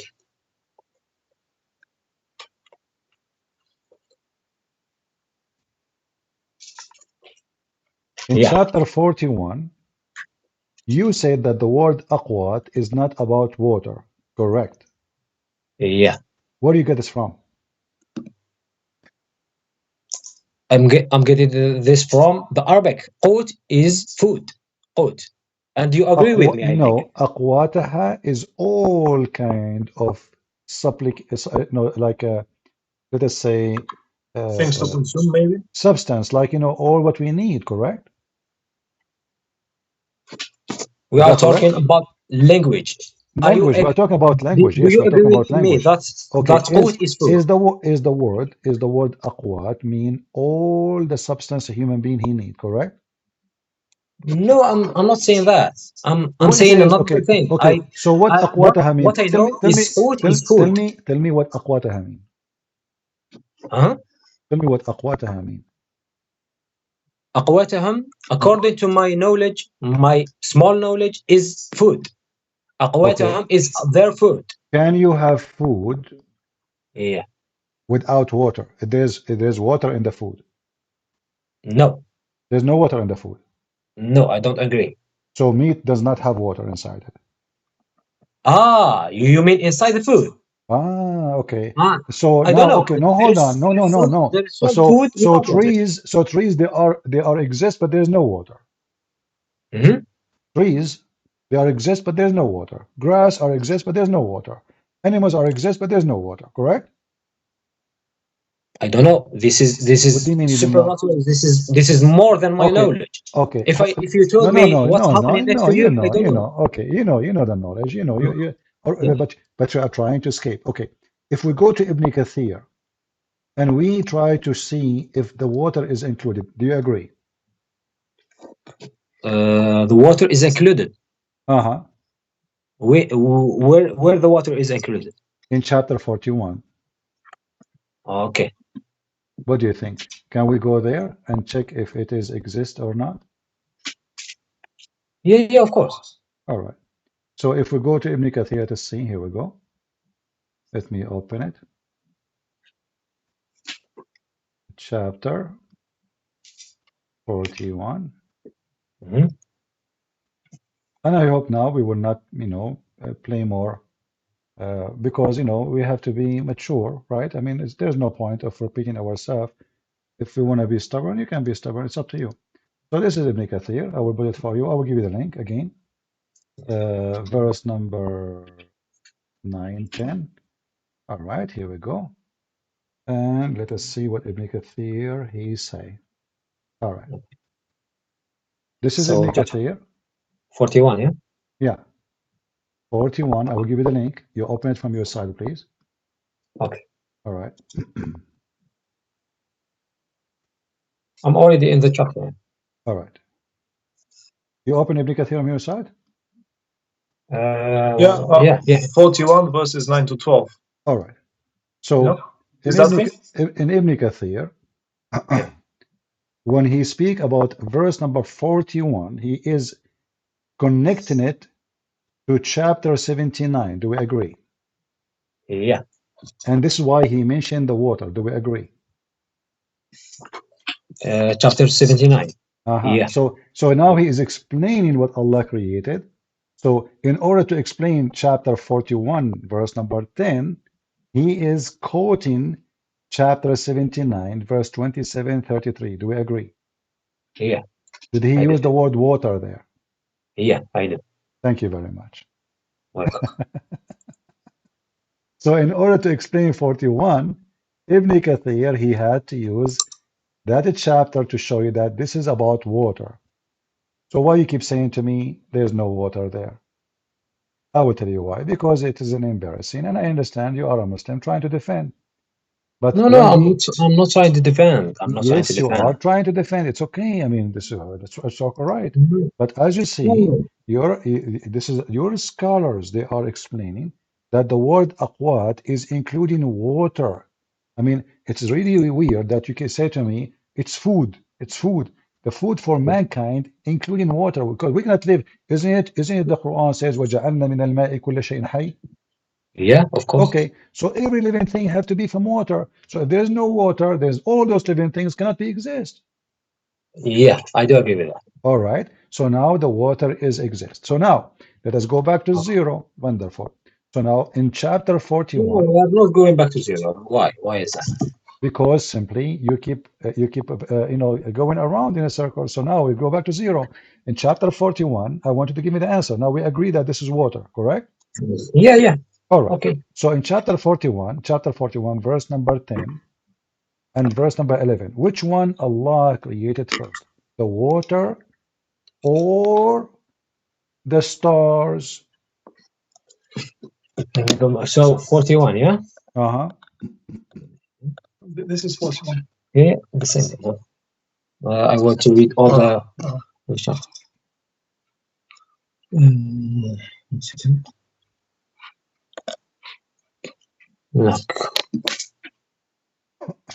وجعل فيها رواسي من فوقها وبارك فيها وقدر فيها أقواتها ثم استوى إلى السماء. So which one now created before? The water وهي or دخان. the stars? Okay, if you say so, that's the quote. No, don't tell me if you say so. You say, Yeah, I'm not me. answering you. If the water is included in the foods in the quote, so the water was created before. Wonderful. Okay. Now we will go to chapter 79. Is that fine? All right. Yeah, of course.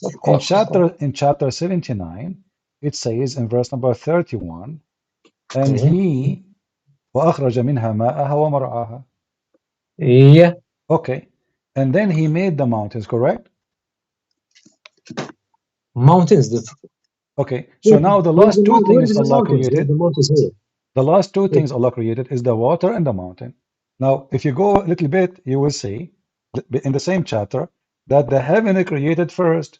He built the heaven, he made the day, he made the night, but the other chapter says the opposite. Already you agreed. No, I don't agree. You did agree. A second ago, you said to me, listen, I said to you a second ago, it's recorded. Which one? You didn't tell me why I don't agree. No, hold on. I asked you, already you gave me the answer. I said to you in chapter 41, verse number 10, is the water created first before the stars or the stars before the water? You said the water. Yeah. Okay, the water, yeah, I agree with you. All right. Because So you now said that the water is included in the foods. Okay, I agree with you. It's not me saying that, it's the Quran saying that. Okay, and we showed you Ibn Kathir. So now, chapter 41, verse number 10 and verse number 12 confirm that the water created before the stars. Now, in chapter 79 is the opposite. The stars already created, and then he made the water. Where is the word made? Okay, my friend, it's the same. Listen. Okay, let us see where is the word made. Open Ibn Kathir again or look with me. Does it say in chapter 79, verse 27, 33, it says, he created. Okay, let us see. Hold on. Lord have mercy. All right. Read with me carefully. When he speak about the water. Yeah. All right. Allah created the earth in 2 days, and then he created the heaven. Then he went to the heaven and he gave it a shape. And he spread the earth, which mean he brought forth therefrom its water. Okay. Is that okay. So let us say it is. Okay, my friend, both verses saying the same. Read with me carefully. It says here, وَأَخْرَجَ مِنْهَا مَاءَهَا. It was ماءها, its water. Okay. Forget. Okay. Let us make the word more clear. Forget about the word created. He brought from it its water. Correct? Okay. Yeah. Okay. He didn't say he created it. Hold on. So now, chapter 41 and chapter 79, both they are saying he brought forward the water. Correct? Yeah, exactly. They are saying the same thing. Okay. The water was created he before. brought forward the water before the stars or after the stars?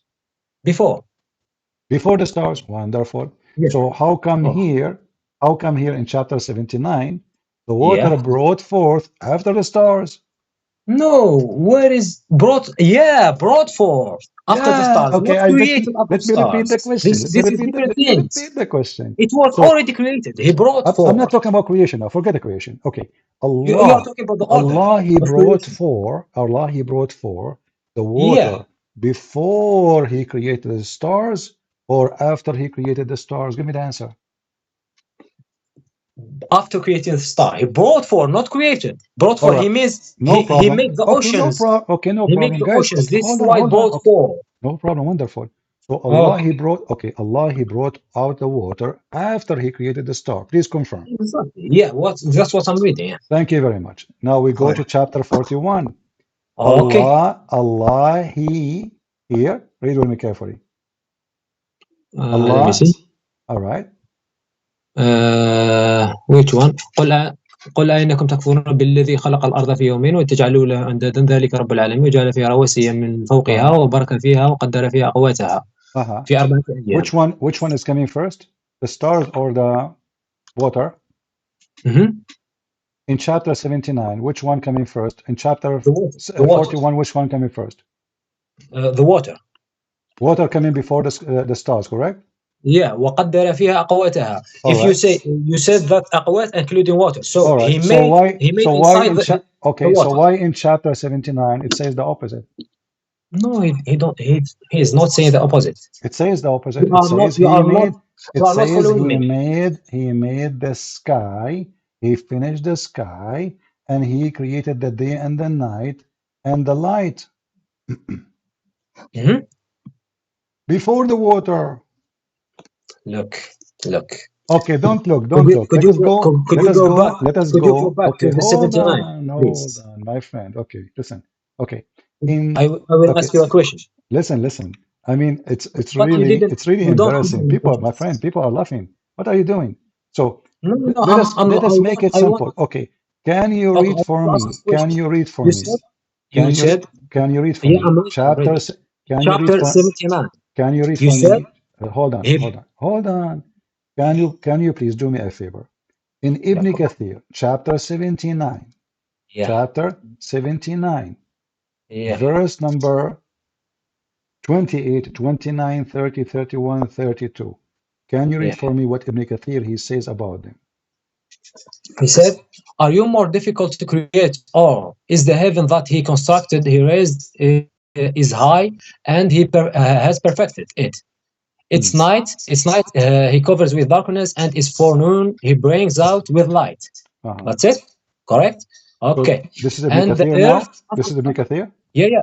Okay, Ibn Kathir, what he said about when the verse number 29, what Ibn Kathir says about it? You get it. And the earth, after that, he spread it out and brought forth their form its water. How can he brought forth its water if it wasn't created? It was already created, my friend. Okay, this is not a question. Listen carefully. We are talking now about the sun. Oh my God! You know what? I'm going to hang up on him. Take care. Take care. You know, I mean, this is really stupid. It's really stupid. You know, you want to play stupid? It's up to you. Here we go. He want to deny that when Allah he made the day and the night, this is not the sun. We showed him his God. Allah said that Muhammad said that Allah he created the light in Wednesday. And this is Ibn Kathir. وَأَغْطَشَ لَيْلَهَا وَأَخْرَجَ ضُحَاهَا. What he's talking about? And the day bright, luminous, shining and clear. Ibn Abbas he said, and this is the explanation, read more. Meaning, he eliminated the day. He made it bright. There is no day if there's no sun.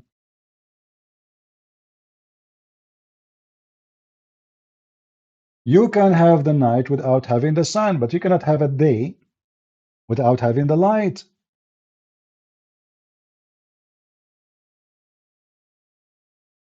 It is very embarrassing.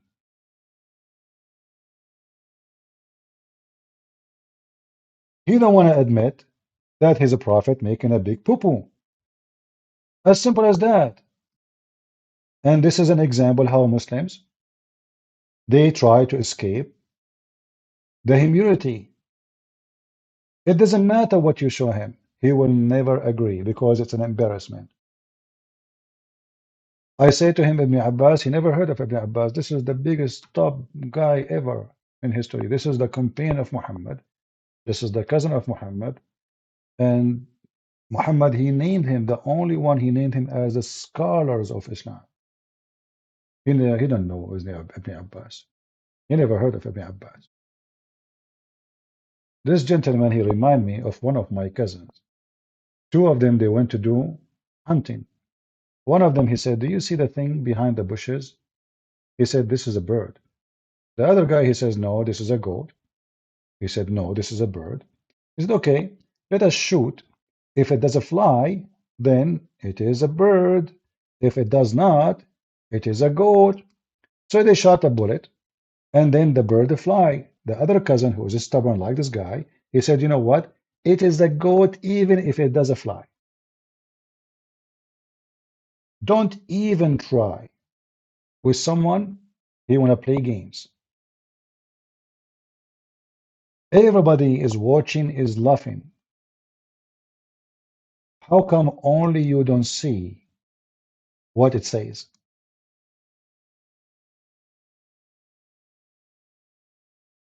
First, he claimed there's no water,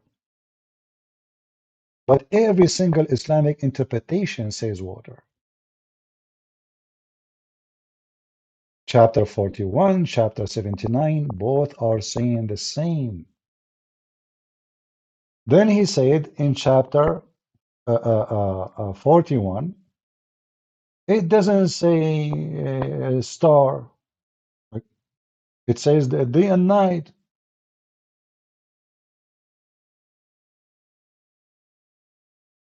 But we cannot have day without having the sun. And your prophet, he confirmed that he created the light in Wednesday. What is the light? That is the star, the sun. So the whole order of the Quran is just so stupid. This God cannot remember which one he created first. If this person, he want to be honest with himself, all what he need to do, print those 2 pages and read carefully, and you will see in front of you what's going on. This is verse number, chapter 41. Let us go to verse number 10. And as you see, I'm not making my own, I'm just reading their own interpretation. But the Muslims don't want to see it. They refuse it. They see what they want. They refuse what they want.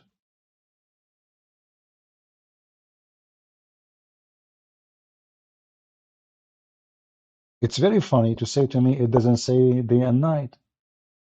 What's wrong with people?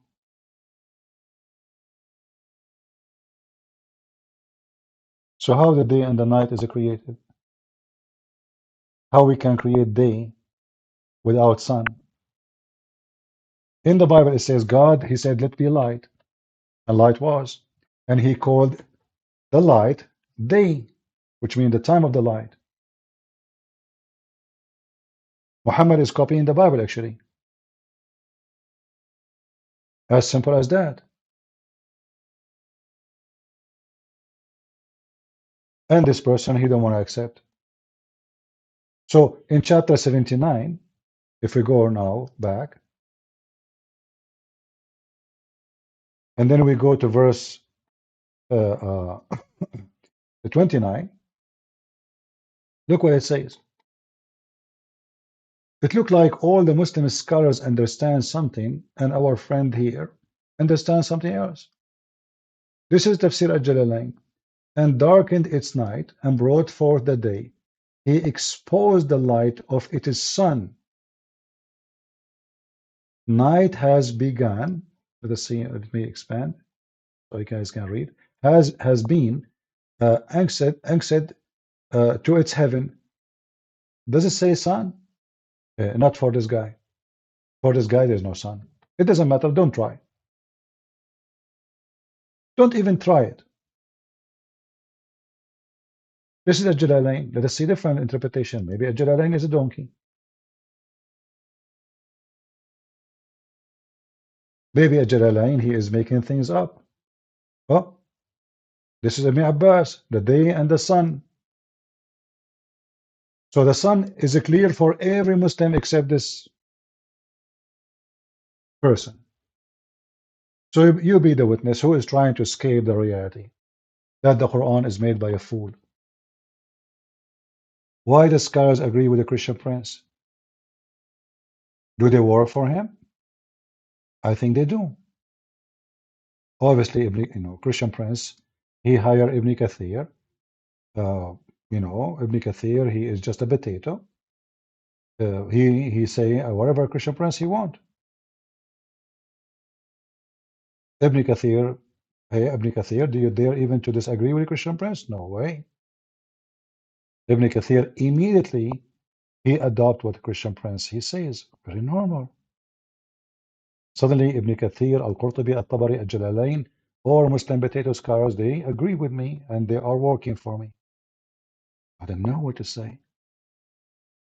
Must be true. So if you are watching, you be the judge. Who is the one trying to play games? And by the way, I'm not blaming him much, except he is not being honest. He is shocked. He is disappointed. And he don't know what to say.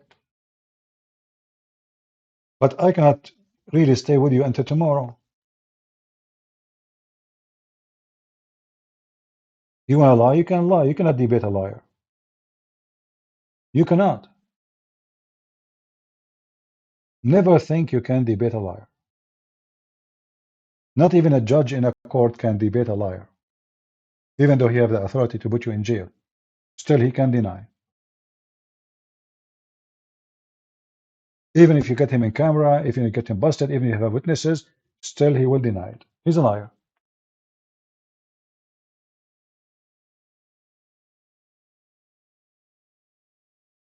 What we can say?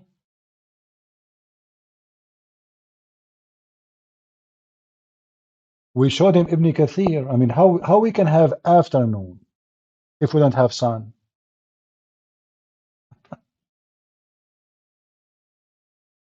How we can have the day and the night? Hello? Hello? We are wasting our time. I mean, you are not listening. I showed you the interpretation. Does it say sun or I'm making up stories? No, this is not about wasting time. We are taking a conversation, and it's my pleasure to take a conversation with you. But what I'm saying that you didn't answer any question from my friend, questions. I'm just the one who is answering. Let us go back to zero. You deny that it says sun. Does it say in Ibn Abbas and Ibn Jalalain and etc.? Does it say the word sun or I'm adding it up? The word sun in which chapter? Chapter 79, you deny it. I said that it says he may you said then it doesn't say it doesn't say sun. So why your scholars say this is the sun? What duha mean? Tell me what duha mean. Let me see. No, tell me what duha mean. Go ahead. Duha for me. You have a prayer. You have a prayer. It's called the prayer of duha, correct?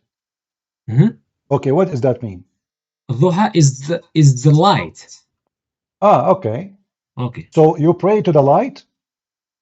No, I pray to Allah, not to the light. Okay, what make the light, the timing, Salatul Duha.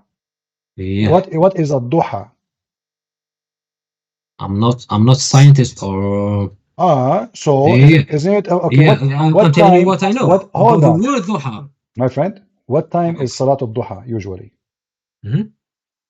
What time Salatul Duha is usually happening in Islam? Morning. Duha is in the morning. So Yeah. is that connected to the sun? Yeah, sunlight. Okay. Yeah. So why you deny it says sun then? Yeah, because you are saying the same thing I'm saying. You are saying that the duha is the time. Okay, hold on. Okay, it's not the duha, it's not the sun. You can use any dictionary. No, you cannot. This is the word duha is coming from the light of the sun, and you're the light of the sun. Exactly. Duha okay. is the light of so sun, now, yeah. Are you saying to me we have the light of the sun, but we don't have the sun? No. So, do we have the sun? Does the verse mention the sun or not? Yeah. Okay. He didn't mention the sun, but he mentioned duha. Yeah, I agree with you. So the duha is not only the morning; it's when the sun is just coming. Correct? Okay. Right. So it have to be the sun. Okay. All right. So why you deny and why you give me headache all this time to the point I have to hang up on you? No, we were talking about the water. Now we are talking about different things. No, we talk about the last thing we hang up on you is about the light too. We mentioned, does it say light? Does it say the sun? You said no.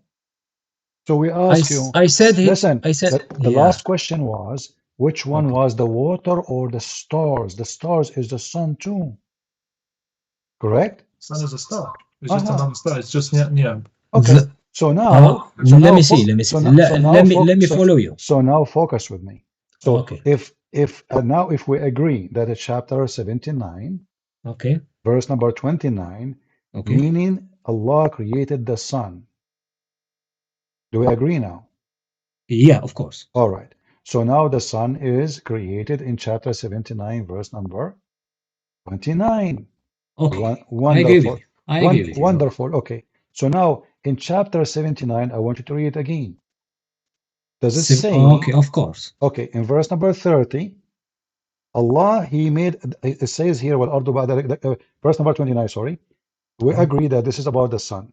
But in Okay. verse number 31, it says, and He brought forth the water. Do we agree? Which verse? 41 or 79? 31. Chapter 79. Okay. I'm with you. Yeah, Okay. I have it. So I now, have it right. so now based on chapter 79, Allah brought forth the water before He created the sun or after He created the sun? Let me read it again, please. أنتم أشد خلقا أم السماء بناها. He brought forth the water after creating the sun. Thank you very much. Welcome. Wonderful. Now we go. So guys, take a note, please. Write it in the chat. He created the sun. Yeah. And then He brought forth the water. Please write it down. All right. Yeah. This is the chapter 79. Let's go to chapter 41. Okay. All right. In chapter 41, here it says, yeah. You remember we showed you from the interpretation that aqwataha mean water, correct?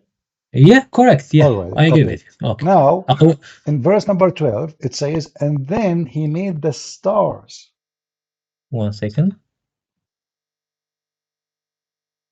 And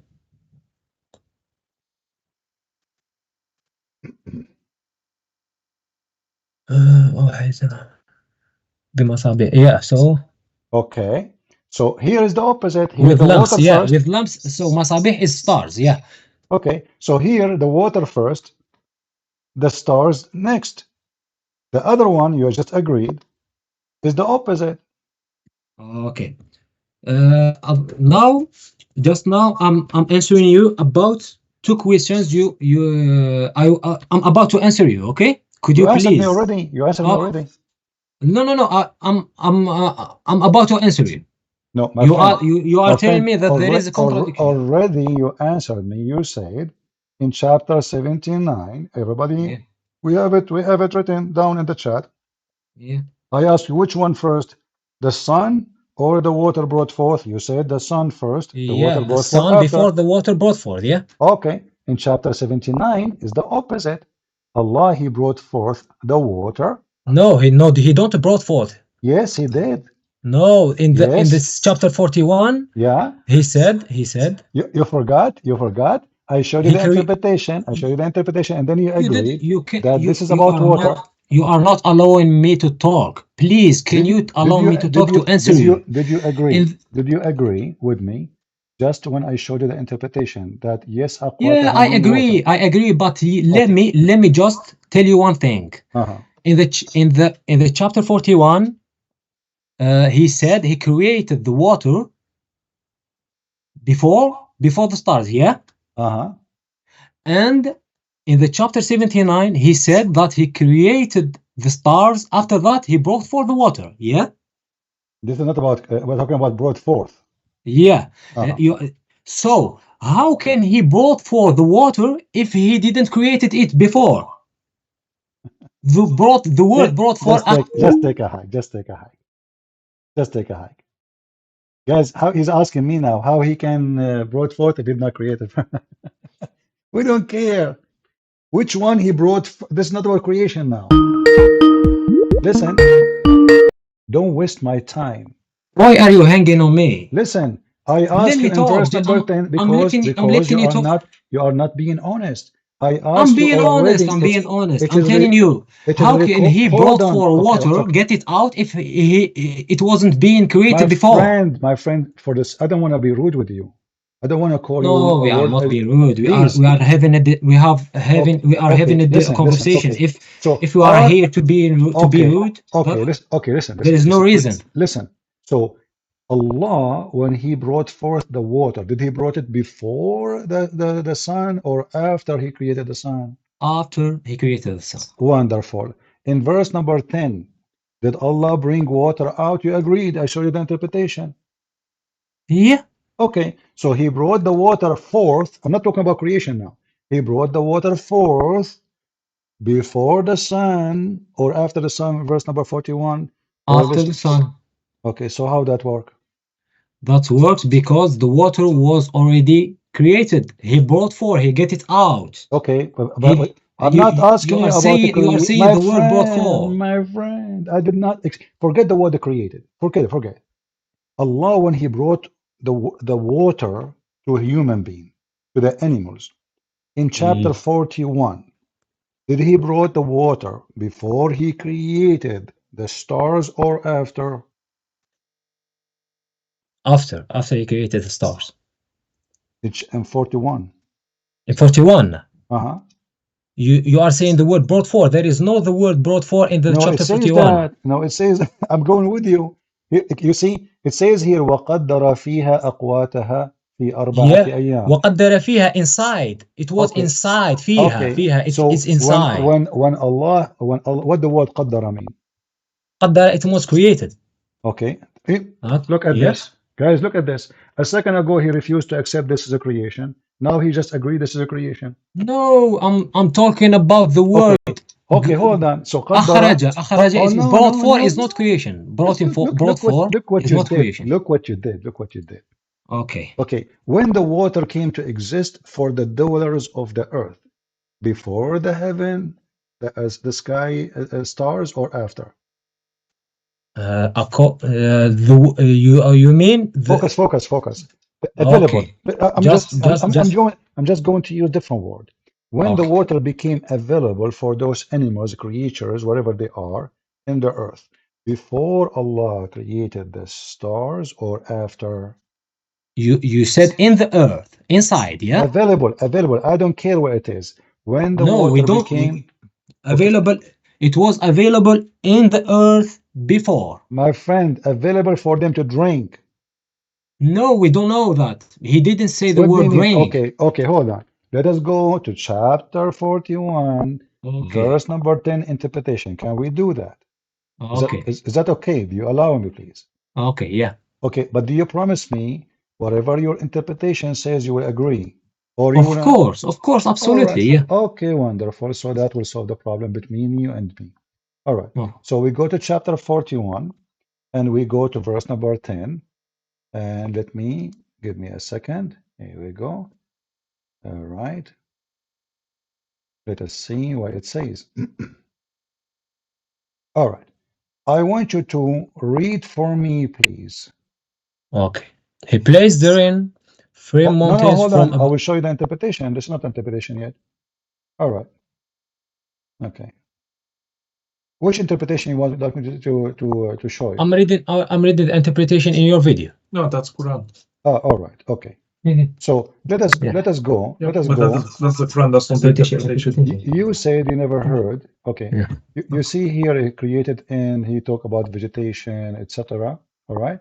But let us go. This is Ibn Abbas. But you said you do not know Ibn Abbas much. So let us go to Al-Jalalain. Is that okay? Ibn Kathir or Jalalain? I prefer Ibn Kathir. Ibn Kathir. Guys, he prefer Ibn Kathir. No problem. Or Al-Jalalain. Here we go. In front of us, we have Al-Jalalain. And we can go to Ibn Kathir. No problem. Let's go to Ibn Kathir. No problem. You can go with Jalalain. No worries. All right. So when we read now, do we agree that he brought forth the water, or we don't agree about it? Yeah, I do. All right. So now it says here, he abundance of water. Does it say that? Let me see. Where is it? Where is the place? Maybe he needs to zoom out. I can give you the link. Hold on. Let me send you the link to make it easier. Can you zoom out a bit, please? Just give me a second. Let me give you the link. All right. This way you can read better, and I will put it in front of everybody too. All right. All right. Let us now. I will give the link for everybody too. So this is your scar, and remember, you are the one who promised me you will agree with your scars. You will not deny. Okay, you will not deny what it says there. Okay. It says here, this is Tafsir al-Jalalain.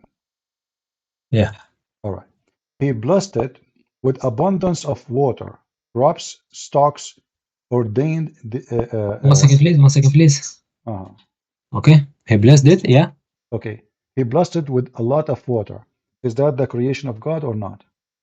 Yeah, yeah. Creation, of All course. right. So now we agree, me and you, that in chapter 41, when the verse mentioned, verse number 10, when the verse mentioned أقواتها, that include water. Do we agree? Okay, I agree. According to All right. Ibn al-Jalali, All I right. agree. Yeah, yeah, I agree. Absolutely, yeah. Because right. I've read it right now. Yeah. All right. And I want you to continue reading. Here it says, and So he then created. let us read together. Okay.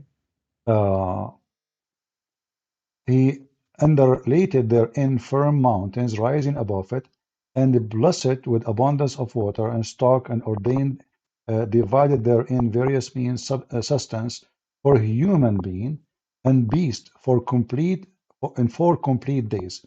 So now everything in the earth needed for the human being as a supply is created, including water. Do we agree? Yeah, I agree. Okay, and remember, this is a chapter 41, verse number 10, correct? Look, this chapter is talking about the creation. Yeah, the creation of all the foods, including water. Remember, you are the one who said to me before, it doesn't say even the word creation. The word, the one. No, listen. The word qaddara is creation. Okay, so now the word. I said the word qaddara is creation. Now yeah. you said that, but before you No, refused. no. What I was saying is about So get it now, out is akhraja, is not creation. All right. So other now, chapter, another one. No problem. So Allah now He created the water, but already it is provided to the animal and the beast, correct? Where is the word that is already provided? It was It says created. in front of you. Here we go. It says, blessed with abundance of water, crops and stocks, ordained, divided therein, its various means sustenance for human being and beast in 4 complete days. Yeah, it was created. That's what I'm saying. Okay, no, hold on. It says available right now, correct? Where is the word available in? Okay, it says abundance of water for a human being and beast. Yeah. Okay. Yeah. So is it available or not? Blessed it with an abundance of water. There is water in the earth inside. Don't We all call know me that again. Don't call me again. Don't call me again. That's it. What a cheater you are. So now the water is created for the beast, but there's no beast. Where it says created? Where it says it says they're brought forth. Do you see? Okay, we go back to the mountain. Okay, which one first? Which one? There's mountains there too.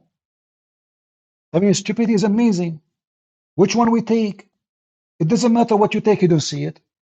We ask him which one first, the mountains or the stars? He play games. Then the verse says mountains. Okay, is the mountains first and the stars second? You need a patient of an angel to speak to those Abdul liars. He's a Moroccan guy, obviously. He have to lie. We showed him the verse saying that the earth created, everything in the earth created before the heaven. Even Ibn Kathir agreed. He said, how the earth can be created if there is no space? I agree. This is the stupid Muhammad. How you can create an earth if there is no space for the earth? But the verses is so clear. Allah created everything in the earth. And then he went to the sky. Everything. Do you know what everything means? Everything. How more we now he will say to me, it doesn't say that. Everything, including water.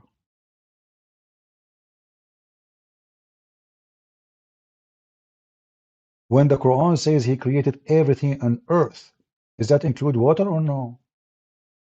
Ah, the water was not necessarily. Everything. Oh, Lord have mercy. Hold on. It's 29 actually. Read carefully, guys. It is he who created for you all that on earth, all that on earth, all, all, all. And then he said to me, no. So chapter 2, verse 29 make it so clear that when there was nothing in heaven, everything in the earth is created.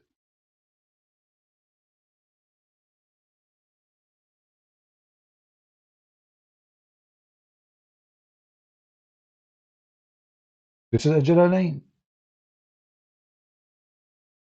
This is Ibn Abbas.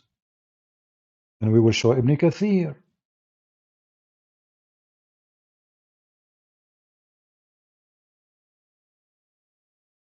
All that on earth of beast, plants, and other things, a blessing from him. If there's a beast, there's no water. The beast himself made from water. You yourself, your body made from water. I mean, if you take the water out of your body, you are not even 1 kilo. When somebody they burn his body, what is going to be left? Like what? A few ounces of dust? All your body is water. Everything on you is water.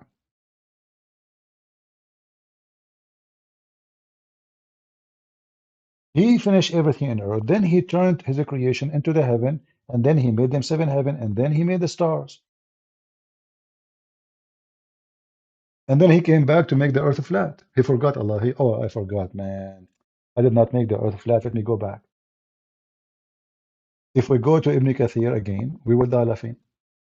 Ibn Kathir, chapter 2, verse number 29. Ibn Kathir confirmed everything created on earth before anything in heaven. Everything, including water, including trees, including mountains. The Quran is a stupid book. But if somebody wanna deny, well, that's it. You cannot make him say yes. He decide to deny. This is Ibn Kathir. Look like all the Muslim scholars are donkeys, and you are the only one who is smart. It is you who created for you all that on earth. I mean, the Quran is so clear. Ibn Kathir, he says, he who created for you that all on earth, then he turned to the sky. This is your Ibn Kathir. The beginning of the creation.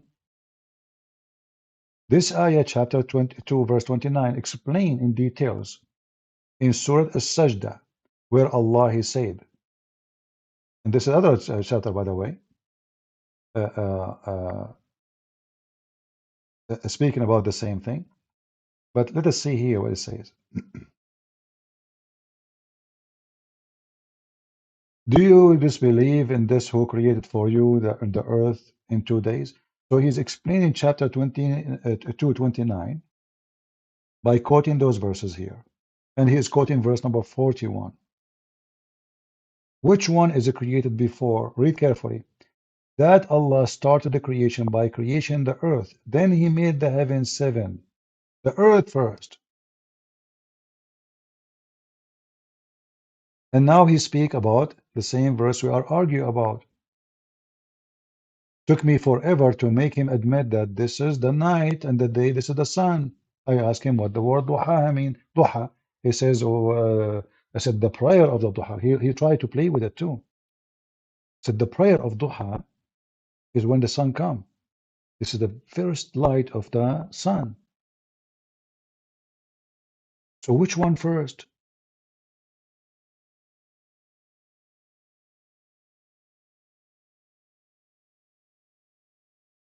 It's amazing how they try to defend by lying and denying.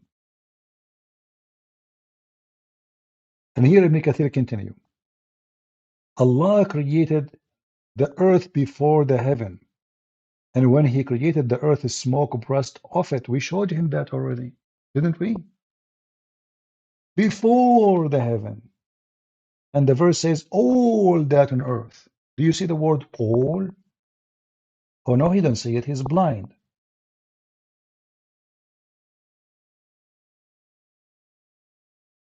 and the sky was smoke. So now, is what is in the earth created before or in heaven or after? The verse says before everything in earth, which means even a human, even trees, even water, even grass, everything. A total mess made by Muhammad. And the Muhammadan, they try to fix it. You cannot fix the Quran. It's just a foolish book made by a foolish man. Guys, was I being patient with him? What do you think? How many times I need to repeat the same thing? Don't listen to Christian Prince. I want you to print those pages next to each other, and you be the judge. Which one made first, mountains or stars? Print if you have a printer, or you can open the screen in your computer and place them next to each other. Actually, I can do that right now. Hold on, let us separate the screen. I will separate the browsers. All right. We will separate the browser. So in the left of your screen, this is the chapter 79. In the right of your screen, I don't know if that will be able to capture all. Let us see if that will work. Maybe if we change the ratio.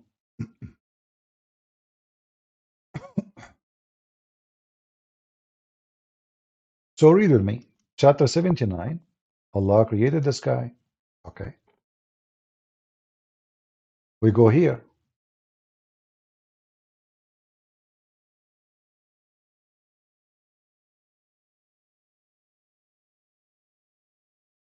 The issue when we click at this page here, this page has appear. You know what I mean? I think the only way, if I take a screenshot, let us see. Yeah, I think this is the only way. Give me a second. I need to take a screenshot so I can open it. This way they will not move. But let us make them level. Give me a second.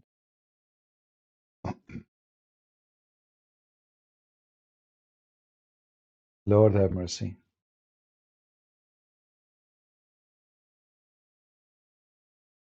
Oh, that not a good screenshot. Hold on. Bring it down a little bit. All right. Now we start from here. Screenshot. But I'm not sure if it's going to show correctly. But we will try our best. What we can do. All right. Now we have a screenshot.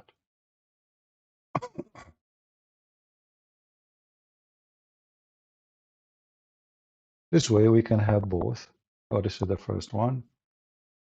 What is the correct one? Here we go. I think this one here. Read with me. Here we go. We have now the two chapters next to each other. And let me hope that you will be able to see both. Let me zoom. All right. Guys, still you can read the text? Can you still read the text, or it is hard to read the text? However, you can take a screenshot right now. You can take a screenshot. The one in the left is a chapter 79. The one in the right is a chapter 41. And you just highlight them in order. Too small? Well, if you take a screenshot, you can zoom in. Let us see now. Maybe that will work.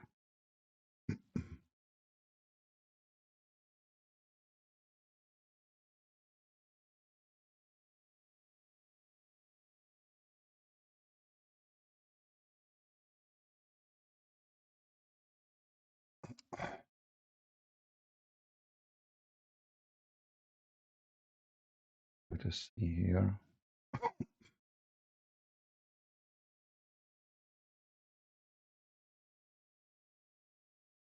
I refresh my video, and now it's playing for me commercial.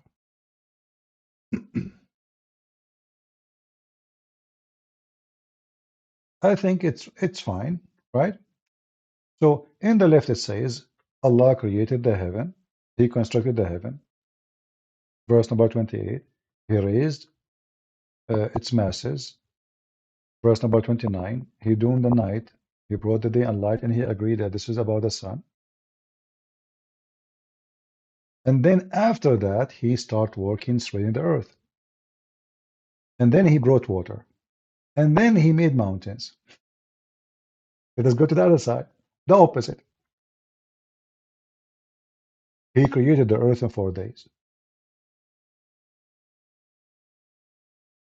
Number 2, after He finished the earth in 4 days, He finished everything in the earth in 4 days. After that, He made mountains. You know what? Let me open the screen a pen.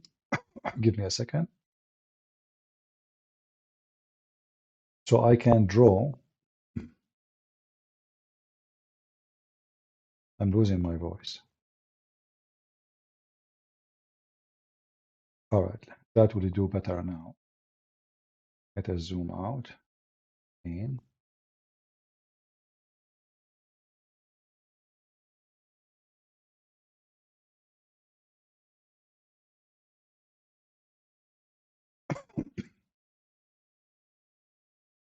So here you will see. Sorry.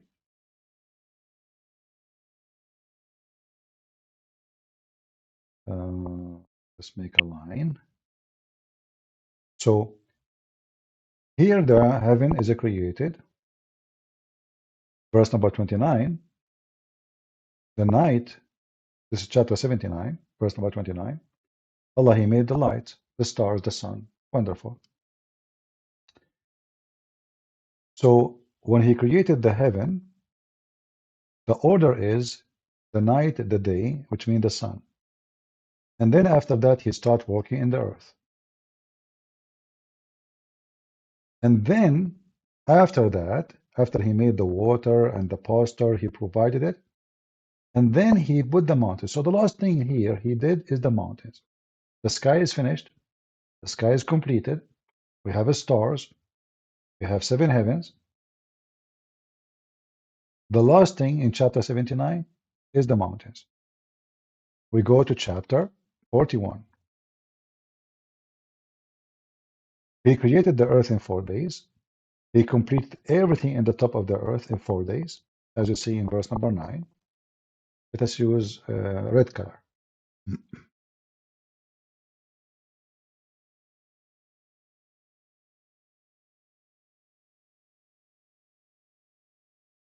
So here, number 9, He created everything in the earth in 2 days. He created the earth, sorry, in 2 days.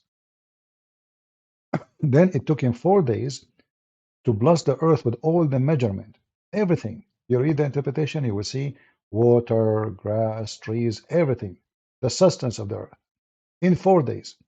And by the way, this is a mistake too, because the Quran keeps saying that Allah created the earth and the heaven in 6 days. Already we have 6 days. 2 days to create the earth, 2 days to create everything in the top of the earth. The Muslims, they try to fix it. They say, oh, no, the fourth, including the first 2, doesn't make sense. Because why He mentioned the first 2 if it's included? Muhammad made a poo-poo. And then He went to the sky. So when He went to go to work in the sky, after He created everything in the earth, after He made mountains. So He went to the sky, as you see here, and He finished them as 7 heavens, and He created the lamps. If you go here, it says lamps. And He will use it as missiles to shoot the shaitan in his ass. Lamps. I don't know if you can see it. Let me go down. You see lamps. Now we go to the other side. When the lamps is created before the mountains or after the mountains? Obviously before the mountain. When the water is created, which one finished first? It's totally the opposite. Here, the sky is made up, ready.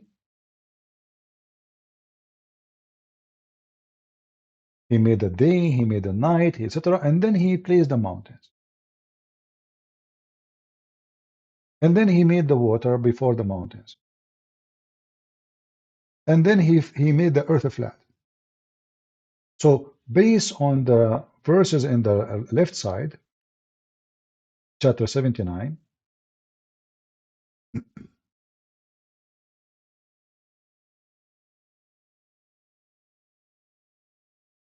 the order as you see, heaven,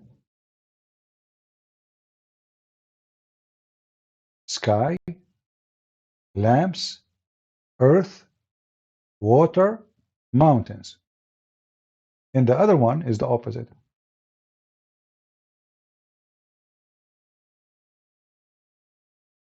Lamps, the last thing is created. Mountains is the second thing is created. How this is can be from God.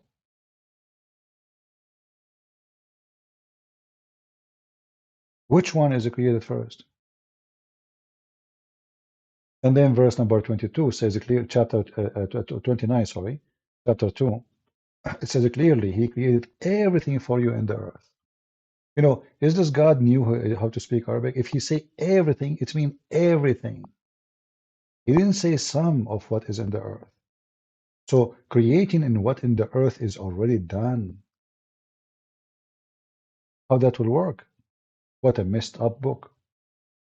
We showed him that hail is coming from mountains. He started making up stories. We showed him the interpretation. It says it clearly from mountains, not like mountains.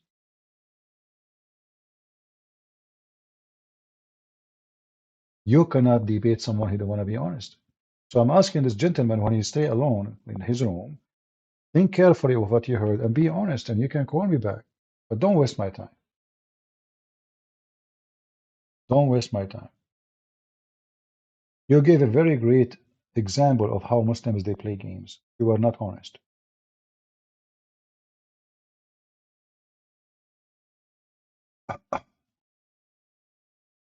We ask him about the sperm.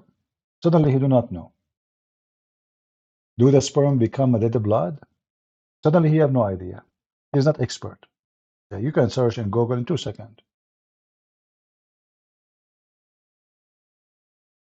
You do not need to be genius to find out.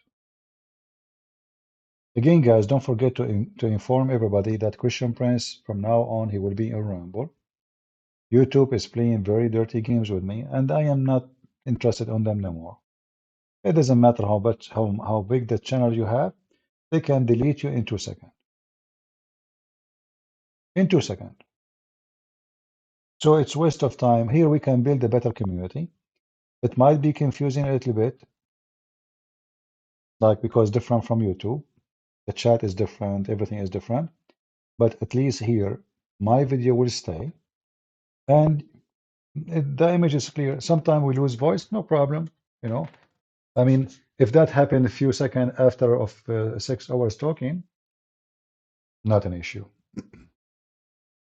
So tell your friends that if you want to watch Christian Prince live, share the link. Tell everybody in your Skype, in Facebook, Twitter.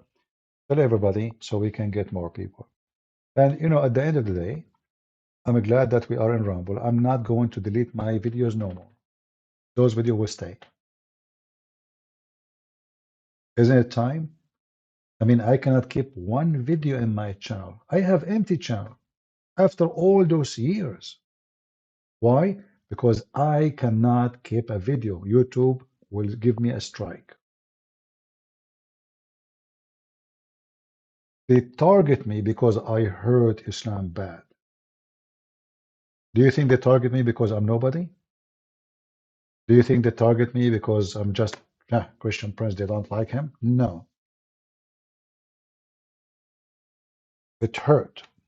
It hurt where it hurt most.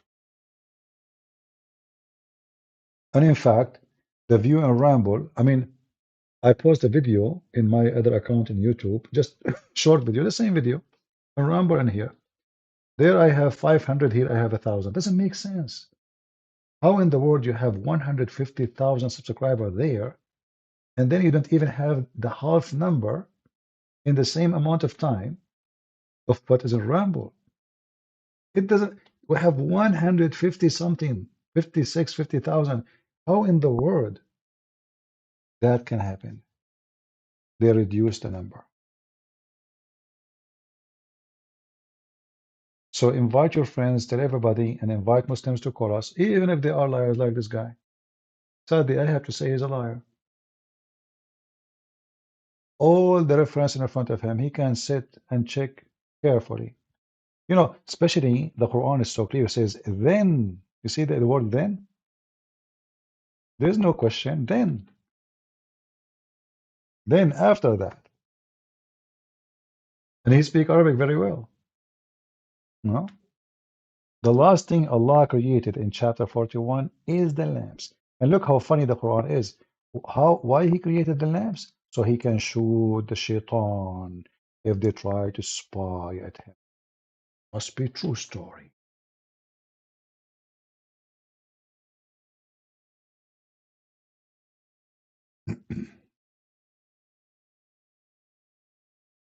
Yeah, actually, I have my account in Rumble for a while, even though here I can receive donation, but I wasn't coming here because this is not our intention.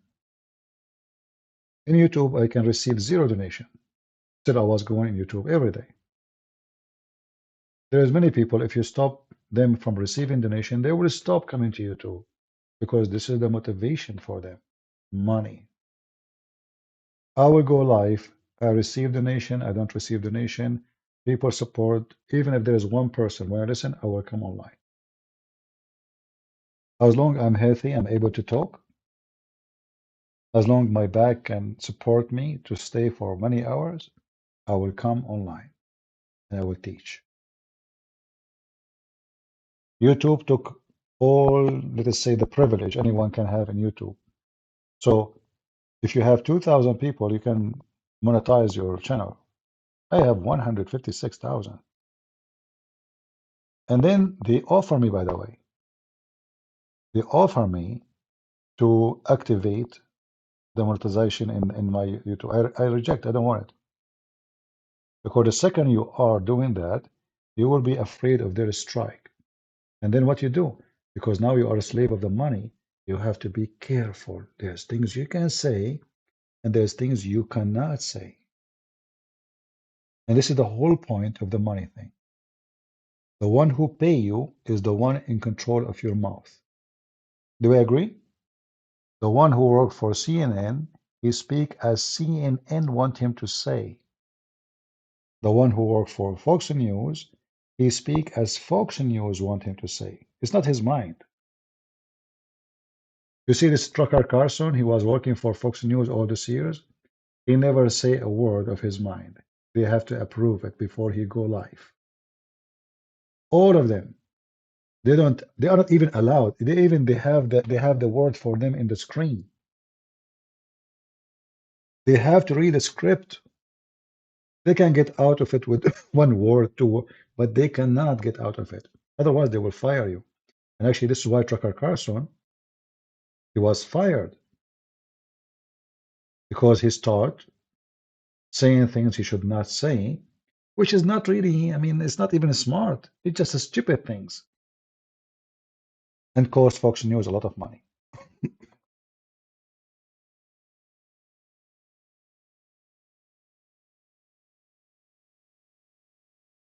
No, no problem. Tell him to be honest.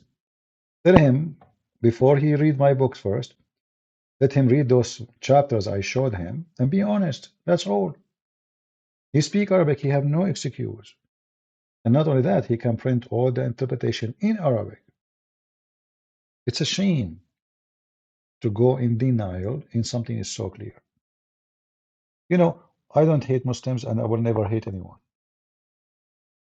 But there's no question that Islam is evil and stupid. And the second you believe in this garbage cult, you act stupid too.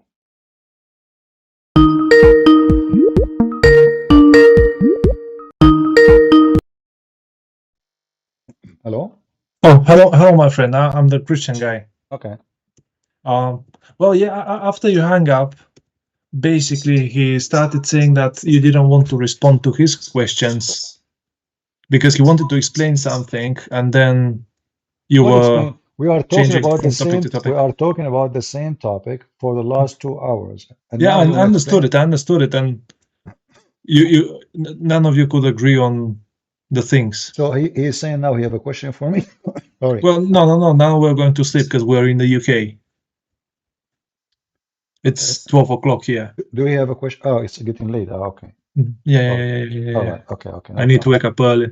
He can But call anyway, me. He can call me.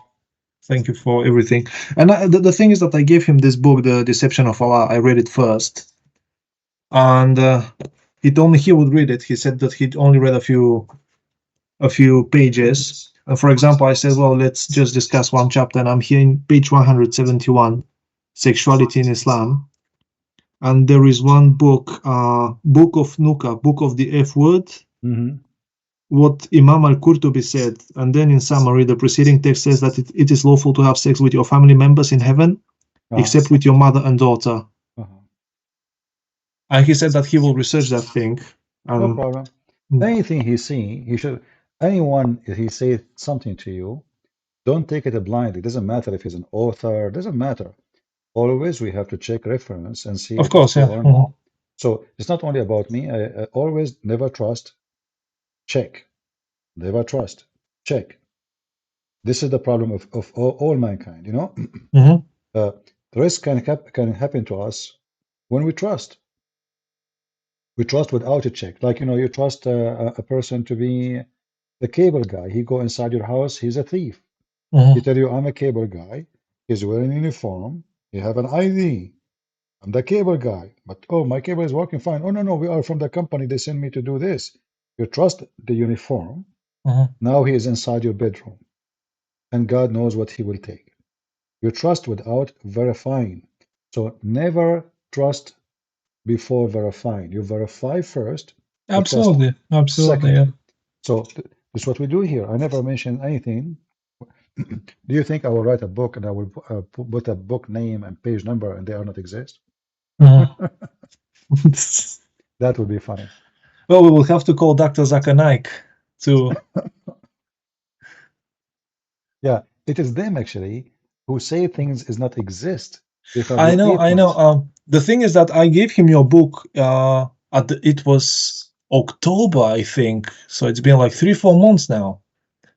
And then he told me at the beginning when they moved into this flat, they said, "Oh, look at Dr. Zakir Naik."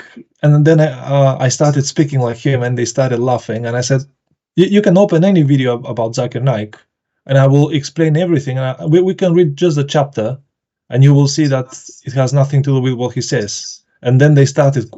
They stopped quoting Zakir Naik. Zakir Naik is just an idiot. I mean, this guy, he said things which is really hilarious. People like Zakir Naik, they don't really support Islam. They make a mockery of Islam. But absolutely, but he makes lots of money because he's got thousands of people paying to watch him. Really, you see, in religion these days is a business. Actually, always it was a business. Religion always is a business. Like even in Christianity, you will see a store, of pictures, and it's because now he's not interested in Christ. He's a businessman. He want to sell pictures or books or Christmas things because Christians today they are going to buy things. We have an occasion. So now the religion become a business, but this is not Christianity. Christianity never was a business and it will never be. Islam from the beginning is a business. Even the Quran, if you go in the Quran right now and you type the word tijara, which means commerce, the only one who claimed to be a prophet of a true God, his name is Muhammad, his God is Allah, who called his religion as a business, as a commerce, is Muhammad. Why he want to do that? Because he is a Do, businessman. do you mind sending me the verse, please, and in Spanish if possible? Chapter 2, verse number 16. Chapter 2, verse 282. Chapter Chapter 2:16. Okay, well, I'll read it in English, no problem. Chapter 2, verse 16. Chapter 2, verse These are the who have 282. purchased their. Chapter 4, verse number 29. Mhm. Chapter 9, verse 24. It is tijara. It's, it's all about tijara. 29. Chapter 61, verse number 10. Chapter 62, verse number 11. So Muhammad, he did not see in his religion anything except an investment in business. Look what he said in chapter 61, verse number 10. You, O who you believe, shall I guide you to a commerce that will save you from the painful torment? It's a commerce. It's a commerce, yeah. Why a person who is a prophet of God using such a language? Because he's a businessman. Businessman. He's doing business. It's for sale. So now he's asking them, and right away he asked them to give him their money. To do jihad by your money. So this is the tijara. You give Muhammad your money, you go to heaven. And this is what many take religious men, they do. The cult leaders, all of them, they want donation, they want money, and they promise you heaven. You go to heaven, give us. And women, yeah, money and women. And money, yeah. So here, Muhammad is saying, you want a good business? This is the best business. Give me your money and get the honey. Honey, river of milk, a lot of women, boys, naked women, they are ready for sex. Just give me your money. This cannot be from God. You see, in Christianity, you cannot bribe God. If somebody gave me donation now, it's going to be the most stupid thing ever, Christian friends, to say that if you gave me donation, you go to heaven. That will make me obviously a false teacher. Right? Yeah. You don't go to heaven because you gave a donation to a man. This is not what heaven is about. It's good to help poor people. It's help to be good. It's good to be nice, to give a charity. But that is not what, obviously, Muhammad, he wants your money. And then he come with other things.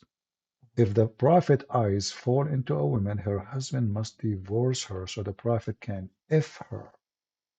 Now we have the money and we have the sex. What else? The privilege in the booty. Muhammad, he take the fifth of every attack. Al-khumsu lillahi wa rasulih. The fifth of every attack will give in to Muhammad. Why Muhammad need, the fifth? Is he special? The Muslim, they keep saying to us, the Prophet was so poor. The guy is taking the fifth of the booty. But poor. 20%. Yeah, and not only that. I mean, imagine when Kadyrov, he entered into Ukraine. He stole all the wheat in that area. Yeah. Hundreds of thousands of tons of wheat. He stole it and he sold it. Imagine if Putin, he take fifth from that. How Putin will be rich just from that alone. Yeah. We are talking about billions of dollars. The fifth. Yeah, because Ukraine is the biggest producer of wheat in Europe. Yeah. So imagine if you take the fifth of $100 billion. I was watching one of your videos or streams. I can't remember if it was live or it was a recording, where you said that you met one person from the Balkans, a Slavic man. I was born in Bulgaria, but I was raised in Spain. I lived my whole life in Spain, and now I'm in England. And you said that the Ottomans, they were stealing all the wheat and the animals and everything, and that's right. That's why Slavs eat so much pork, because the pigs were the only things that were not stolen. That's very true. Yeah, I heard actually from he was explaining why in their food there's too much fat. He said because the Muslims, they attack us and they steal all the food except one thing, pork. Yeah, the pork. Yeah, absolutely. That's the reason. That's the reason. They take even our bread. They take even our wheat. They take everything. So the only thing left for us to eat is what they cannot eat. They can't even touch. So what they start doing then, they stop growing other animals, and they start growing pigs, because this is the only thing that the thieves will not take. The Muslim thieves. This is what they do for a Yeah. living. This is Islam. You see, And the thing is that it was not just taxation; they took everything. It's not that they took 10 or 20%; they took absolutely everything, and that's true. Yeah, that's true. Your housemate is from Morocco, right? Algeria. Algeria, yeah. You know, Morocco and Algeria is nations who they themselves occupied by the Arab, enslaved, and they used them as force to attack their neighbors. But because Islam is a wonderful religion, as the Muslim they claim, when they attack Spain, they were stealing non-stop everything in Spain. And then, even after all what they stole, the caliphate in Damascus, he killed the leader of the Muslims. Why? Because he is not giving enough. I mean, they ripped off Spain. Yeah, this is They what we sent them. studied in school. There were campaigns where the Muslims they used to enter into the north because they occupied most of the south, basically of the Iberian Peninsula. And we studied in history in high school that in summer when it was warm, they entered the north and they took everything they could. Yeah, but imagine the leader of the invasion, he was slaughtered by the Muslim. He's a Muslim. They slaughter him because he is not sending enough. We don't believe you. You Yeah. should send more. And they say to you, Islam spread, etc. They build palaces not even built by them. The one who built them, mostly they are brought them from Syria and other places. Those are the Phoenician people. So they became so wealthy, the caliphate, each one of them, every Muslim ruler, he have thousands of belly dancers. And then they say to you, Islam, and do you see the palaces in Spain? Did you ask yourself who is the one paying for them? Where the money coming from? What the Muslims do for living? Muslims are not allowed to do farming. What they do then? The invasion, the theft, the attack of the neighbors, taking their money. And even here, I met one Turkish man from Istanbul, and I was living with Italians back This then, is not, and he said, there's nothing, it's called Istanbul. This is Constantinople. Constantinople, yeah. Yeah. Or Tsarigrad in Slavic languages, which means the town of the king. And he said, oh no, but we in Turkey, we don't want the Asian part, Anatolia. We want the Balkans. Yeah, you can see what kind of scumbag they want that, because the Balkans, the earth is way more productive. It's more fertile, the soil. Yeah, the thieves will come to you again. Just wait. The Turkish are preparing themselves to invade Europe again. And European, I know. Yeah, the Europeans are asleep. They have no idea what's going on. Erdogan is building a massive army. He is building drones, airplanes, missiles, and he is making a massive industry of war. And the whole idea is to take Romania, to take Bulgaria, to take them as he used to have them before, take them as slaves, steal their money, their food, and then they live wealthy. So if the people of East of Europe are not aware what's happening, they will be soon. The good thing actually, like Erdogan, he hate the Christians, and he was so excited when the war happened between Ukraine and Russia, because he's a hyena. He feed on the dead body of both the Christians. Yeah. Both are Christian nations. But look what happened now. Ukraine become a very impossible nation to invade from Turkey. Actually, his dream was to invade Ukraine. Erdogan, he have a big conference for the Tatar. You know who's the Tatar, right? Yeah, the Turkish minority in the Crimean Peninsula. And they were preparing themselves. Well, not Turkish, Turkic. Sorry, Turkic. Yeah, they were preparing themselves to invade Crimea, and take it from Ukraine. Then Putin, he took it, and that make the mission very impossible. But now Ukraine is very powerful army, very well trained, and they are making a massive ability of attack and drones and etc. So Turkey now is in trouble. So I believe the focus, he will switch his focus from Ukraine and Crimea. He will to the Balkan Peninsula he directly. will focus on Greece, Bulgaria, and Romania. So you better be ready for what is But coming. the thing is that in Bulgaria, 10% are a Turkish minority. They speak Turkish. It's not the same one as in Turkey. It's a broken dialect, But but they still speak Turkish. But they will help the Turkish as soon as they invade. You will see. I know, absolutely. I know. All right, my And friend. that's what they claim. Yeah, they want the Balkans. They don't want the Anatolian Peninsula, which is the Asian part of Turkey. They want the Balkans. Yeah. Mhm. Well, you better be ready because the one who trusts other nations to defend him, Bad. he's a fool. No, he's a fool. You see, if you trust the American to protect you, here we go. They took half of Cyprus, but the Mhm. American did nothing. Nothing. What all the NATO did? Nothing. European Union did nothing. You know, Cyprus is gone, and now half of Syria is gone. So the Turkish obviously they can invade, and European Union, I don't think they would do anything. You have to defend in yourself.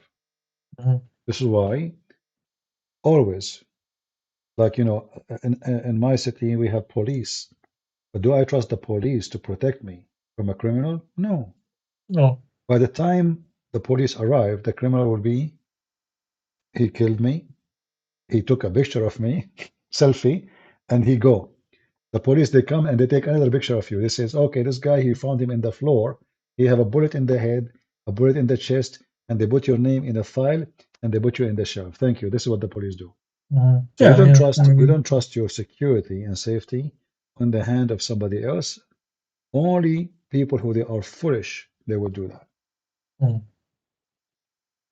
So we better be ready. Thank you, my friend, for calling.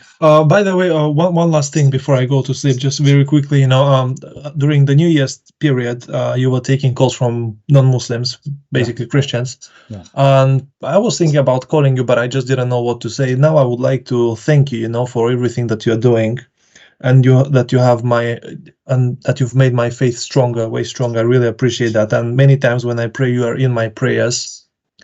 And the thing is that I became a Christian like 2-3 years ago. I was baptized as a kid, but I never believed anything. And I came to faith 2-3 years ago. So I would like to thank you publicly now. Thank you, my friend. You do not need to thank me. I'm not here to receive thanks. I appreciate all people, and I'm happy that I was able to help you. Maybe if I go to Bulgaria, maybe I can meet you. I remember once I was in Bulgaria, actually. I was taking a train from Romania to Greece, and sorry, I'm losing my voice. No worries. They told me in the train, before I go in the train, I asked the people in Romania, do this train have water and food? They said, yeah, don't buy anything. They have a buffet. They have everything. Don't worry. So I went to the train. The train is like from the cave time. Honestly, it's like the train is like it's like a box of sardine, shaking like crazy. Bathroom is blocked full of garbage. I don't want to say the word. No water, no food, and no air conditioning. Yeah. They told me the coming stop. I asked, they told me the coming stop after 8 hours in Bulgaria. Oh no, sorry, not 8 hours. Yeah, I think it's almost. So we cross and we stop in the train station in Bulgaria. I was so happy. Finally, it was like 11 p.m. and now I will get water. I need water. I don't care about food. I can stay without food for 2 days, 3 days, Yeah, no problem. Yeah. but I don't have water. So I went and I found one store open in the station, like in the basement. She have pizza, she have water, she have everything. I said, finally. And then I came to her, this lady, and I told her I want water. She put the water on the table. I said, okay, pizza. She put the pizza on the table. I was like, oh, I cannot wait to just bite. And then I gave her the money. She said, no, no, no, no, no, no, no. What? She don't accept euro. What are you talking about? No, no, no, no, no, no. I said, listen, take more. No, no, no, no, no. Like what? Listen, okay, water. Well, just water. No, no, no, no. I'm going really. I don't know what to do. I mean, I jump on her. I steal the water and run. I'm dying. I need to drink. And she keeps saying to me, no, no, no, no. You know? And you believe it or not, she did not send me anything. She did not send me anything. She refused. She accept only Bulgarian currency. Yeah. And it was a very horrible trip, you know. I mean, I went back to the train, no water, no food, and I continued the journey all the way to Greece with nothing. Nothing. And she refused. And this is why actually sometimes you think you have money, but this is the moment you wish like you know like you notice your money mean nothing. Like I have Yeah. money in my pocket. I can buy many things in this store. Still, I could not get anything, not even the water. And you know, I was saying to her, I'm thirsty, you know, just please, please. I said, please. She don't understand, you know, no, no, no, no. And then she asked me to leave and she closed the door and she like she got scared because I'm getting really angry. You know, Yeah, you're I need making to me feel drink. embarrassed now with this story. I absolutely believe you, but you're making me feel embarrassed. No, no, no. I mean, it's not your fault, but this is what happened. Yeah. I just remember what happened. It's my fault, actually. I should know that in Bulgaria they don't accept any currency except their currency. I thought that Bulgaria in the European Union, so you know, I mean, European Union, but I never thought that they have their own currency and they will not accept. And I think it's not legal, maybe for her to accept euro. Maybe I don't know. I mean, I've never heard of anyone unless she could have said, okay, yeah, you can pay me, but pay me a way bigger amount of the actual price, and then would have been her responsibility. I offered her, you know, Yeah, but yeah, you did mention it, yeah. So next time you wait for me in Bulgaria, so you give me water, man. No problem, my friend. All All the water you Actually, want. I went to I think it's called the Golden Beach in Golden Bulgaria. Sands. Golden Sands. Golden Sand. Yeah, but there's no gold there. Yeah. The Ottomans, they took it. All right. They stayed there for 400 years. They took it. Yeah. Yeah. All right, my friend. Thank you for calling. Okay, God thank bless you. Have a lovely evening. Thank you. God bless. Bye bye. Take care. Bye bye. Thank you for the one who made donation thing to me. Thank you. Adiatek. I don't know if I'm reading your name correctly. Yeah, you know, that day reading was really embarrassing. And, you know, I'm not the kind who go around and beg for food or water. I will never do so. So I stayed the whole journey without water, without food. I could not even go to the bathroom. There's no bathroom. Then at the end of the journey, almost there, a short guy from the middle of nowhere in the train, he walked by and he's carrying a big box of water. You know, I don't know what he was saying, but obviously he is selling water. But I was almost there. Yeah, in Serbia you take euro. Okay. I wish I can visit all those countries. And you know, we as a Christian, we should be united because the danger face all of us. And those evil ones, they will hunt on us one by one. They hunt on us because we are not united. See, when the European Union established, it was a good thing, like as an idea. But European Union until now, they don't have an army. They don't. If you uh, if you remember when Erdogan he started threatening Greece, Greece is no match for Turkey. Greece is just a small, tiny country as a population. Turkey is almost 100 million. We are talking about a massive number of population. So how Greece is going to fight Turkey? No way. And then the French and other countries, they supported Greece. And that made Erdogan cool down his language. They are cowards. They don't respect you. They fear you. If Erdogan he knew he can take Greece today, he will never hesitate. So that's why you have to be ready. Like today, the Greek people, they were lucky that the French president, he stood with them when the Turkish, they were threatened. But maybe the coming president of France will not care. Never know. The German are sending even submarine to Erdogan. The Spanish, they are teaching the Turkish how to make massive weapon. So even the Christian countries, sadly, they are helping the enemy of Greece to conquer Greece. This is why the Greek people, they have to be ready. Guys, are you trying to force me by giving donation to say thank you? Is that the purpose? I can play blind and I act as if I saw nothing. Anyway, thank you for the donation. LH. But guys, don't do that to me. Let us see. United, you win. Divided, you know, you are a loser. It's very simple. You see, if this stupid Putin, he did not attack Ukraine, and if the Christians, Ukraine, Russia, Bulgaria, Romania, I mean all the Christian countries, they support, who dare even to touch you? Nobody. But the sad is that we have evil, very evil leaders in the West. You know, I used to defend Putin, but before the war on Ukraine. The reason is, you know, Putin, he sounds like more decent than the rest of them. He's a dictator, yes, but he sounds way more decent than the rest.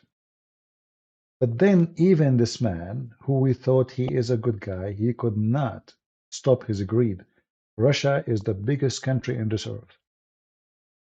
Taking more land doesn't make any difference for Russia. I mean, your land is massive, it's empty.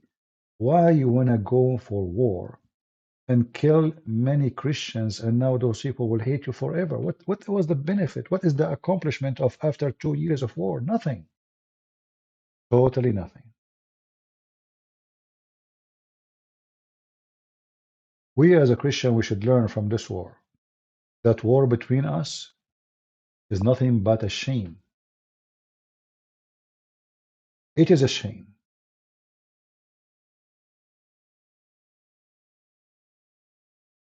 The American, and I have to say, I mean, sadly, the American government, they have no friends. They have no shame.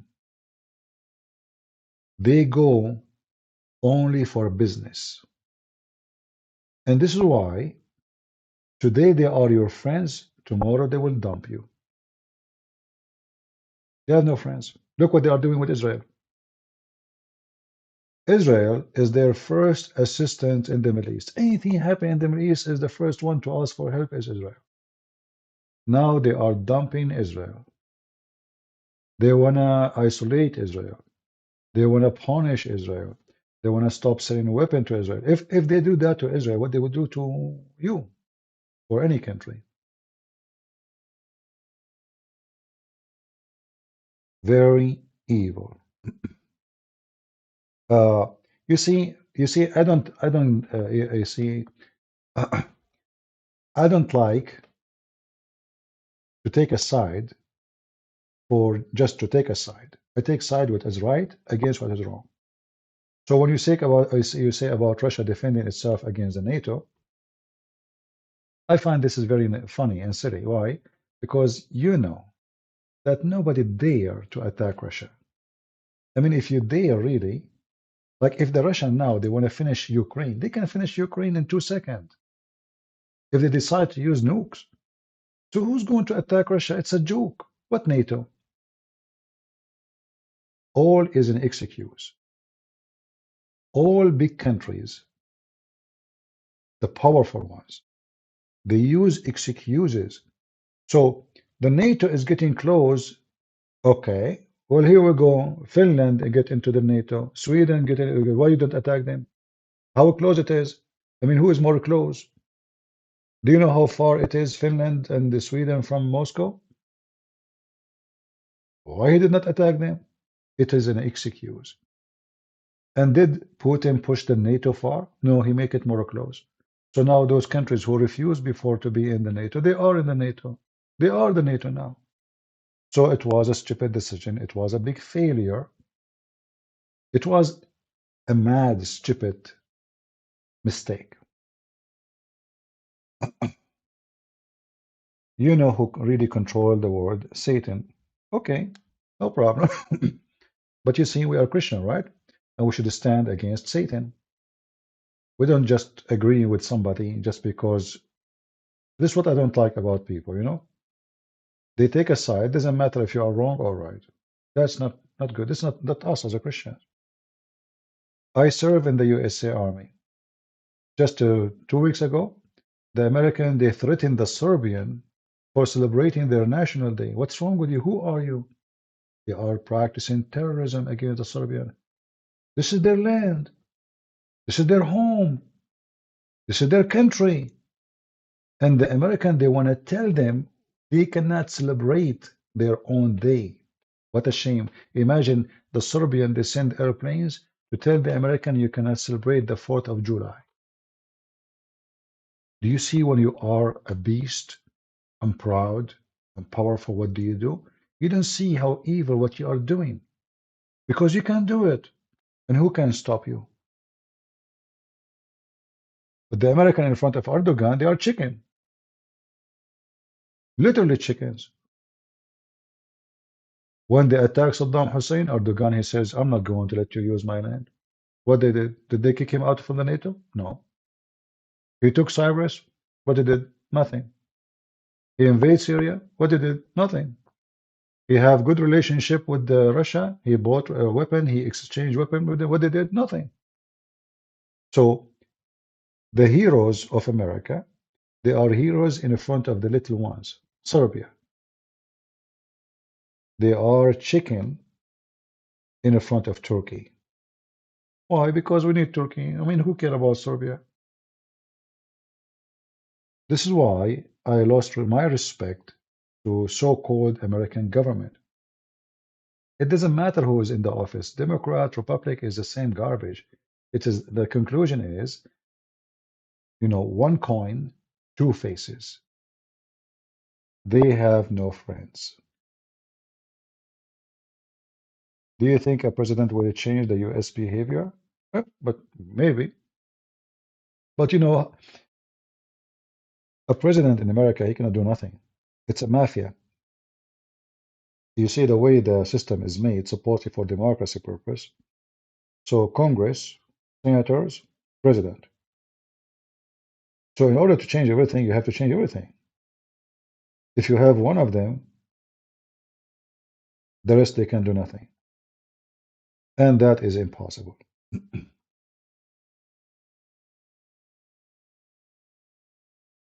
Uh,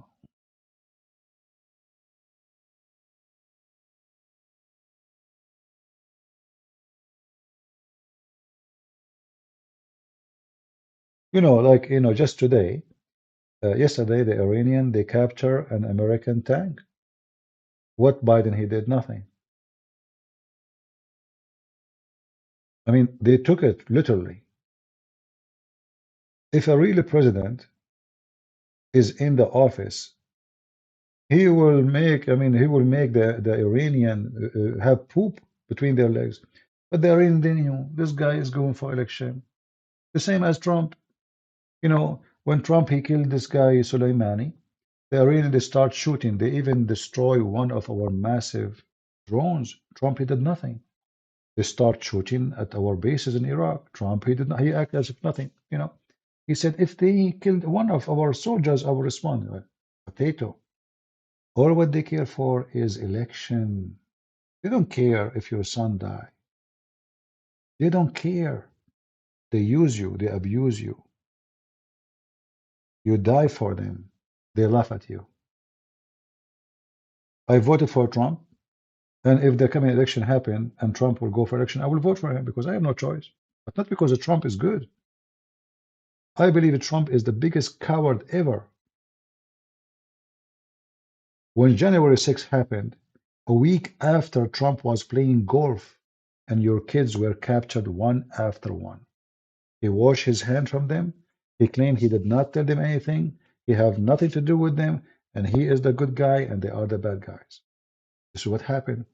And then your son, who died to support Trump, he's going to stay for 22, 23, 24 years in jail just because he listened to Trump.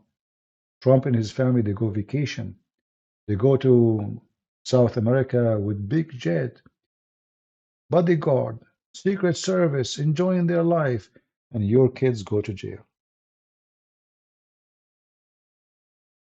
Very sad.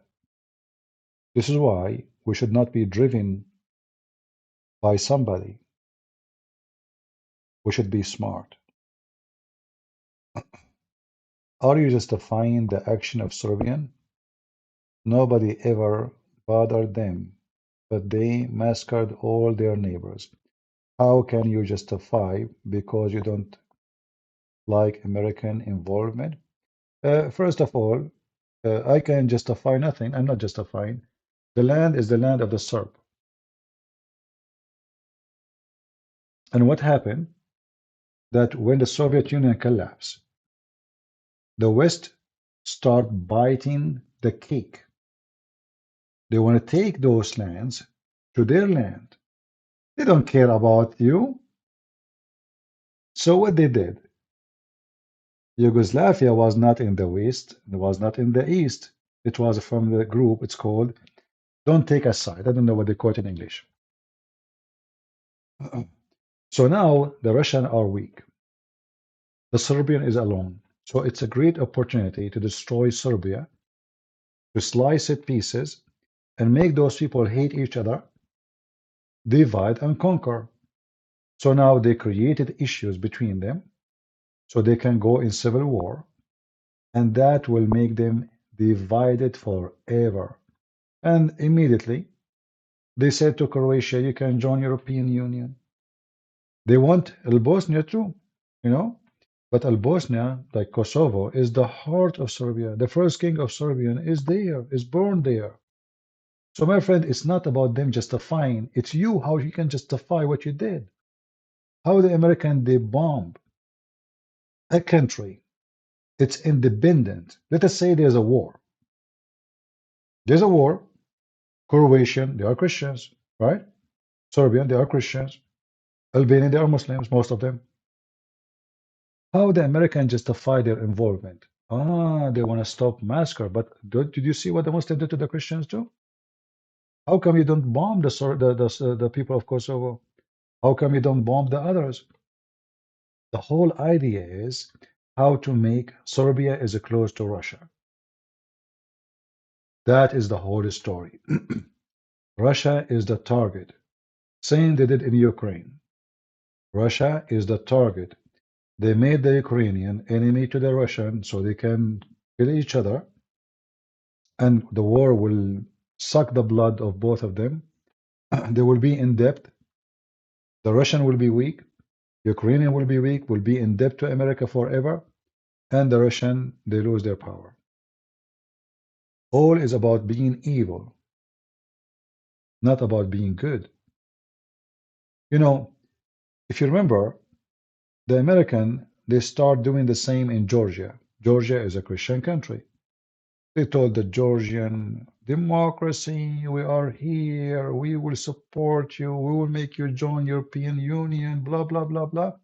When the Russian invade Georgia, the Georgian president, he called, I think at that time it was George Bush. They cannot find George Bush anywhere. He hid, he disappeared. They promised them they will protect them. They disappear. And this is what they did with Ukraine. In fact, in case you don't remember, the video is there. Joe Biden, he went in TV. He says, let us make it clear. We will not involve in any conflict with Russia. Am I lying? So what he did, in fact, he's encouraging the Russian to attack Ukraine. When you say to them, Putin is watching, oh, the American just told me they were never involved. The NATO just told me. Go ahead. Not only that, they cleaned every single embassy in Ukraine, even from papers. Do you know what papers mean? Papers, not only employees. The American embassy is empty. The British embassy is empty. The French embassy is empty. The German embassy is empty. They are inviting Putin to attack. They told him attack. And not only that, the American, they told the president of Ukraine, we offer you refugee. You and your family, run. Do you see how they fool the Ukrainian? In the month of August, at that time, me, myself, I was in Ukraine. If you remember, I have a video posted of me in Odessa and other places. I was doing seminar and I saw the NATO there. And the first question I said to myself, why in the world they are here? What for? Oh, okay, obviously they want to support Ukraine. But as soon the war came, the NATO bye-bye. Nowhere to find them. They disappear. And they left the Ukrainian alone. The reason the West they support Ukraine later because they notice Ukrainians are really powerful. Look, they are fighting. Look, they are not running. Look, they have an army. They thought the country will collapse in 20. If you go and watch all the videos seen in Fox News, oh, the Ukrainian army will collapse in 4 hours, 5 hours maximum. Putin will be in the capital in maybe maximum 10 hours. But when they noticed that the Ukrainians are not what they thought, suddenly they said, oh, look like we have a very wrong calculation. Let us support them.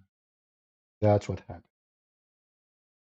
So, my friends, we as a Christians, if you are a Christian, never take a side with any of those evil. Putin is evil. Biden is evil. Take side how you can fix relationship between the Christians, how we can be united.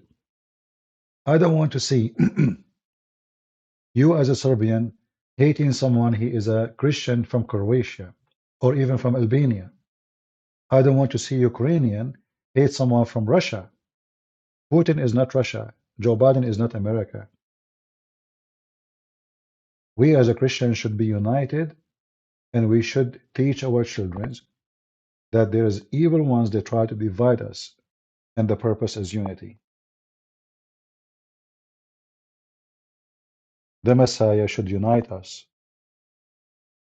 Those people, they cannot.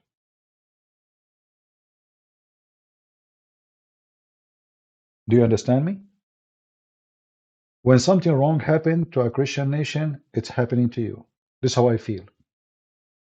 I feel so sad for anything happened, even for Muslims. I mean, we don't want people to get killed.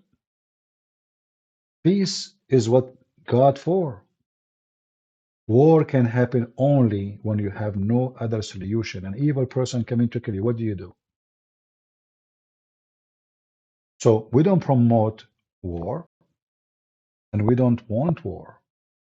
But we are not fooled, so we understand that war can come to us.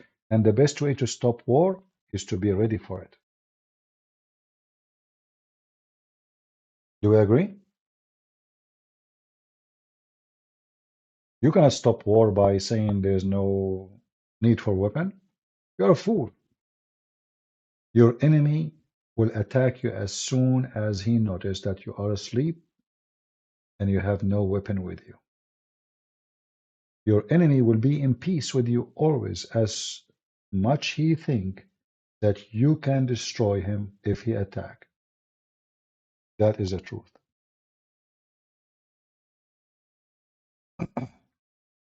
You know, when I was a teenage and after that, always I face a lot of let us say, Christian don't like me. Like why you always having like we go hiking, why you have a gun with you? We are Christian, why you have a gun? So what's your business? I have a gun, don't have a gun. Always they put me down just because I have weapon, I carry weapon, I buy weapon. And then one day we went hiking. It was a stormy weather, very bad weather, and then we start hearing the wolves. Suddenly those Christians who hate guns, they said, you have your gun with you, right? I said, yeah, but I have one bullet. They said, what? You have only one bullet? How that can be? Suddenly, the Christians who make fun of me for carrying gun all the time, they run for me. Do you have guns with you? The walls are getting closer. We see even their eyes in the dark. And not only that, they hold me from. I said, okay, if the wolf get closer, I can't even shoot. Leave my hands. All of them, they get closer to me, and two of them, they hold my gun, my hand. Just leave my hands. And then after that, each time we go hiking, they say, you brought your gun with you, right? I said, yeah. I said, okay, good. You know, do you see the stupidity? So many years, not a month or two, they, honest to God, they made fun. And I'm being patient with them. I'm not the kind you can bully me. And they speak to me like they are very careful too, not to make me angry. But they say, brother, we are Christians, and there's no need for guns. Why you? I said, listen, my gun is with me. Can you see it? They said no. So I said, what are you talking about? It is bothering me. I'm not even showing my guns. What's your problem? I said, but there's no need, we are a Christian. I said, okay, I understand. Okay. And then when you say to them, Peter, Jesus, he told them to buy a sword, and Peter have a sword. They said, this is not a true sword. This is metaphor. I said, really? So Peter, he cut the ear of the soldier by metaphor. They tried playing games like the Muslims. So Peter, he cut the ear of the guy by metaphorical sword. And they said, did he cut the ear of the guy? Or it was a metaphor, a metaphor ear?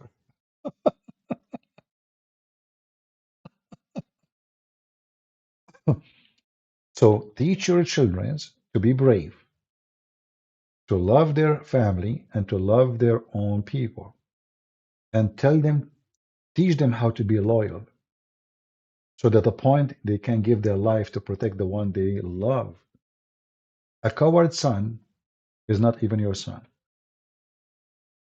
When risk comes to you, he might push you in the front and hide.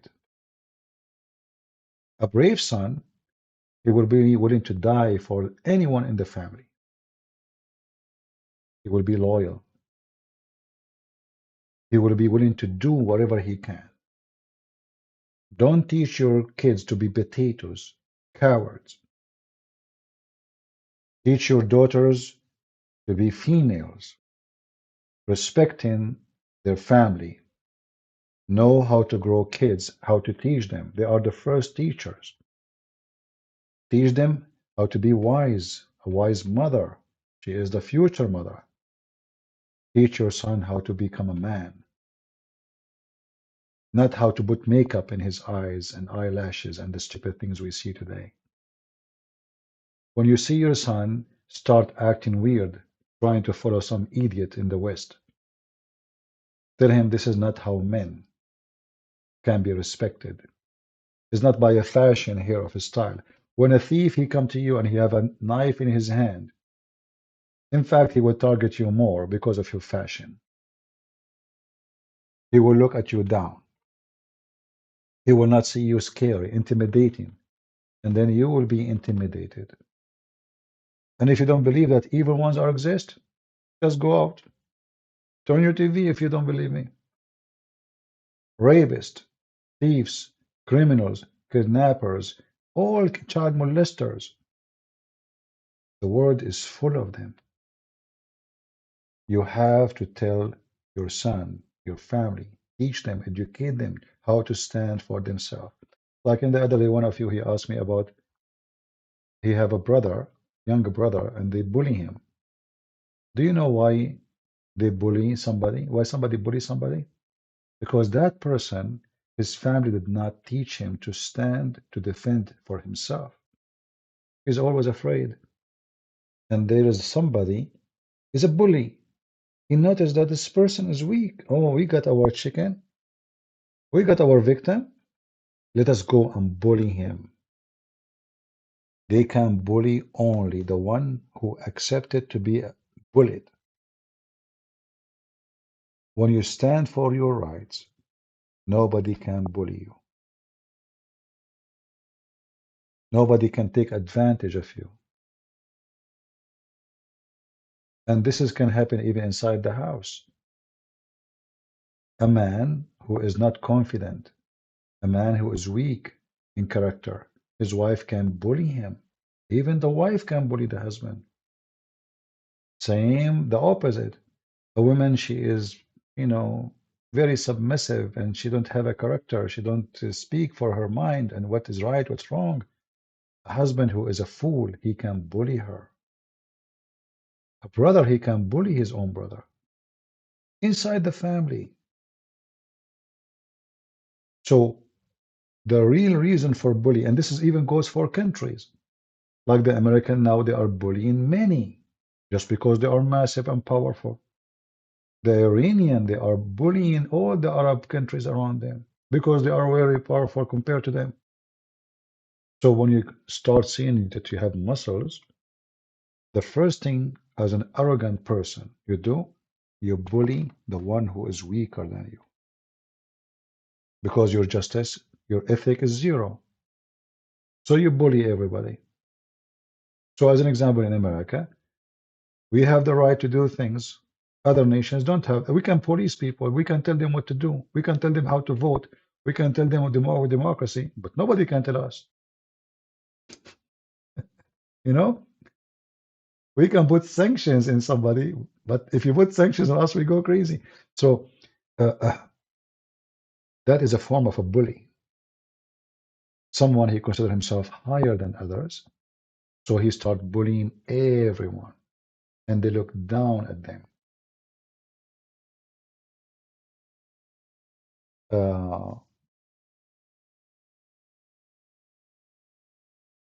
Well, I'm just saying what I believe. I don't sugarcoat, and forgive me if my English is not helping me to explain what I'm trying to say. Sometimes, you feel limited with your language skills.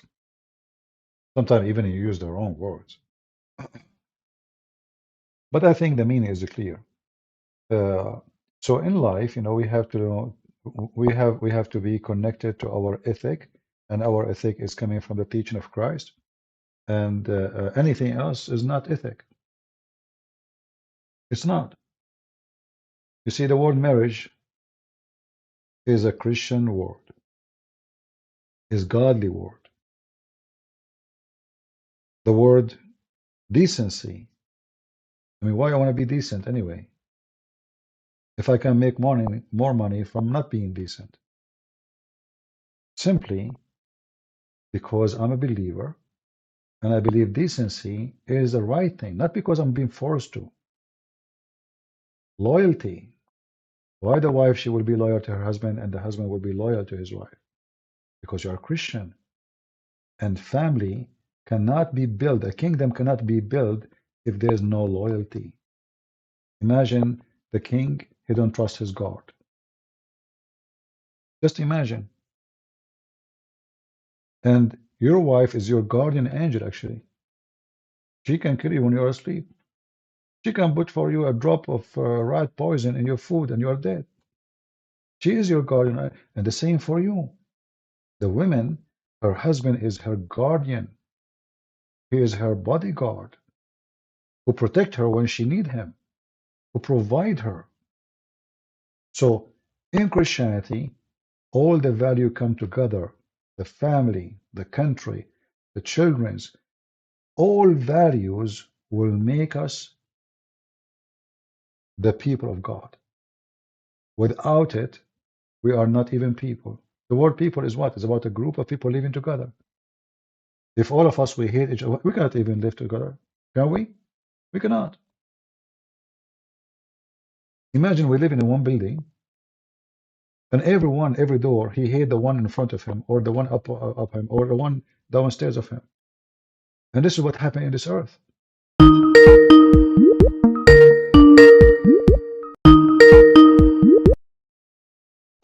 Hello? Hello. Yeah, this is the Sheikh who called me before, but he hung up. He left. He said he's busy. He want to go to the gym. Correct? No, I didn't say I wanted to go to gym. No, you said you want to go to the gym. No, So I where was you busy. so where you went? No, I remember you said gym. Anyway, why you are calling, my friend? Go ahead, Mr. Sheikh Muslim Abdul Hamid. Yeah, I wanted to salam alaikum to all my Muslim. You are saying assalamu alaikum to all Muslims? Yeah, Why you don't say shalom to the Christians and the Jews? Why? we're not supposed to. Not supposed to. And we don't care anyway. You say assalamu alaikum or not, we will get you busted. So now, listen, you said you cannot say peace to non-Muslims. So are you waging war against me now? Not waging. We can give you dawah so you Uh, convert, you accept the true message. uh-huh. Because a lot of people actually convert to Islam and not Christianity. I like to convert to Islam for one reason. I want to Yeah. be honest with you. That when your prophet, he promised me to have endless penis. And then I look at the one I have, I say to myself, I mean, this is really the good deal. So what kind of religion promised me an endless penis if I convert to it? What you would do with this endless penis? Well, you don't really know the science of hadith. I know So, the science of hadith. Do you know the science of hadith yourself? yes, and it's really complex. You can't Ah, just it's go complex. and say, Is that penis yeah, like complex? even Is a that is Sahih that hadith can is that be penis false. is that penis a story complex too? You're trying to avoid it? It may not be true hadith. You don't know. The only one the true hadith we follow Ah, it is Quran. I see. I see. Okay. So I want to ask you then, uh, for me, there's a miracle happened to me, and this is what is keeping me to be Christian, to be honest with you. I have my grandfather, and he died, you know. But when he died, he was standing and he was holding a stick, and he stayed like this for a year. And then I said to myself, if my religion is not the true religion, how come those things happen to my grandfather who is a Christian, but never happened to someone he is a Muslim? How you explain that to me? But funny thing is, my grandfather died too. But Yeah. it was funny he died because his hair was cut. Can you Uh, imagine that? no, I'm asking you really. He died standing, and he was standing for a year, and nobody noticed that he is dead. So how you explain to me such a miracle happened in Christianity, but those miracles never happen in Islam? I know you're talking about the Solomon who was Ah, okay. So what do you think about such a story? Is that a Sahih hadith or this is a fabrication? So Solomon, he oh, died and he was standing holding a stick, and nobody noticed that he is dead until the termite they ate his stick. yeah, that's the miracle of, well, I mean, Allah, What of is the course. miracle? The termite they win. The termite they destroy the stick of Solomon, and then everybody noticed that he is dead. Yeah. What do you I mean? What do you mean, mean? Yeah, yeah. that's how Allah planned for it. Like, I mean, you know the story of in Bible, the guy who had his hair cut, he died because Let us you know we, what I'm we, talking we, about. we will go there. We will go there. I can show it to you the same story from your religion too. But anyway, so when Allah he decided to hide the death of this man, uh, how he was able to hide it? I mean, if the guy cannot talk, if the guy cannot walk, if the guy cannot blink his eyes, so how in the world nobody noticed for a year that he is dead? Well, Allah kind of made it appear that No, he's no, he's no. Well, hold on. Is he dead or not? he is dead, of course. Okay. Can he talk? No, Okay. Can he blink? no, Do he pee? no, Do he ask for food? no. So how nobody noticed that he's dead? I mean, he was a king, right? He is the Maybe he king. told, Okay, yeah. that is even make it more horrible. I am a king. I have ministers. I have army. I have soldiers. People come to me every day, and then nobody noticed that I'm dead for a year. Don't you think this story is too much? I mean, it's Yeah, a cartoon. it sounds to us that is impossible. But back in the time, maybe he said to people, "Do not disturb me," and he's a king. People will follow his order. No, according to the story, they come to him and nobody noticed. What are you talking about? This is why he made him die standing so they can see him and they don't Those are notice. jinns. Huh? Those were the jinns who were trying to kill him, right? The jinn, they want to kill Suleiman since when? 1 year. The jinn, they tried to kill Suleiman. Do you have reference? I mean, you can see it. The jinns were the. No, You can read it. don't make up stories. The jinn, they cannot control Suleiman because Suleiman, he have the ring which is given by Allah to him. The ring which Suleiman, he found inside the fish, which he was trying to make a dish.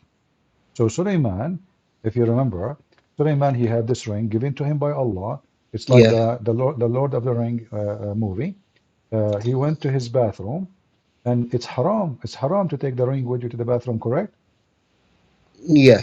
Okay. So he gave the ring to his wife, correct?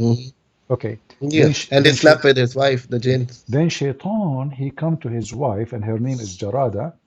The Shaitan, he come to the wife, and he looked like Suleiman, correct? Yeah. And then he told her, look, I'm Suleiman, give me the ring. So she gave him the ring. This is stupid wife. Unbelievable. You cannot even trust those women, you know? So she gave the ring to the Shaitan who looked like Suleiman. He wore the ring and he became the king.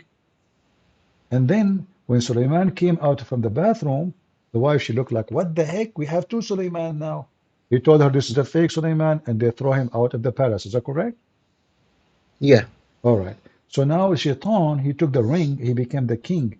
And is it true in the story says that Shaitan, he start effing the wives of Suleiman non-stop, like he have a gun, like He didn't say it in that detail, but yeah, he was being intimate with his wife. No, it says clearly that the wife, actually, in fact, they noticed that this is cannot be Suleiman because he was so good in bed. You don't take a break. Correct? Yeah, read the detail. I did read the details, my What friend. are you? So Get to the listen. point. What are you trying to? Okay, so now your God Allah, he respect his prophet to the point he made Shaitan if his wives. Correct? Yeah. What do you mean, yeah? What kind of God he allows Shaitan to have sex with the wives of a prophet Solomon, and he effed them so good to the point the penis of Solomon is not respected no more by the wives. And then they went to the elders. That's not in the Quran. Not in the Quran, but this is in your two prophet stories, no? Yeah, but that's what I was trying to say. You don't know the science of hadith. There's some truth to it, some not. Okay, Even okay, if a okay, hadith is true. okay, listen. Yeah. So listen. So do you agree that Suleiman, he have a ring, he controlled the genies? Yeah, I mean, for example, Yeah. Moses, peace be upon him, he had a staff like a stick. No, but the that staff can do nothing. This is not true. The staff of Moses is not a magical he staff. converted into snake, didn't No, it? this is not a magic. This is a God miracle. God, he gave he made that. It's not Moses who made it. Are you in the Yeah, bathroom? I mean, Allah does different things. That time, magic and miracle was more common. Okay, very common. So now, I heard that Suleiman, he have a flying carpet, correct? Not a flying carpet. It was more like a platform. Platform. And how many people they can ride on it? The whole army. Now, it could be. I mean, if you read in science, if you see the layer of air, right, how the airplane flies, right? How many people sit in the airplane? You know. Yeah. So it could be. But as I know that the flying carpet, it fit all the kingdom of Solomon. His camels. What are you talking about? We're talking about an airplane can take 200, 300 people. According to your religion, the army of Solomon start in Jerusalem and in the Babylon land. Is that correct? You're reading hadiths again. So what? Are you saying your prophet is a liar? He's not a liar. Okay. The transmission. By the way, why you are is drinking? so old. Why you are drinking too much water? Did you drink camel urine? No, just drinking water. But you are drinking too much, my friend. Be careful. The camel urine, you should not drink water. You should drink camel urine. So listen. So The when camel urine one is also in a hadith. Like I said, the translation could have been lost. It wasn't properly translated. There's a lot of things that can happen. It's not uh, protected by God. okay, but if the army of Suleiman is included genie and the human and birds, correct? Yeah, yeah. Okay, how many genies were in the army of Suleiman? They were like All, I mean, all, all the genies, correct? All the genie in the world. according to reports, it was like miles of. Exactly. So now we have, according to the hadith, it is 1,200, I think, hold on. It's like more than, I think, 3,000-mile long army.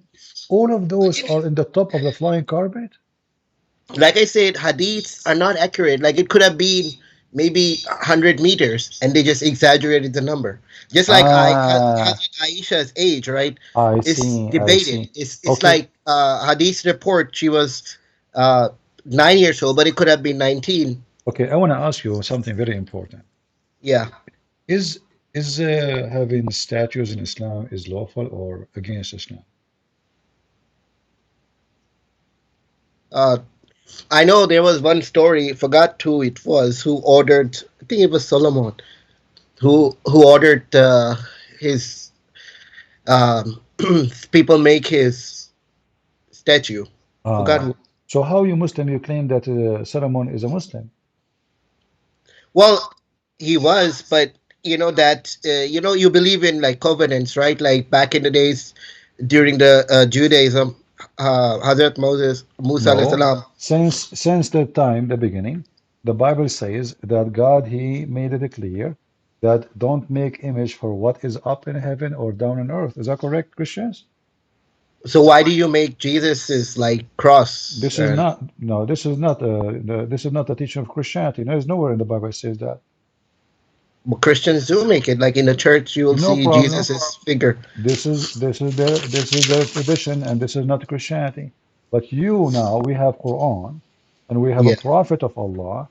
He is commanding. This is not a priest or a sect. This is the real deal. This is God. He ordered Suleiman to build a synagogue full of images and statues. Correct? I mean, I heard like he liked it. He you know Okay. preferred it. But I thought this is against Islam. That's mean this is cannot be a Muslim. He cannot be a I mean, he Muslim then. was. I mean, you can be Muslim and you can do something that was not. It's for example, at some point, Prophet Muhammad peace be upon him, actually, his companions were drinking alcohol, but it's not command. So it's like you could do it for a certain amount of time. This doesn't mean that unless No, it's but here implemented. your God is Yeah, proud about Suleiman. yeah. He's, Eventually, like yeah, he's for proud example, about him. He's proud about him making statues. So why Allah is proud about Suleiman making statues? Give me the reason. he didn't say he's proud about No, him he making. said no, no, no. He Well, said okay, show me where it says that God is actually the proud whole that he was making chapter, the whole statues. chapter is Allah telling what Allah gave Suleiman. Allah Hmm. gave him. Here, if you read chapter 34, it says, "We gave David and we gave Suleiman." What we gave him? We gave them, and he is counting what he gave them. So this is one of the gifts. So when he built a synagogue with the statues and images, Allah, he is talking about what he gave him. He's proud of him. He's not condemning him. Where does it say in Quran that making statues is actually a sin? That's a good point. So now you are saying that in Islam there's nothing says that having statues is a sin. Like you could be ignorant and you can do something. Hmm. It may not be automatically a sin unless it's been ordered to you. Do not do it. It's like Uh, something is. It's like for example, uh-huh, having sex in itself is not a sin uh-huh. unless it's been ordered by God not to do so. Okay. So why you Muslim you claim that Islam is against if Moses is a Muslim Yeah. and you say to me now a story that's in the Quran there is nothing but I thought that you Muslim you claim that Abraham he destroyed the statues. No? Yeah. But those were they were worshiping them. Hold on. No, they were worshiping them. So now uh, uh, if a statue is destroyed by Abraham, that means Solomon should know that those statues should not be there. It's a, He didn't say to worship his it statues, is did he? inside. Look, isn't you who said to me why Christians, some Christians, they have images in the churches? Yeah. Okay, that means they are copying Suleiman. What do you think? No, no, they're worshiping that. They're praying to No, Jesus' nobody. statue. No, nobody. We know. Oh, We come on. know That's you can see it in churches, like in Catholic churches. what You you will see. see What you see is not a worship. And if there's somebody worship, he they is doing. literally they go back My to they friend, talk to the statue. my friend, Hindus do the same thing. okay, okay, okay. I want to go with you. So, what is a status is? It's like an image, Image of what? a person, A person? yeah, a human being. Like you recreate it, you kind of try to copy what God made. Okay. So now, when Suleiman he made those statues and He images, didn't make it himself. His army made it. he commanded the genius to do that for him, right? He did not command. He did not command. He just liked it. No, he commanded them. Okay, show me in Quran where it says he commanded that. Well, it's in the front of you. Don't you know how to read? Where is it saying it And that he they made commanded for to make him. it? They made for him what he willed. Where is it? Chapter 34, verse number 13. Okay, 34:13. Uh-huh.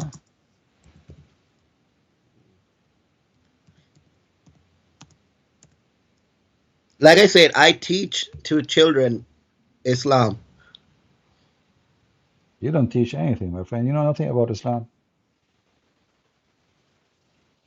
You're asking me where to It find doesn't say. something. I'm reading it. It doesn't say that. It says that chapter. Do you know how to open the Quran? Oh, he desired. Okay, he said they made for him whatever he desired of So this sanctuaries, is the desire of who? statues, So this is the desire of who? statues. If it's a desire of Solomon. All right. Was Solomon doing something against Allah teaching or agreement with Allah teaching? He's doing against. Against. Why Allah don't condemn him? He's proud about him. He says he gave them command, he gave them power, and did the Quran says that Allah he said to him, shame on you, why you are doing that? No. When are we going to talk about the Bible? Well, you can talk about the Bible, no problem. But do you know even your Quran to talk about the Bible? What you said? Do you know even your Quran before you talk? Like, do you know the Bible? You don't even know your Quran. How you can talk about the Bible? Well, I'm gonna do read into it. Okay, I wanna ask you a question then about the Bible then. Yeah, The Christian believe in the Trinity, correct? yeah. What is the Trinity? Well, Trinity, different sects believe in different kind of Trinity. If you False. see False. the Jehovah's Witness, Those are not. They don't believe in Trinity. You are making things up. Jehovah's Witness say that They don't believe in. Jesus is not God. They don't believe in Trinity. Don't make things up. The Trinity is the Christians who believe God the Father, God the Son, God the Holy Spirit, one God. Correct? Yeah, okay. All right. How come the Three gods. Quran? How come the Quran did not get it right? According to the Quran, the Christian they believe the Trinity, that God he married Mary, and they have a son. His name is Jesus. Is that correct?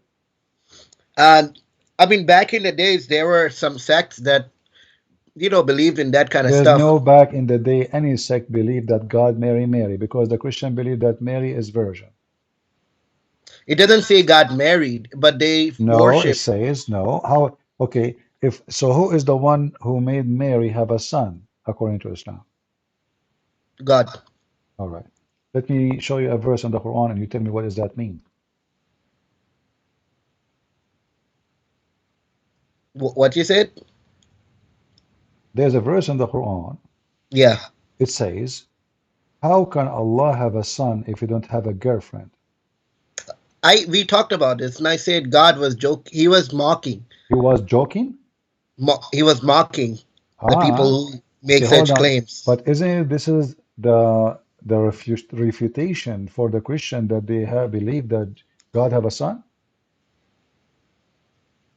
It's not a refute. Like, it's such a silly concept that God is mocking the Christians. So you are saying to me your God is stupid. He make mocking, but he is downgrading himself because by saying, how can he have a son if you don't have a girlfriend? Do you see anyone laughing?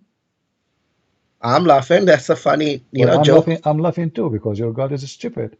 Because if It's not God, stupid. no, because if God is God, he do not need a wife to have a son. God, he can do whatever he Yeah, wants, correct? so that's the whole concept. He's No, mocking. neither Like, do you think neither the Christians. Who is the one who believed that God have a wife and they have a son? Give me his name. there might have been some people back? I mean, were you there when he made that comment? But isn't it, this is a stupid answer because if I am God, I can have a son without having anything. I do not need to have a. Yeah, God can have if he wants, but he doesn't want to. Okay, but Allah, why he is saying, how Why can does he need a I, son? listen, how can he have a son if he don't have a girlfriend? He didn't He's say, listen, he is questioning the ability of who? he's not. I mean, you didn't get it. It's a humor. It's like a sarcasm. No, you are making things up. Where, I'm okay, not. if there is any interpretation in the Muslim world say that this was a sense of a humor of Allah, or you are making things up. I mean, there are some scholars that Never. say that. That's false. Same time, Allah questioning his ability. Does it say, how can he?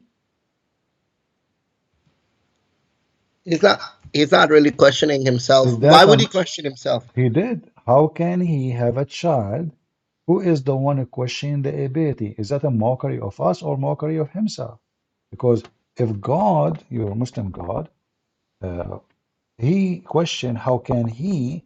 Then your God cannot be God because Well, he's not then he talking said. Then he said, like, if he wanted to have a wife, he would have had it from, like, the like the whores. That's of exactly. course a So look at mockery. this. So now you confirm that your God Allah is like me. He can have a wife, he have a penis, he will sleep around, and then he can have a son, correct? Nope. What you just said to me, he said, you are the one who mentioned. You're obviously watching my videos. So uh, if I want to have a wife, I will take it from the whore. The whore is women, female, correct?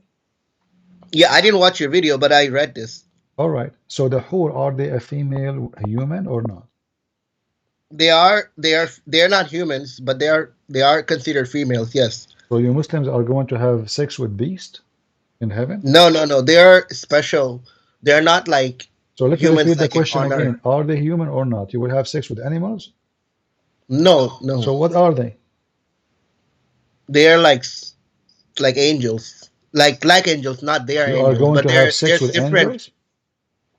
No, they're different kinds. Like, they're designed just for pleasure.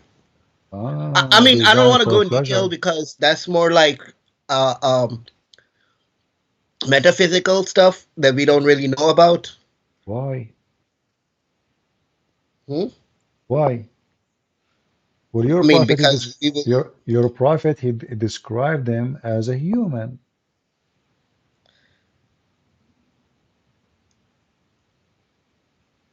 Did your prophet describe him as a human or no? I mean, you're referring to hadiths again. Okay, let us go on together. So, Uh-huh. do the women, this whore, have a vagina or she don't? We don't know. We will see when we die. So you will have sex with their what? Their mouth? So, excuse my language. We don't know. We will see What do you mean when we we don't know? die. Isn't it? I just mentioned to you that your prophet he says you will have in this penis, and those females will have a farjun yasa or Yeah. dhalik. They will have a vagina fit for that. Let's stick to the Quran. Okay, hold on. It's like if you're talking about Christianity, I'm not gonna go to the books that are you discard, like what you call those books, the infancy gospel and all that. No, So let's I'm not not go to talking about, hadith. I'm not talking about infancy. I'm talking about something you believe in. We don't have to believe in hadiths, you know. Okay, okay, hold on. Do those women, did the Quran promise you that those women, they will never bleed? Never what? They will never bleed when you have intercourse with them. Show me where it says that. Okay, does the Quran says nobody F them and nobody made them bleed yet? They say they are a virgin, yes. No, Nobody touched them. no, nobody F them. Where it says the word nikah. All right, let's see. What the, so guys, did you hear? He said where it says the word nikah. I said where the F them. He agreed that the word nikah mean F them. No, I mean in like modern Arabic, the word Ah, nikah. the modern Arabic. This is a modern Arabic. I like that. All right. Okay. Read with me here. In chapter 55, verse number 74. Does it say nobody F them and made them bleed? Can you And repeat that? nobody F them and made them bleed.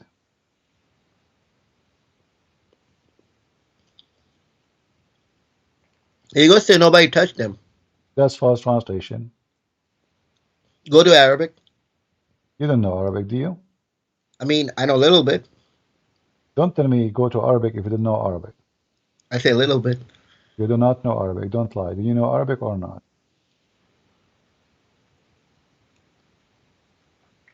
Where does it say nobody F them and made them bleed? Read it. I just translate. I change the translator to Hilali and Muhammad Khan. But that's in bracket. Those are from your country, from Pakistan. How do you know I'm Pakistani? Because you are drinking too much water. That means you are drinking too much camel urine. No, I don't drink camel urine. That means you spend the whole night watching Bachabazi. I don't watch Pachabazi. That's Afghanistan, anyways. Why you change your habit? What happened? That's Afghanistan. Afghanistan. No, I can show you. In Pakistan, they do watch Bachabazi. Listen, whom no man or jinn yatmuthahunna. What yatmuthahunna mean? What? Yet. You claim that you teach Arabic and you are a sheikh. I don't teach Arabic. I teach Sorry, you Islam. teach Islam. Yeah, you are a sheikh. I saw you. You have a big office. You have a microphone. You are a big shot, man. So now, Yeah, I teach Islam to kids. So what yatmuthuhunna mean? To have like sexual intercourse. It says yatmuthuhunna, not only sexual intercourse, make them bleed. A tamth is bleeding. So are they human or not? Like did nobody open their hymens? But it says yatmuthuhunna, which means make them bleed by opening that. So now are they human or they are not? They appear like humans. All right, thank you very much. So now we go back to zero. You said, Allah, if you want to have a wife, He will have a wife from the hur. I said, well, aren't they human? You said there's no proof they are human. Now I confirm, and you confirm with me, obviously they are human. Now, those women, obviously they have a vagina. Appear as humans. They have a vagina, correct? Do they eat? It does not even say that they eat. They have a life. No, they're I don't care appear about as that. humans. I'm not asking about the age now. Do they have a vagina? Okay, let me ask you this question. Don't change the Wait, topic. Do they have a vagina? I'm not changing the topic. Do I'm they just have saying to clarify. Do they have a vagina or not?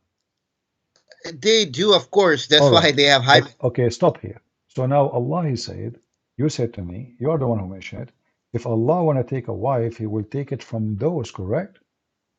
Yeah. All right. That's mean Allah have a penis, and He is going to do intercourse with them because He want to have a child. Those now we confirm that they are female women who have vagina. Your God, He says, if I want to take a wife, and you are the one who mentioned this, He will take it from those. Now, is your God Allah is a human to the point if he have sex with a human, he will have a baby child.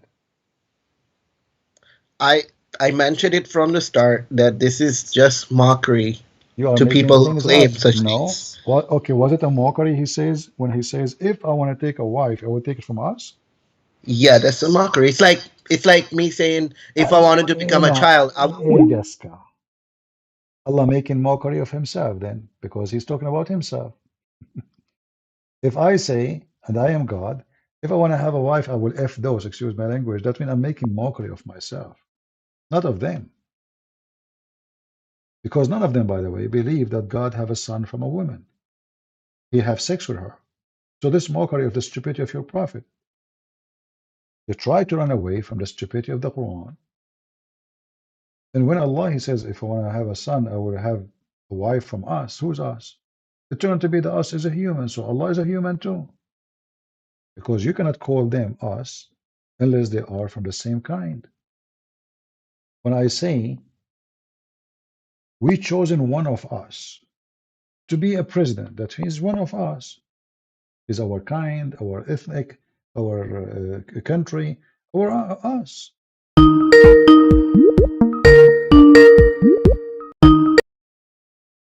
Don't waste my time. Don't make things up. If you Well, say we didn't some, talk about Samson like if you you said we're say, gonna if talk you about it. listen, if you repeat the word mockery one time, you have to prove it. Can you give me a reference that says it's a mockery? Okay, let's say I accept my defeat, but let's go to Samson, okay? You accept your defeat in what? I did not defeat you yet. Allah has been defeated. You are just agreeing that your prophet is going to have sex with us. Is Allah is a human? No, he's not. I mean, I still So stand. why That's he my understanding. so why he called those females us if he is not one of them? Like I said, it's my understanding, but I cannot. Maybe people who did study Islam understood it differently. But let's go to Samson, okay? Okay. Okay, go to Samson. Go ahead. All right. So Samson, like you make mockery of Solomon holding a stick and dying, but what about Samson who died, who had like a power in his hair? Like, what kind of stupid thing is that? This is not about the power in the hair of Samson. This is about him when he disobeyed God. When he did cut the hair, simply he disobeyed the pagan person who He is. didn't cut the hair. That was the army. This is They what figured what? out. This is what? That was a story that his wife betrayed him, Exactly. and she So how what happened when you disobey God? You lose your power. This is the he, whole he didn't story is he didn't about. he didn't cut his own hair, did he? No, listen. Okay, tell me what the story is. I want to learn it from you. Well, yeah. So he had a secret that he has his power in his hair, which is kind of silly, and his Ah, wife okay. Listen, was is this a story is in the Quran too? no What if it is? that his power was in his hair. If this story is in the Quran, what you would do? You just said you just I'll said the read word it. you just said the word silly. You mean stupid. That his power was in his hair. That's in No. Quran. Before we go there, I'm asking you if this is a story is in your book, what you would do with it. I'll read it again and see. But a second ago you confirmed it's a silly, it's a stupid. So suddenly now it's not, I have to read it. So do you see how you change your tone? I did not even show you any reference. I just said if this is a story in your Quran, and it start like I have to read it. What to read it. Now read for me the story of Solomon. Go ahead. The story of Samson. Yeah, so he had his power in his hair, which Uh-huh. is silly. If Okay. it's and his wife was begging Does him it to tell say? him. Does it say? Okay, if we when you say he have his power in his hair, what the story is Yes. speaking about sin there in the story? What they're talking about? What?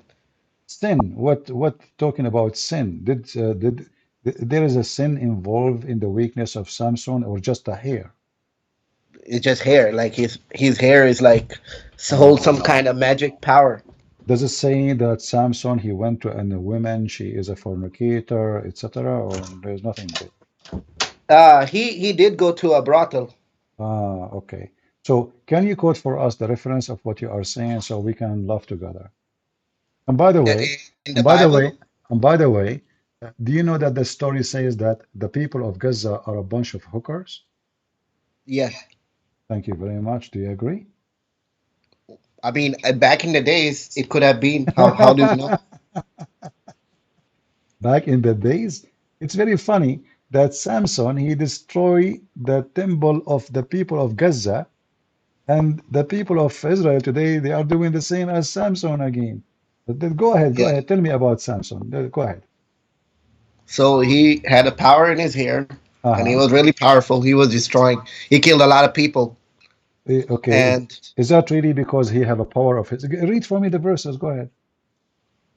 I don't have Bible in front of me. Because how you quote for me? How come when I quote for you a story, I show you the reference, I show you everything. So I will give you a chance to go study it, and you call me back so we can laugh together. Don't you want to do that?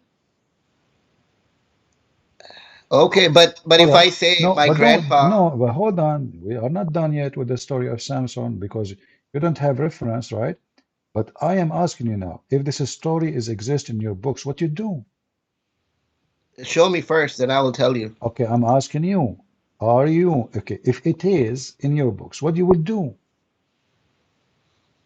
Depends on how. If it's really stupid, then what? The best. What do you mean depend?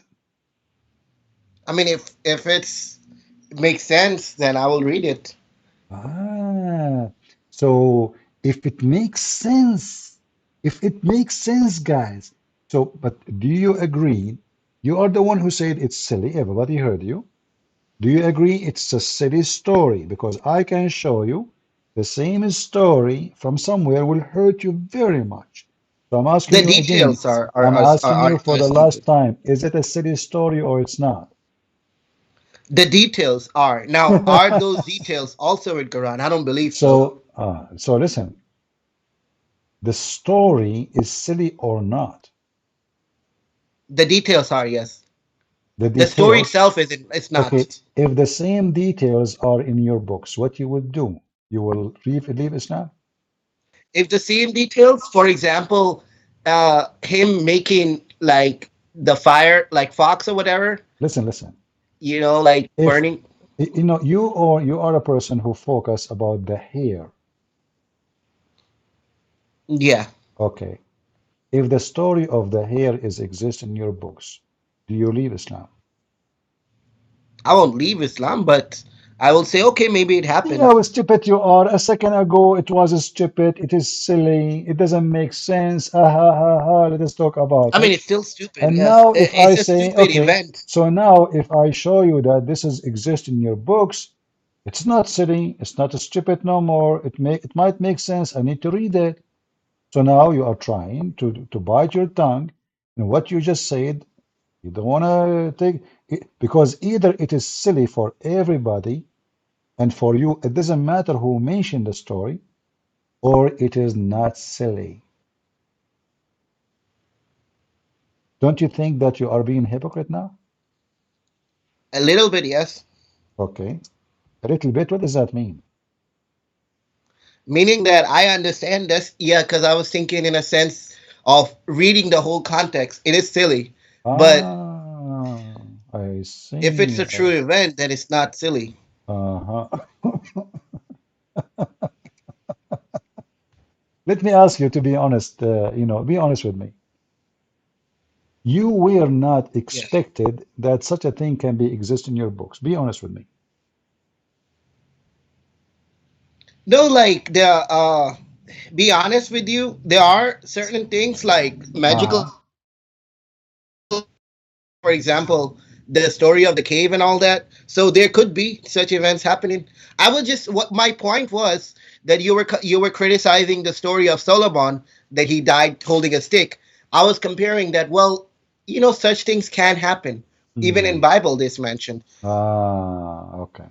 But my friend, you see, in the Bible, there's no, when we read the Bible, we don't read it as the Muslim they try to read it because it's not the hair who give a power for somebody, it's God who give power. So if a person, the here speak about the honor, they speak about him being like, let us say, not following the pagan, not being with the pagan, not being a pagan. He's opposing the pagan of Gaza. But when he do wrong, then he lose his power. Now, if I show you the same exact story in your book, are you willing in front of everybody to leave Islam? Yes or no? And you mentioned I that will this is leave. about, Like I said, it's not. and you mentioned that this is about the hair of Samson, and it's funny and silly, correct? It is. See, let me tell you this. Even the Solomon story, it I is am silly. asking Silly does you, not mean it's you false. said it is silly. Is it still Yeah, silly if it is in your book? it is silly. Yes, Okay. silly doesn't mean it's false. It's just a silly thing. You know, silly thing can be true. Ah, Somebody slips on a banana peel. ah. That is silly thing that happened, but it does happen. No, you are not being honest. When you mention the word silly, you are mentioning that it is false, cannot be true. I didn't say that, did I? This is why you said silly. Well, silly. My thing was Okay, what that the word Solomon dying holding a stick is a silly story. This is also a silly story. what is the word silly mean in your language? Silly. Uh-huh. It's in like it just means something that's silly, like not smart, basically. Ah, so the story of your God is not smart then. A true event could not. It is possible for a true event that is not smart, like somebody dies in his Ah, bathroom taking drugs. That's silly way to die. But is ah. it does not mean it is false information. It's just a silly thing that Hmm. happened. Take a hike, take a hike. Silly boy. I don't have time for silly people. So when they want it silly, if it is in their books, it's not. Do you see the stupidity? Do you see how we can do you see how right away they bite their tongue? They change their word, they change their opinion. It was a silly thing a second ago. It's not a silly thing a minute after because simply I cannot make fun of my book. And now he tried to give justification for the word silly. Suddenly the word silly does not mean stupid, doesn't mean wrong. It's just silly, you know? Like, yeah, well, silly. You know what silly mean?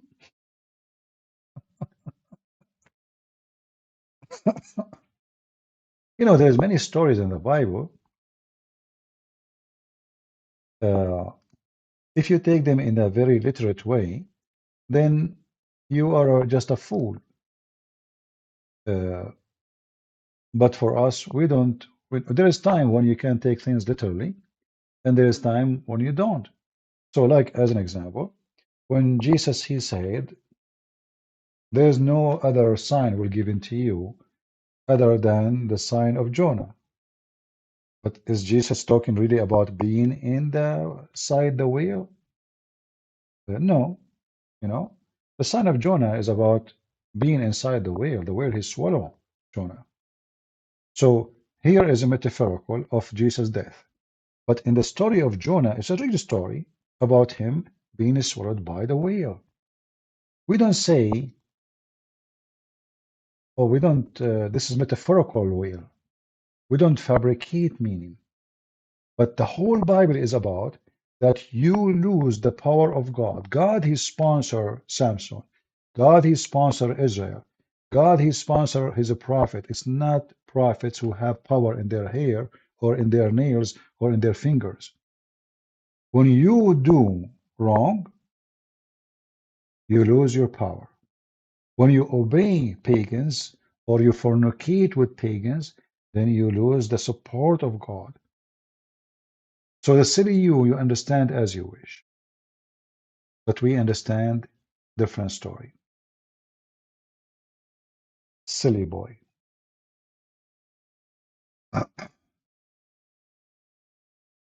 I advise you to go and read Al-Qurtubi and laugh at yourself. But too bad. You're just a silly boy. Uh,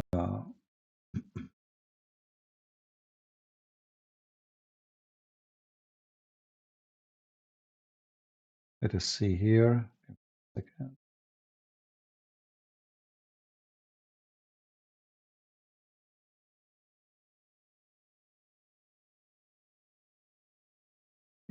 One of the practice of Muslims,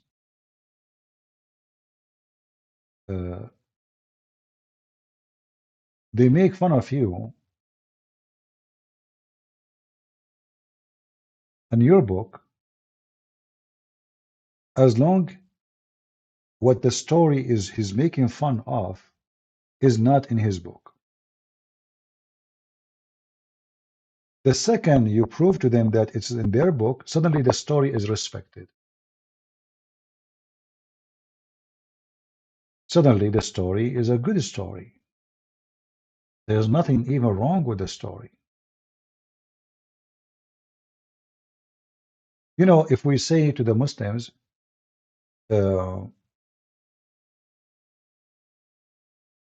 Mary, she was virgin, and this story is not mentioned in the Quran, every Muslim will laugh at us. They will say, you Muslim Christians are a bunch of stupid people. Do you really believe that Mary, she gave birth and she's a virgin? Are you stupid? But just because the story mentioned in their Quran, suddenly the story is very logical. But if you think about it, the story in the Quran is not logical. Why? Because there's no point. Why Jesus is the son of a virgin? It doesn't make any difference anyway in Islam. He's just a prophet. It makes sense only in Christianity. In Christianity,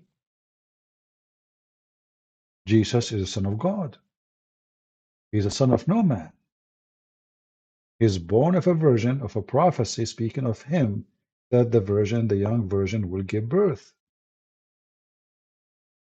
So the story fit very much with the Christian story. When Muhammad, he stole the story, he put in his book, the story does not make any sense. My mother, your mother, she can claim to be a virgin when she gave birth to you. Nobody can prove it or disapprove it. And it's not logical. Because all men, they are, after Adam, they are born.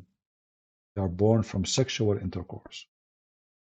There's nobody, not a single person except the Messiah, is not born of sexual intercourse.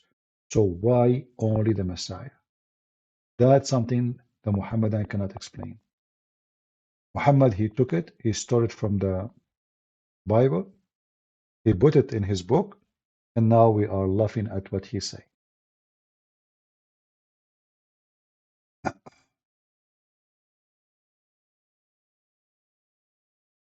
Uh,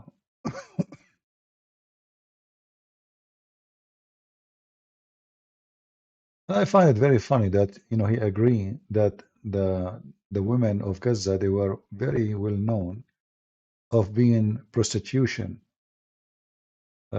It's amazing. He acknowledged that. And it's amazing that the story of Samson happened with the people of Gaza. They are always pagan. They never change.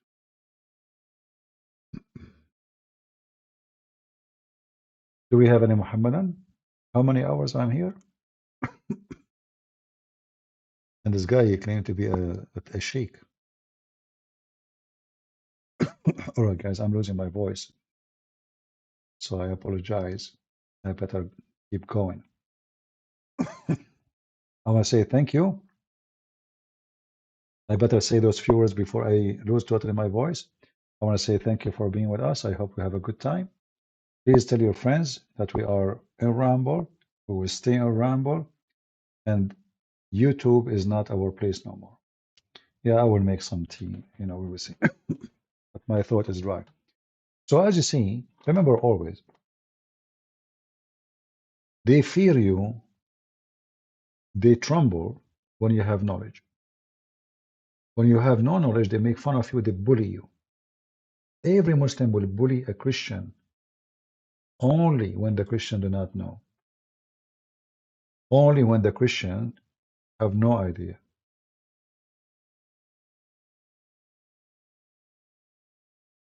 And remember one thing, that all the stories of Islam is stolen from somebody.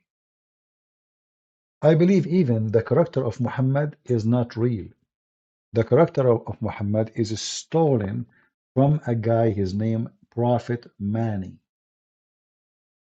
Prophet Mani is Muhammad. Muhammad never existed. He never was there. The story of the Virgin, the story of Jibreel, all the stories is coming from the story of Mani. Mani, he was a person trying to replace Jesus. Even his sect, they try to draw him look like Jesus. So if you go and search right now, actually even they have a book for him until now.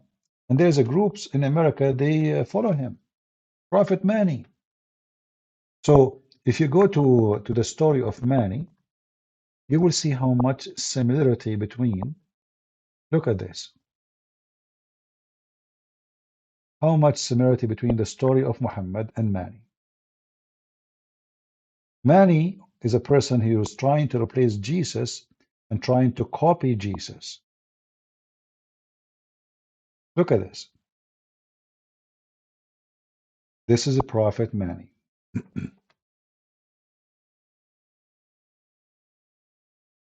So most likely there's no Muhammad. Most likely the Quran is an old book in Aramaic language. Most likely Muhammad is a fiction story adopting another character. It's like, Alexander the Great, his name is Alexander the Great for the Western.